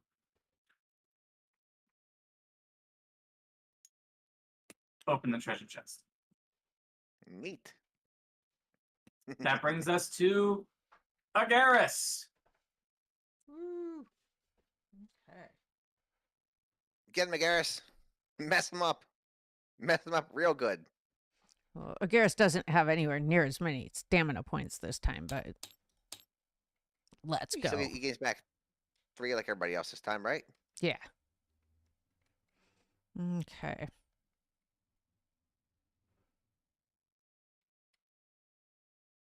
There's 2 of them. There's the Holy Smite thing, and it was funny. Yeah, I'm trying to decide who to do it to. It looks like the blade. Well, the smite hits 2 people, so you can target both of them. Right. But I'm trying to figure out everything else, too. Gotcha. I'm trying to figure out if I'm gonna. Yeah, I'll do it next time. I'm trying to figure out when I gotta heal off of. I gotta remove condemn from Isla. Ah, shit. All right. So an 11. Somebody roll the conviction on the spirit blade and the animate. All right, spirit blade because it has to go off of ablations, right? Yep. So the spirit blade passes. And then the animate. And he just barely passes. Damn it. Damn.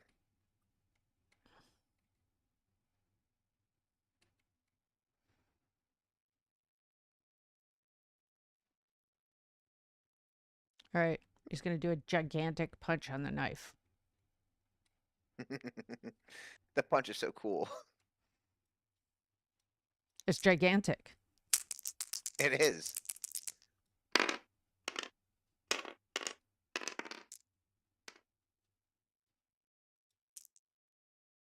So that's 11. Probably not going to do anything either. And you Shit. were targeting the sword.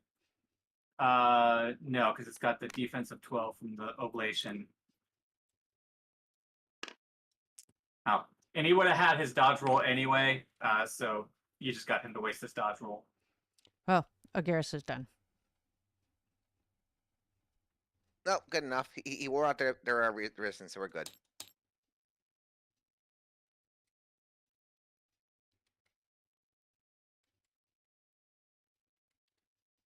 Next is Zeke. Okay, Zeke can finally move to go and do things.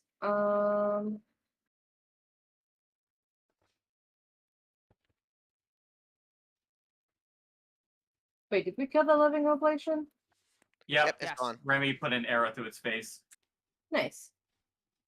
All we got left Where? is the spirit blade and the other animate.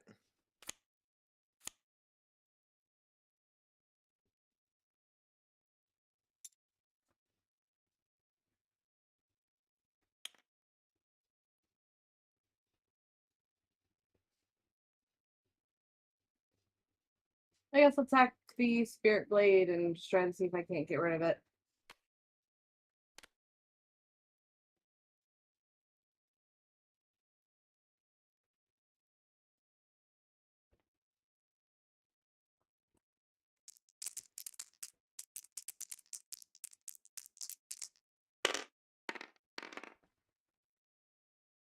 It almost like on 8. I'm upset. That is a 13, so it does hit the blade. Okay. How much over is it?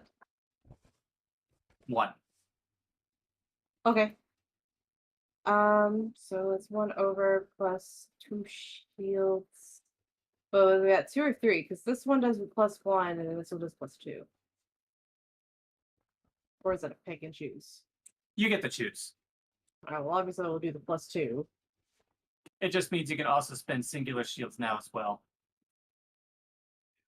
They're about the same anyway. It's like either one shield is +1 physical, or every 2 shields is +2 physical. Yeah, but there's 2 shields, so I might as well use the +2. Right, you're currently sitting at 3 damage. Are you crazy? Welcome in. Thank you for the Um, raid. So this Hey, sword crazy. has a follow-up. It inflicts darkness and deals force of 9 plus the difference of it, which I guess would be 10. Yeah, so that's the conviction check he'll have to make here in a second, but we need to finish the damage. Right now you're looking at 3. Oh, he's devastating. Okay, so 5, it does have it. And I believe it's rounded up. Actually, let me double check.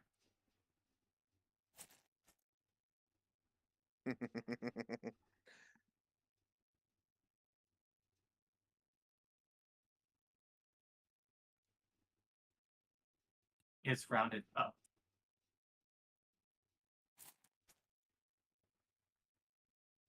So he takes 3 damage. All right, now somebody go ahead and roll his conviction at a difficulty 10. Okay. He 13. passes. That's okay. He's gonna get a bunch more chances to have to make more conviction rolls. So I'm gonna go ahead and use my hangover elixir to do a free onslaught.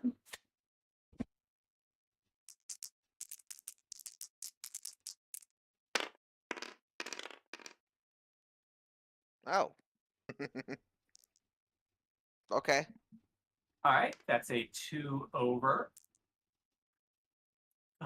So that will trigger your armor to add 2 more damage. So that's 4, 5, 6, and you can't do anything with books yet because we didn't have enough money for otherworldly. So 6 damage.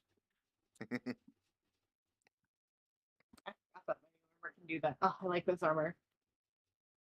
And then somebody roll his conviction 11 or higher. Okay. He passes. Next attack.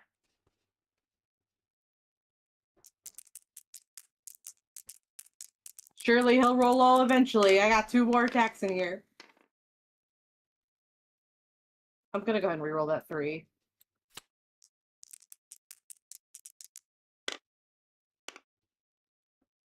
Ooh. I like that a lot more.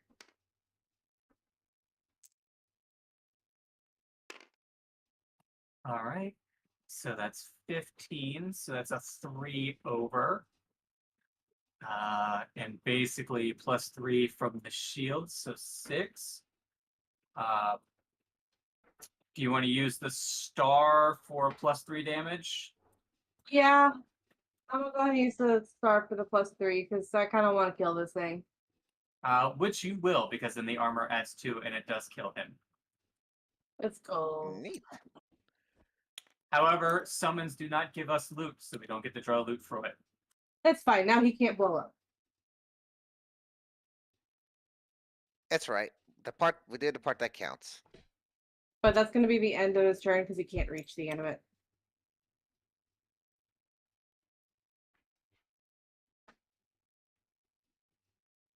All right, Nightingale. Nightingale is next, and we just have the last animate on the board. Go mess him up.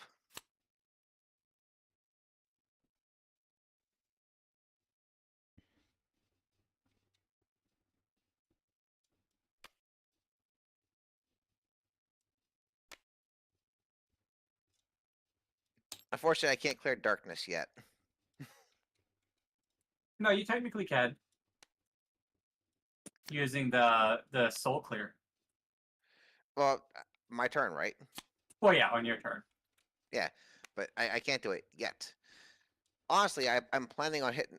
The plan is anyway to hit her with soul clear to get the darkness off and use the core to remove condemn. Okay.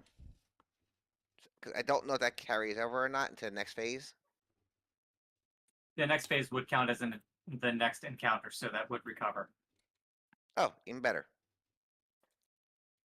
All right.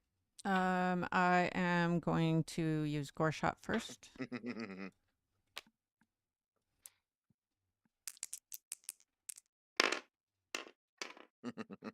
Nice. So 14. +1 from the otherworldly, so 15. Somebody roll the conviction of the animate, because I'm not touching enemy monsters today. Conviction of the animate. Clicky clicky. Have 4. He gets hit. Wait, that Wait. was not a 14, but a 13. Still hit. -1. I'm on a -1 on attack. 'Cause of Attack. Darkness does not apply to magic. Only attacks. Oh, okay. All right then. But yeah, so he gets hit. All right. Do. And I get healed. I have no more damage. Okay. So are you doing just a baseline gore shot for 4 damage then? Just to heal yourself full? Yep.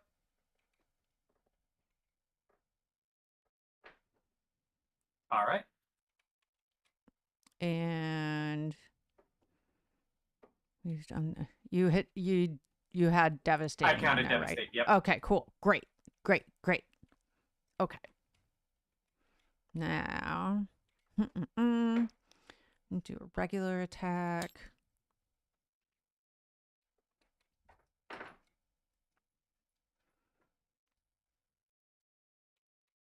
Oh, I'm dumb. Hold on a minute. I was supposed to be grabbing these. Oh my gosh. Please let this hit.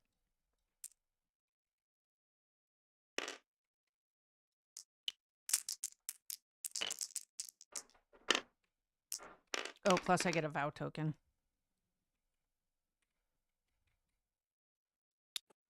A 12 does not hit. Damn it. I mean, you still have a reroll if you want to use it. Anything. Huh? If you have seen your earrings or something, right? Yeah, that's what I was looking for. Survive long enough for me to get those guys. Hmm.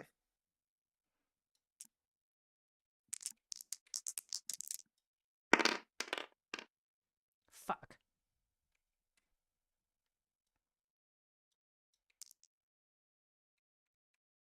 No. Oh well.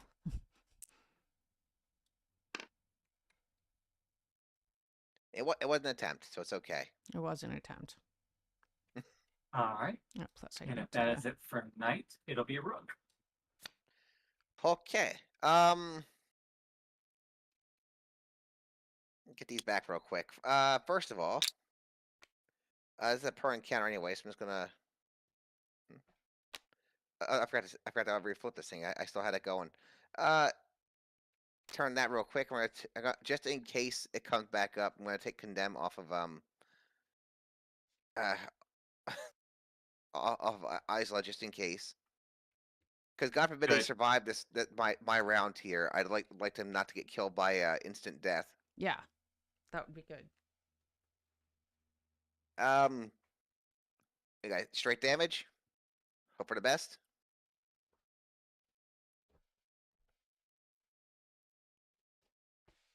So what spell? Courage stifle. Let's go for straight damage and hope for the best. On I assume the enemy because it's the only thing left alive, right? Yep. Go dice. All right. So a 12. Someone roll the conviction on the animate. I can't roll for my enemy cheating. Come on, low numbers. Damn it. 12 matches it exact. All right. And I got 2 more stand left. I might as well burn it for this. All right, one more time for Courage Stifle. Let's go.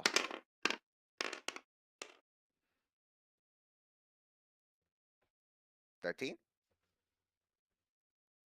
At least until I get You still- Otherworld. Oh yeah, you don't Huh? have otherworldly anymore. Yep. So 13. Someone roll his conviction.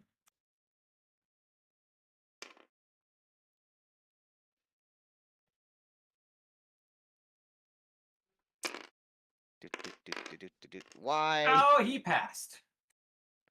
Why? It's okay. That's it. You got rid of her condemn, right? Yep, she is no longer condemned. She's good. All right. That brings us to Isla.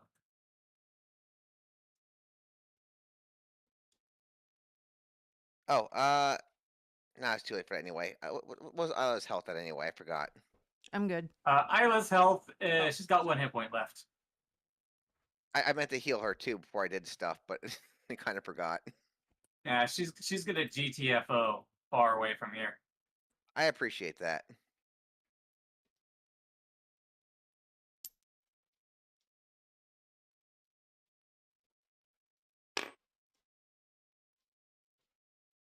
That's pretty much gonna be her action. No, we weren't able to kill everything, so 1 more time token. Okay.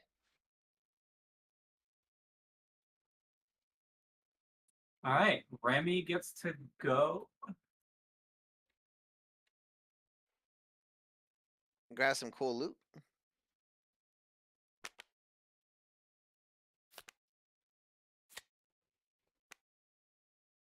Not gonna lie, I'm a little concerned about what's gonna be left on the board because we don't get to clean anything up.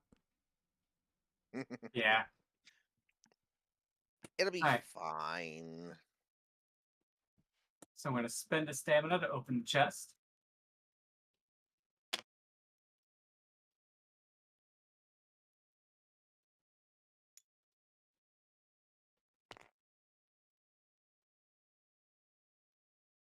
Talk to us. You didn't blow up, did you?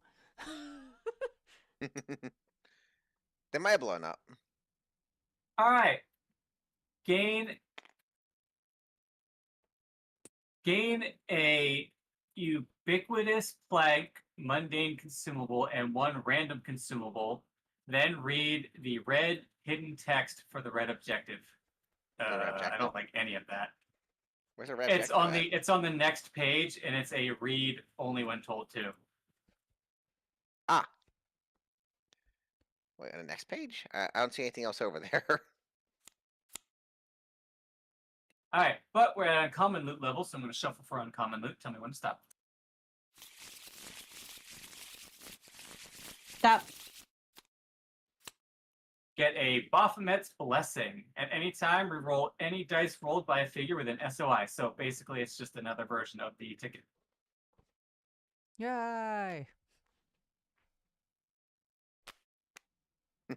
But it's better because it's got Baphomet. It's the plank. After grabbing the loot, you notice that you've trespassed too close to a fragger nest. Spawn 2 fraggers on any unoccupied special terrain spaces on UM35. Then spawn 1 fragger on the east side of UM41. I shouldn't have touched this. I should not have touched this.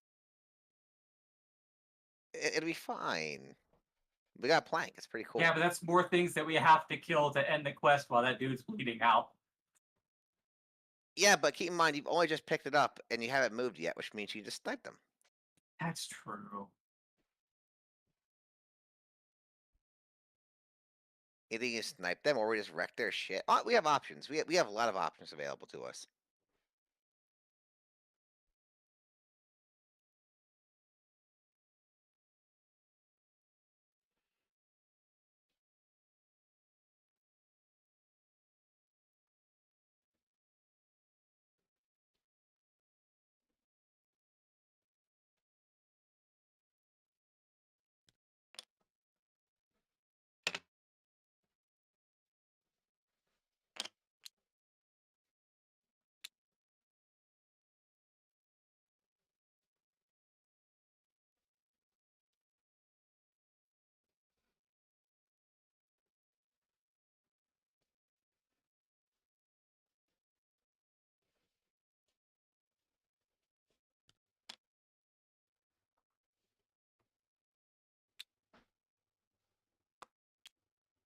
Holy cow, I'm gonna remember that. I fidget a lot when I'm not actually like doing something with my hands. And like I decided to grab my sheets and fold sheets while we were playing, and they're done. Amazing. I hate folding sheets so much. Honestly, I get it. I use the kind that really should be ironed, but I don't iron them because why would you want to iron sheets? Like who's going to notice your perfectly flat sheets? But Like maybe if you're gonna have guests over or something, but even then, unless you got like somebody with a big old stick up their butt, I doubt most people would care. when guests come over to my house, they sleep on Japanese bedding on a freaking tatami mat. So it's on the floor. There's no like those perfectly wrinkle free sheets wiped out as soon as they get put on that futon. I would never like making God bed. damn, Doom Break flips. Well, you tried. At least you got your one. Yep, you always get the one. All right, so I see a. Oh, there's the other fragor. yeah, they surround me. It's okay. We have this covered. So we're gonna down the masses. Woo! I'm gonna target one first. And I'm not gonna move, so I'm gonna take that +1 bonus.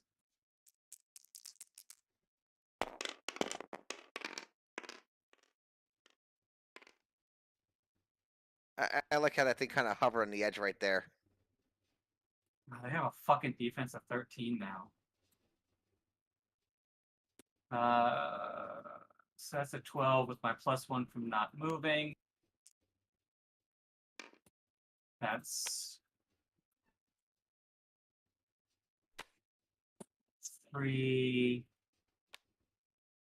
6 damage.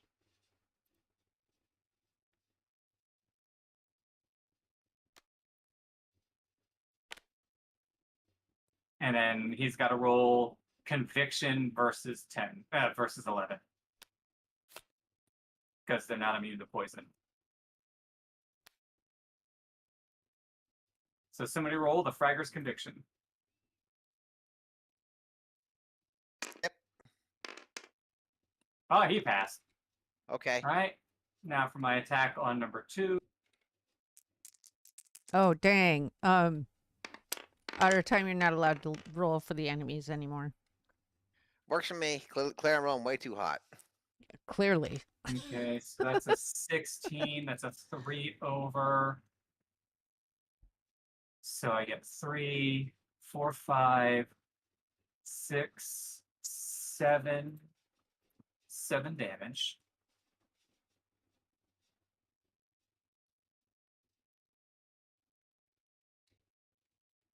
Ooh. Roll his conviction versus an 11. Somebody else? Clearly, I'm not gonna do this because if I do, it's gonna roll hot again. For the Fragger? Yep. See, that's more like it. Number 2 is poisoned.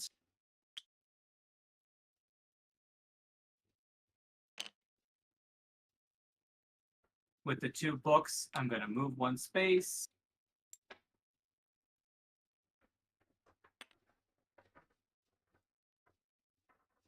And now let's fucking point blank sniper shot. See what comes of it. Targeting number 1.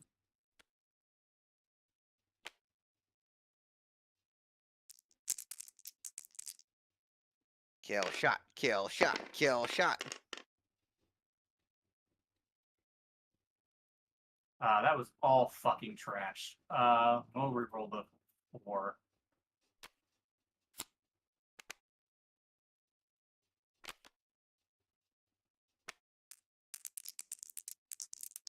A single die.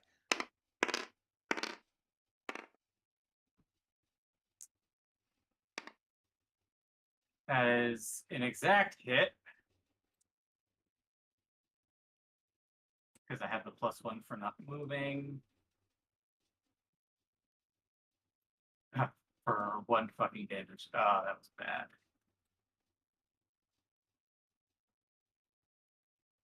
Fair enough.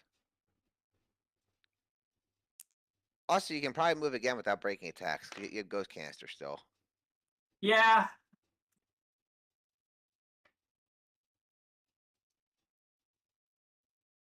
How worth it is, I don't actually know. What's it actually do?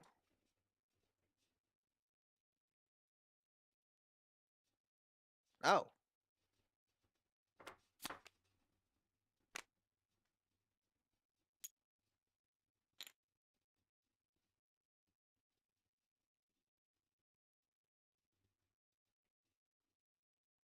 All right. That is going to be it for Remy. It is now Nightingale. Alrighty. Do, do, do, do. Hmm. Hmm.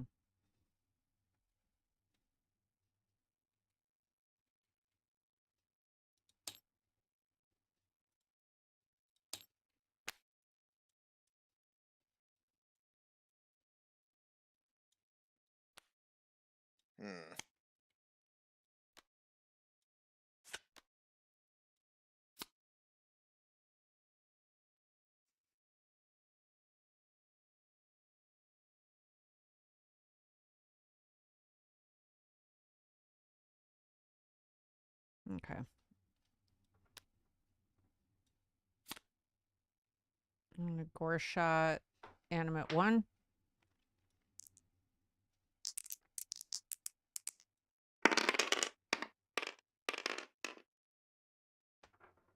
It's an 11. All right. So somebody roll the conviction for the animate.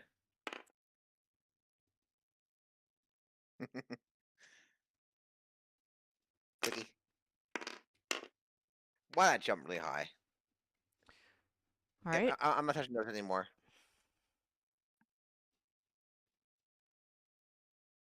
Oh, did somebody roll for the animate? I No. did. Yeah, Otter Eh, did. I'm not Gotcha. touching this anymore. Clearly it does not like me. It just wants it to be a problem. Okay.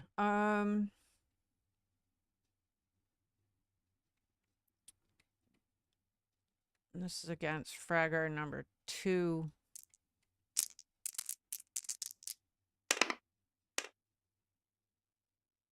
Good one. Excellent. Okay, so that's 14. And their defense is a 13, so 3 over. Excellent. Otherworldly being a thing. All Yeah. right. So 3, 4, 5 so far. You do have devastating.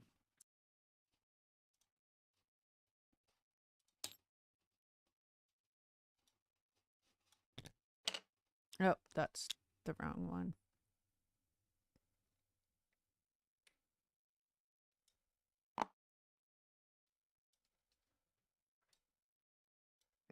What we're trying to do? Oh, Shenanigans. Don't mind me. oh, you just spawn those right when you want to. You don't have to actually hit them to do it. Yeah, I do. No, you don't have to hit them. It's just the special ability of the wand. Yeah, but as a combo, like, so a combo, it just happens regardless of whether or not I use the wand. It's That makes because you 0 have sense. another wand equipped, you're allowed to use it, is what it means. That makes 0 sense. That really makes 0 sense. But whatever, it doesn't matter. So yeah, that was gore shot. No, that was a regular attack. Okay, I don't get to add 2 if I don't have any damage. I get a vow token. I'm gonna go ahead and turn in 2 vow tokens for an extra 4 damage. So that's 9 on number 2. That kills him exactly. Perfect. Nice.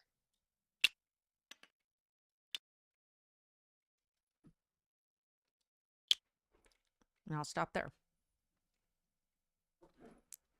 All right, Rook. You have time to redeem yourself before the animate murders everybody. Well, I mean, first of all, we're using a heal on Isla because they're not in good shape. No, they're in awful shape. So let me get 6 back real quick. I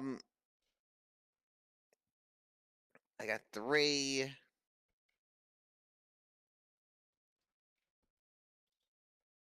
I'm not getting the 1 attack off anyway, so let me burn because it only costs 1 if I do this now. But let me hit Soul Clear to remove darkness from Nightingale. Ooh, thanks.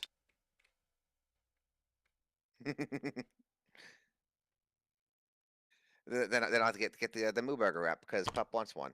Alright, I burned these 2. If I kill the animate, it'll free up Agaris and the other guys to go do their thing. Or if you guys think you can kill it before the end of the round, I could leave it alone because I might just be in range of number 3 for fraggers. I mean, the animate only has 4 damage on it. Oh, you're right. Okay, fair enough. Yeah, we have a Zeke. Yeah, leave it to me. I get a lot of chances to hit. All right. Actually, no, because even if I hit, they have 16 now, not 14. Even if I nail that thing for max, I'm not going to kill it outright, am I? No, because right now your maximum output is 14 damage using Devastate. Fair enough. All right. Not We'll take the 16, animate then. 26. We're gonna go. 26, not 16. It's got 26 health.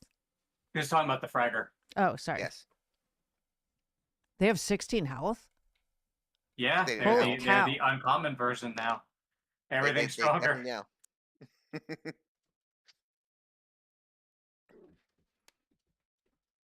The per encounter. All right, we're good in that one. Yeah. All right. Let's just try and do as much damage as I can to this animate before he starts to pop off. And then I can trust you guys to handle the fraggers and shit, because, we can probably manage this guy. So. Dice! Ooh. All right. So that's a 13. I gotta get him otherworldly again. And that's a 12. He gets hit. Nice. We will You're obviously going to do tap. the full 14, huh? Absolutely. There's no good reason not to.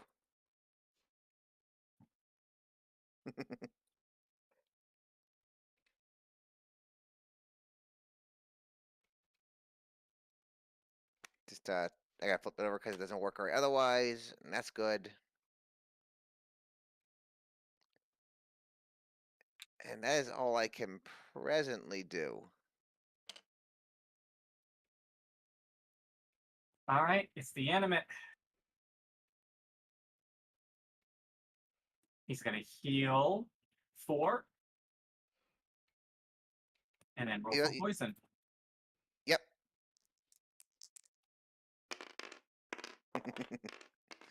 Hey, Ben Pop. For 2. I saw you stream recently. What do you get? He took 2. That ain't bad.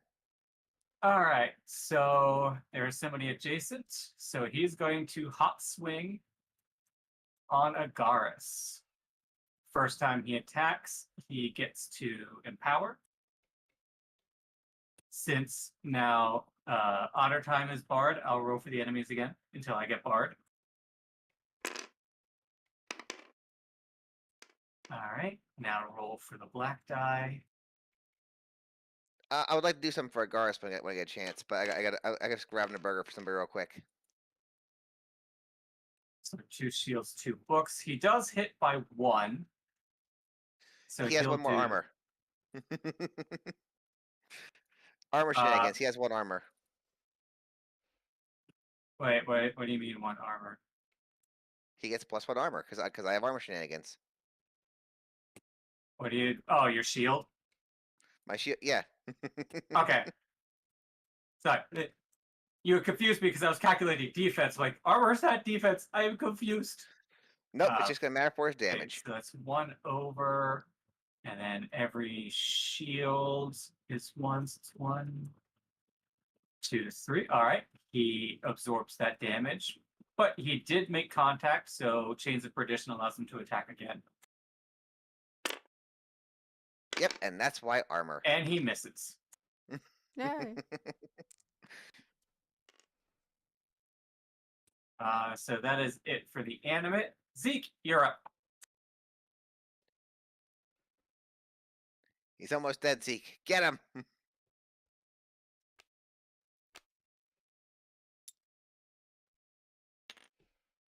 Man, I did not need to move far. Okay. I forgot to refresh flavor. It's good better because I'm going to use it again anyway. First, a free attack. See if I can kill him with this.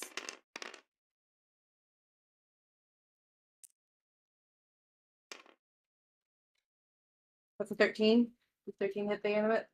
13 hits exactly. Okay. So we will use devastating for 2 plus 2 shields is 2. It's 4. How much else does that have left? He's got 14 and 3 armor. 14 and 3 armor. Okay, so 4, that'd be 1 then. Yep, because it was on the nose, so no extra bonuses. Okay, but he does. Have to make a conviction check. Yeah. I have a question. He passes. What's your question? If they use Morbid Envy and it adds to damage, does that automatically mean that the Morbid Leather armor kicks off its effect too? No, because that doesn't add to different sit. That's just extra damage. Got it. Understood. You- All I right. can't. All right, onslaught time.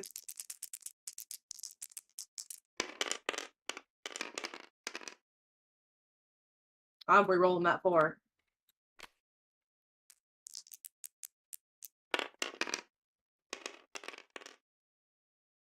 Yeah, it's better than a 4. It's exactly. So you get 1, 2 for the shields. He negates it, but you still hit, so you still keep going.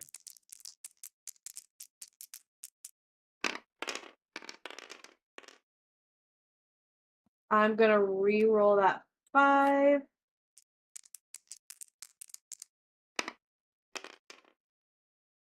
Oh, Perfect. okay.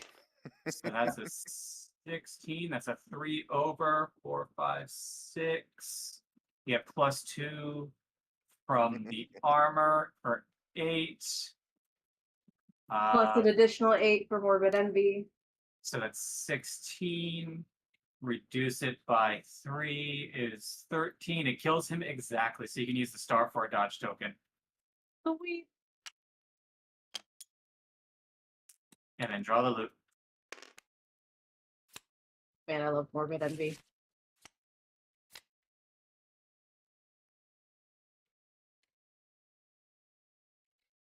Okay.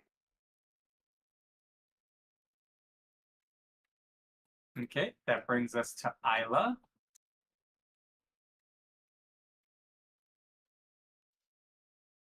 Isla is going to attempt a gore shot on the fragger.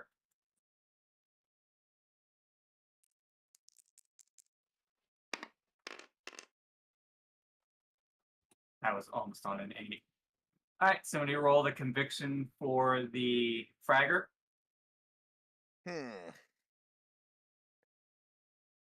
I'll do it, but Ah, it was close, but he passed it. actually a fairly bad roll too, which is a shame. Yeah, but she got a fairly bad roll on her thing.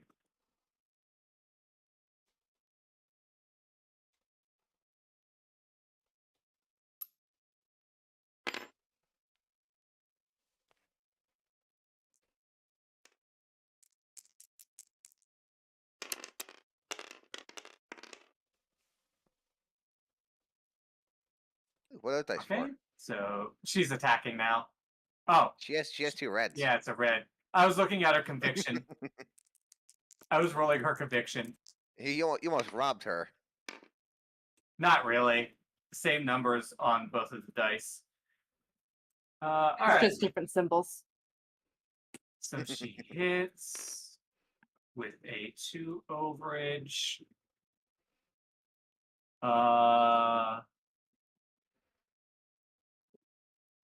For every shield is 1, so 2, 3, 4, 5, 6, 7.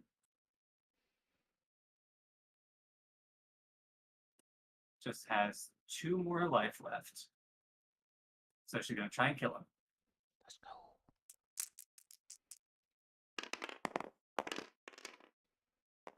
It's dead. Hooray! Yay.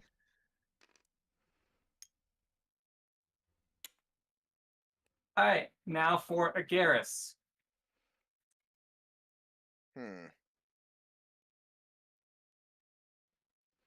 Agaris is just going to pass. There's nothing really for him to do. And like he can't get anywhere. So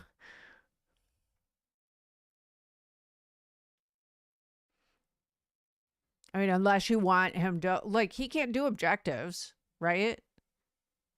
That one specifically says an adventurer or Isla needs to stand next to it, so he can't actually trigger that one. Oh, okay. Yeah, and he's not getting anywhere near that frag, or I don't even think there's a way for him to get through there. Yeah, All he right. can't get through. This is a single space right here. He'd have to go this way. So then it'll be the fragger's turn.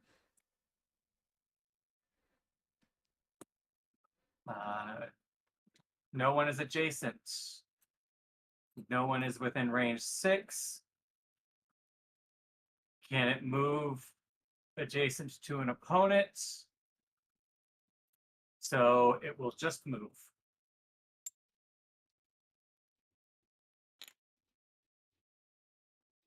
One more time token.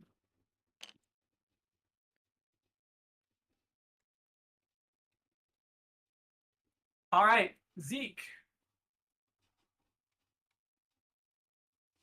Yeah, I go first, and there's like Zeke's not gonna get up there either.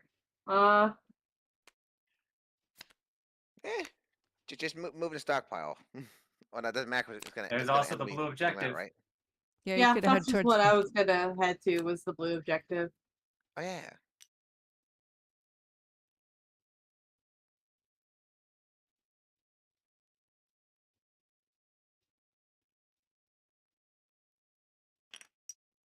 There you go. If I actually just remember that I can move through ally spaces, I can just walk through Agaris, crawl underneath his legs for a minute. I mean, he does just fly, so why not?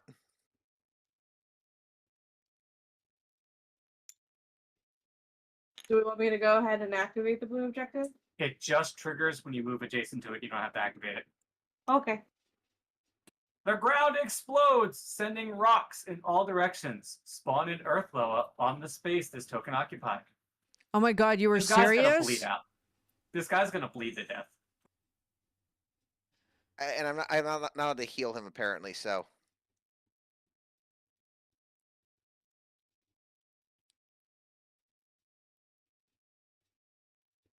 I'm not gonna lie, I thought you were joking.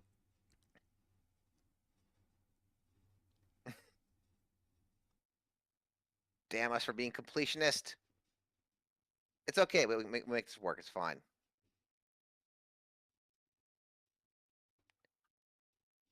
It's an Earth law, right? We should be able to pop with magic. I don't know why it's still telling me I'm in the figures area. Probably spite.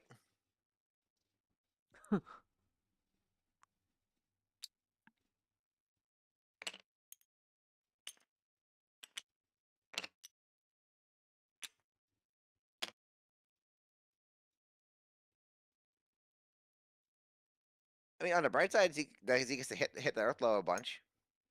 Yeah, I'll still be able to go. I won't be able to do onslaught, but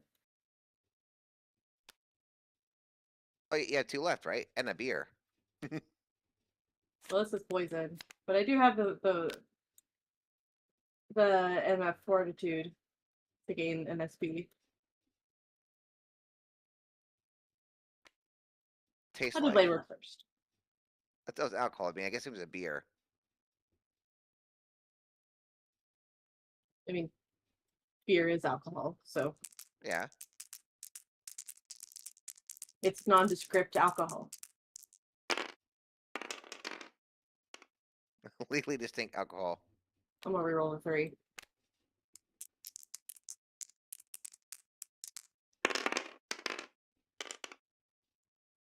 It really wanted to be a 3. I guess I'll use my reroll again. It's just gonna feel spiteful right now. That's better. Yay, now we hit. So that's a 14. So that's a 2 over, 2, 3, 4, 5. Which that 5 will just disappear. But you get 2 from your armor, 2 from the devastating, which I assume you're using, and then 2 magical. So it's 6 so far. Plus, I'll add for morbid envy. All right, so a total of 14 damage.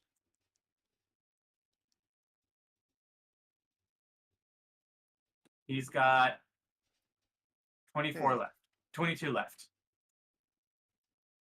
That will have to be his turn because I kind of want to hold on to the MF fortitude. Oh, but conviction roll. Oh Somebody yeah, that's to not see me, if he's 'cause- blind. Yeah, Also, damage. he passes. Dang. Yeah, I don't just do darkness, but it also does 9 plus the difference. That's not damage, that's the force. That's what he has to roll to not be inflicted by darkness.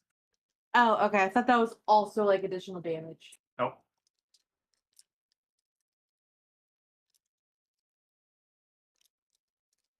Alright. Was that it for Zeke then?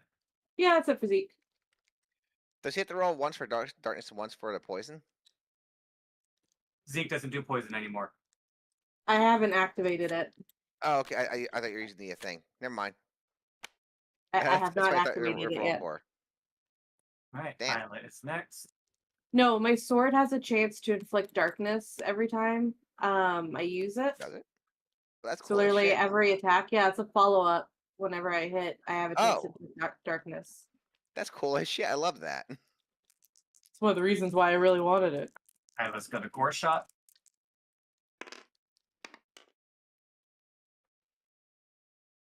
Alright, that's a 13. Who wants to roll the conviction of the fragger? You do it. He passes. Alright.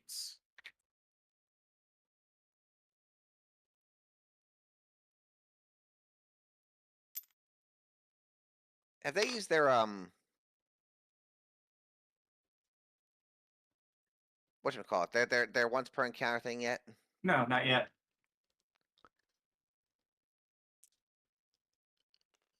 Who can we feed 2 SP to make them more dangerous? Oh, she could do it to herself, too. Is it? Ally within SOI. Oh shit. That's true.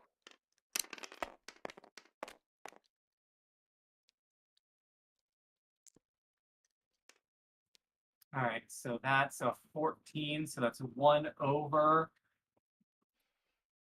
The star for her gives her +1 SP. So it's 1, 2, 3, 4, 5 damage.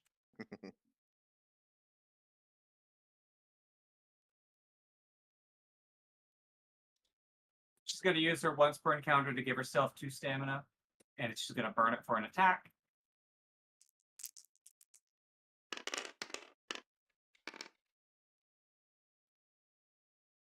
And that's going to, of course, fucking miss. God damn it.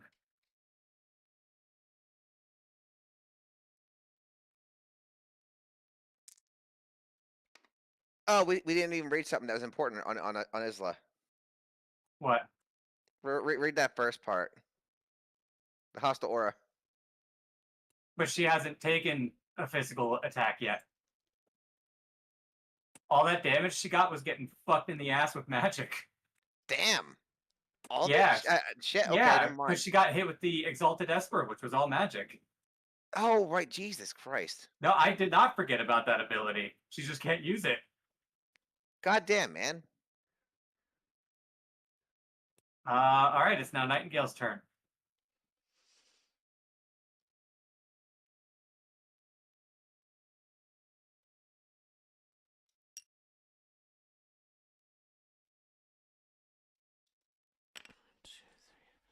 Okay. I'm gonna start with Gore Shot. Oh, let's do this first.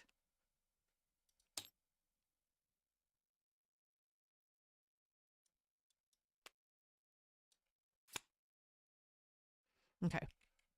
Gore Shot on the Earthloa.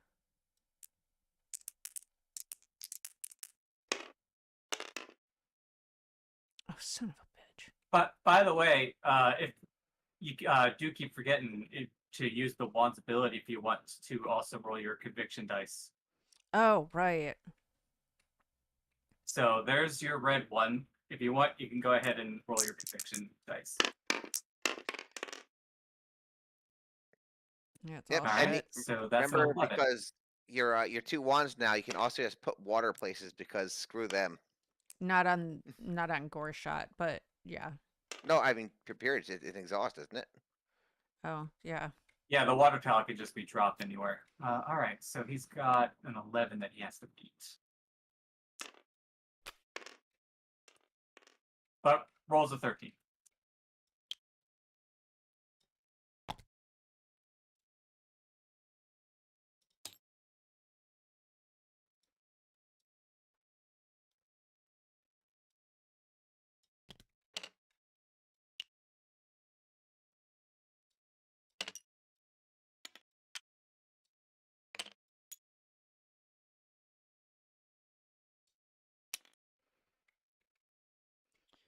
All right. Regular attack.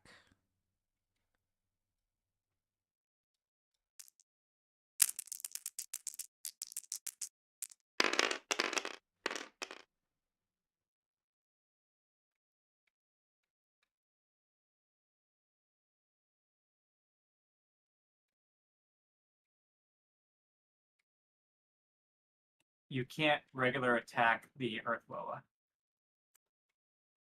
Why? Oh. No line of sight. Shit. Well, I'd have moved one more space if I'd have known that. But that's fine. That's the end of my turn.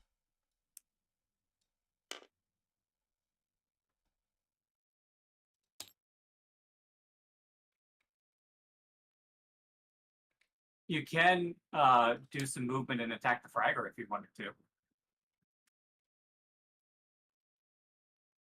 I already did movement.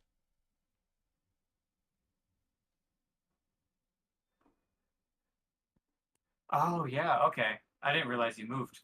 Yeah, that's why I said, like, I would have moved further if I'd have known I wasn't in a place to hit him, but I guess that's it. That's fine. All right, Rook, you are up. Yay! Okay. I'm fairly certain that they can deal with a fragger up there. That's not gonna be a problem. We're going to courage snipe this bastard and see if I can just kill him or at least do a bunch of damage right now.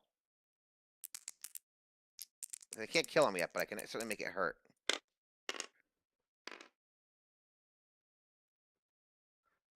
Okay. All right, I think I'm barred now. Yep, you're not doing dice anymore over there.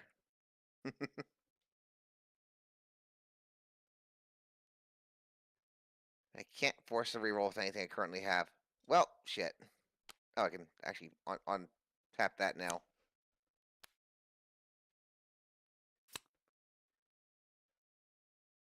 I need to take Kumo outside. I'll be right back. I'll run an ad. Unfortunately, I cannot do crap with what I got. The best thing to do is give somebody armor, but this poor man's going to die.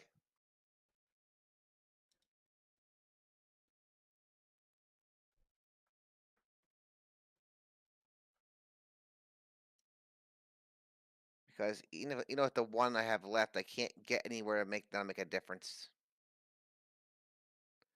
And I can't be in Agarth's way if he wants to get there and punch him.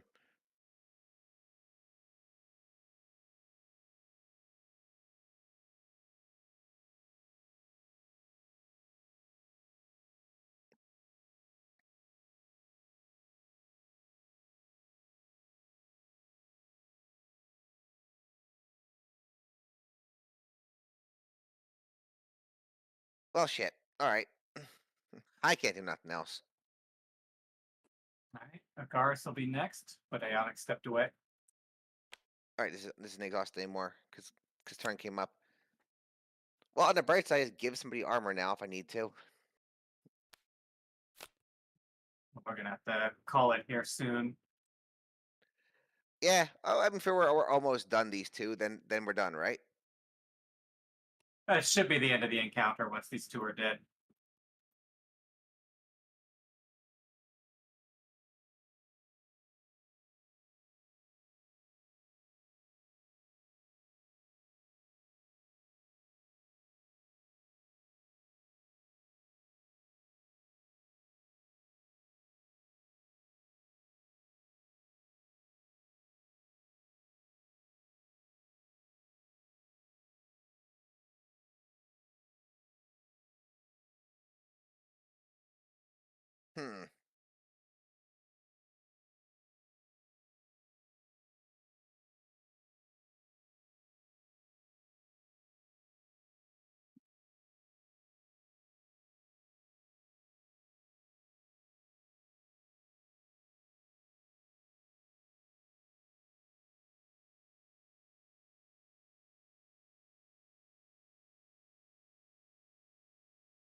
Thankfully, they have nimble, so they have a dodge when they get shot at. And hopefully, I'll shut down most of the fragger stuff. God damn.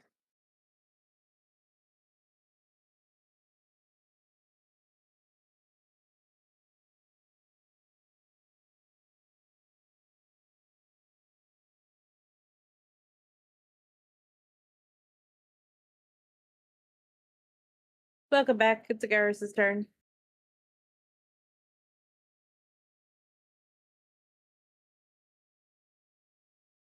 It's right. We believe in Nagaris.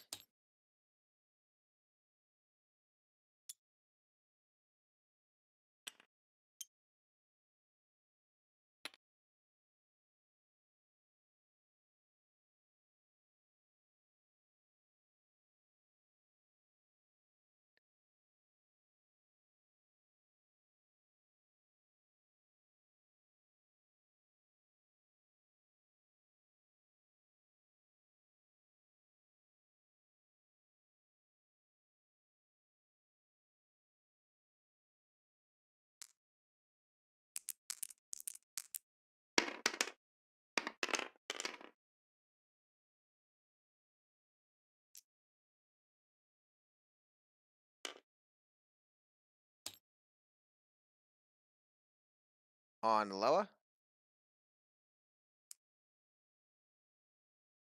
Well, I mean, no, I mean you're trying to do the Holy Strike, right? It's a spell. It doesn't miss till they see it in their roll.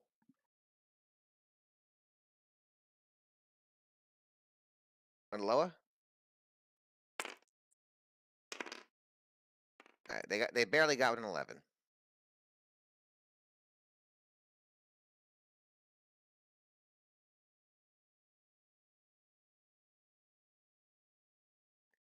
On the bright side, he didn't do anything last round, so he should have like what 5 this round.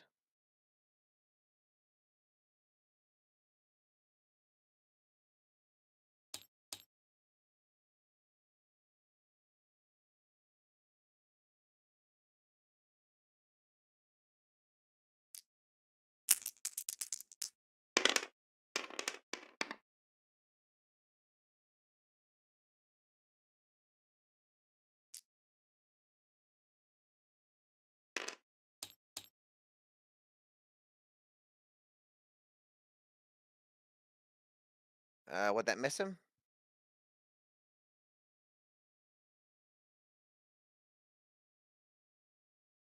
It's fine though, because he didn't hit, right? Yeah. Just hit the infusion.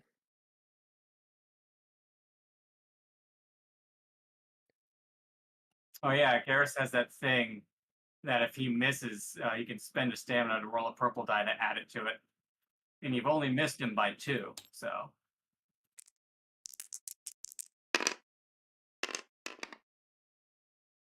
Nice. Alright, so that gives a total of 16, which is a 4 over. So 4, and what does he spend? He can spend books. So 4, 5, 6, 7, 8. And then he does have morbid envy, so you can drop a 7 on top of that with your last stamina if you wanted to.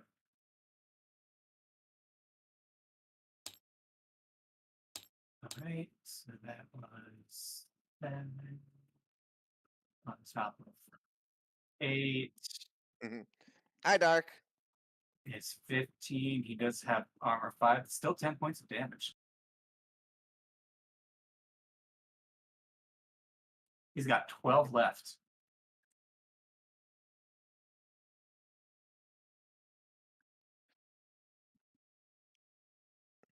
It's all right. We got this.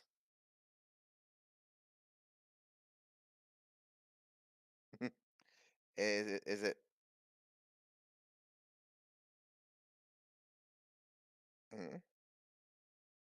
Did not work, or is it just What's up? not the Twitch nonsense. Gotcha. All right. So that should bring us to Remy. Don't suppose Remy can do some shady shit to jump around and snipe them both, can they?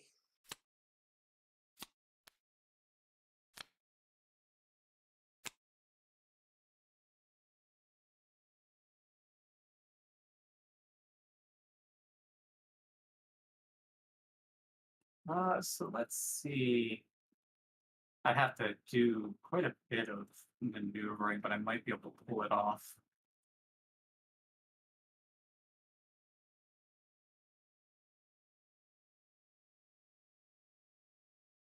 I can't imagine the Fragger's gonna survive, but I wonder if this guy's gonna barely hang on just long enough to get us one more time token and probably get the guy killed.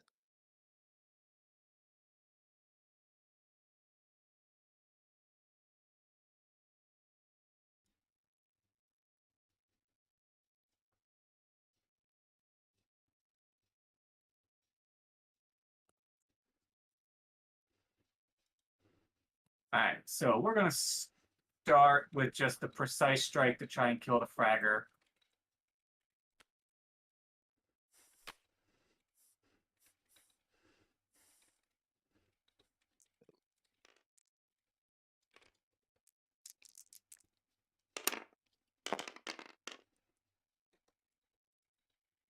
I think the Fragger just got fragged.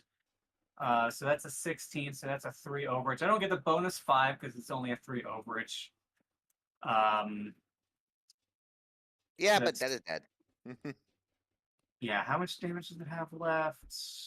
Okay, it's got 11, so that's 3, 4, 5, 6, 7, 8. And then I can use the barbed arrows, which will kill it. Nice. And then loot.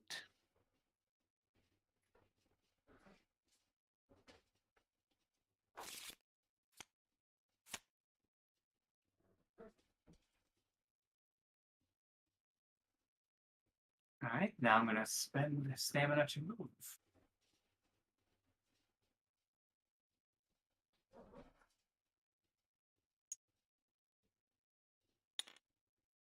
All right, and now we're going to take a shot.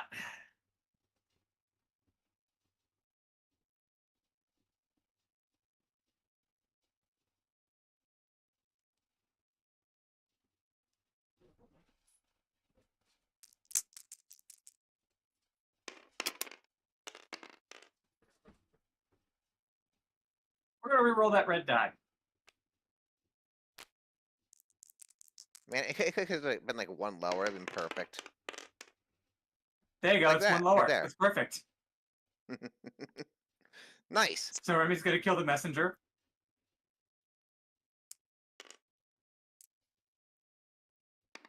All right, so their defense is a 12. So that is 18. So that's a 6 over.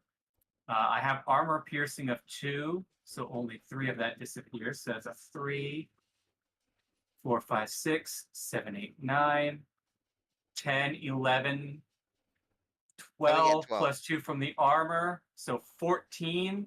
Remy Kill it. kills it. Awesome. Okay. Yay. That was a pain in the ass. That was a desperate ass shot, and I'm glad he pulled it off. Good job. All right. So we killed everything on the board with 3 time counters. Did we do good? Did they survive? We get 1 experience and move to page 164.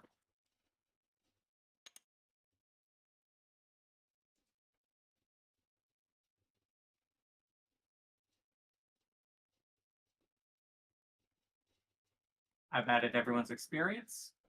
I appreciate that.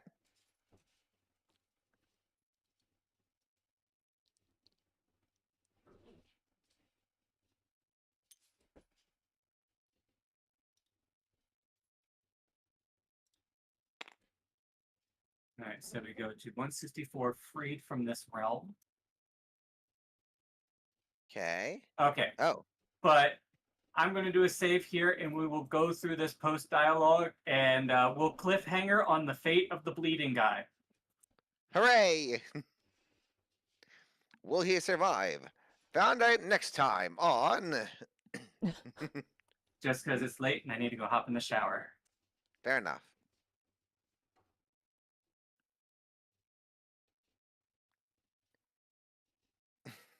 I really do wonder what's going to happen with that. I hope free time count is low because we fairly blitzed the real problem early on.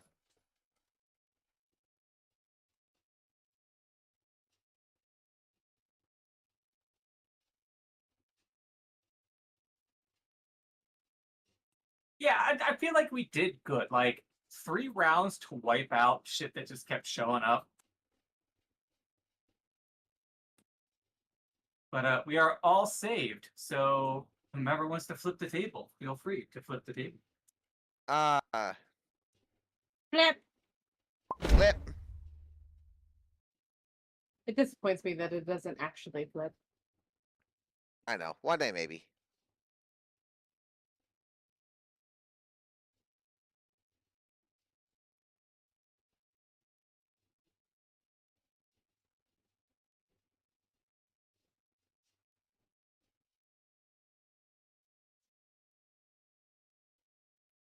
But we had a pretty good day. Shit got rocky right in the beginning, but we pulled through. I mean, in all fairness, we are now in uncommon territory using only like half like common loot. Yeah, we're only half upgraded. I will become substantially more dangerous as we go, but I need to get more stuff first. Yes.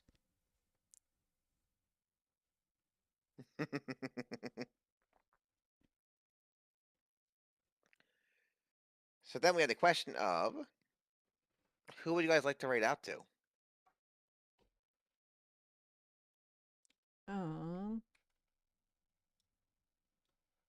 Onyx. I am looking to see because I'm now a part of a stream team. And I'm going to look if anyone's online. And there's a lot. There's a lot of people online. So, we could land in the middle and raid Lockhart Logan. I don't think I'm following them yet. I will type the name in chat. Lockhart Logan.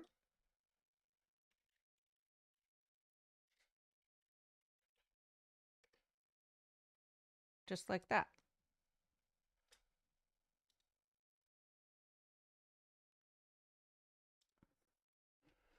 So I'm gonna mute and do the closing.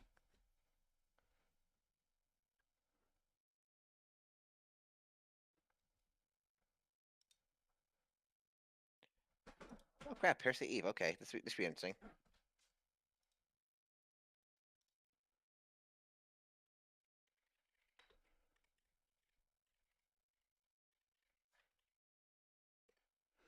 All right, if you're on, here, let me give us a different background here.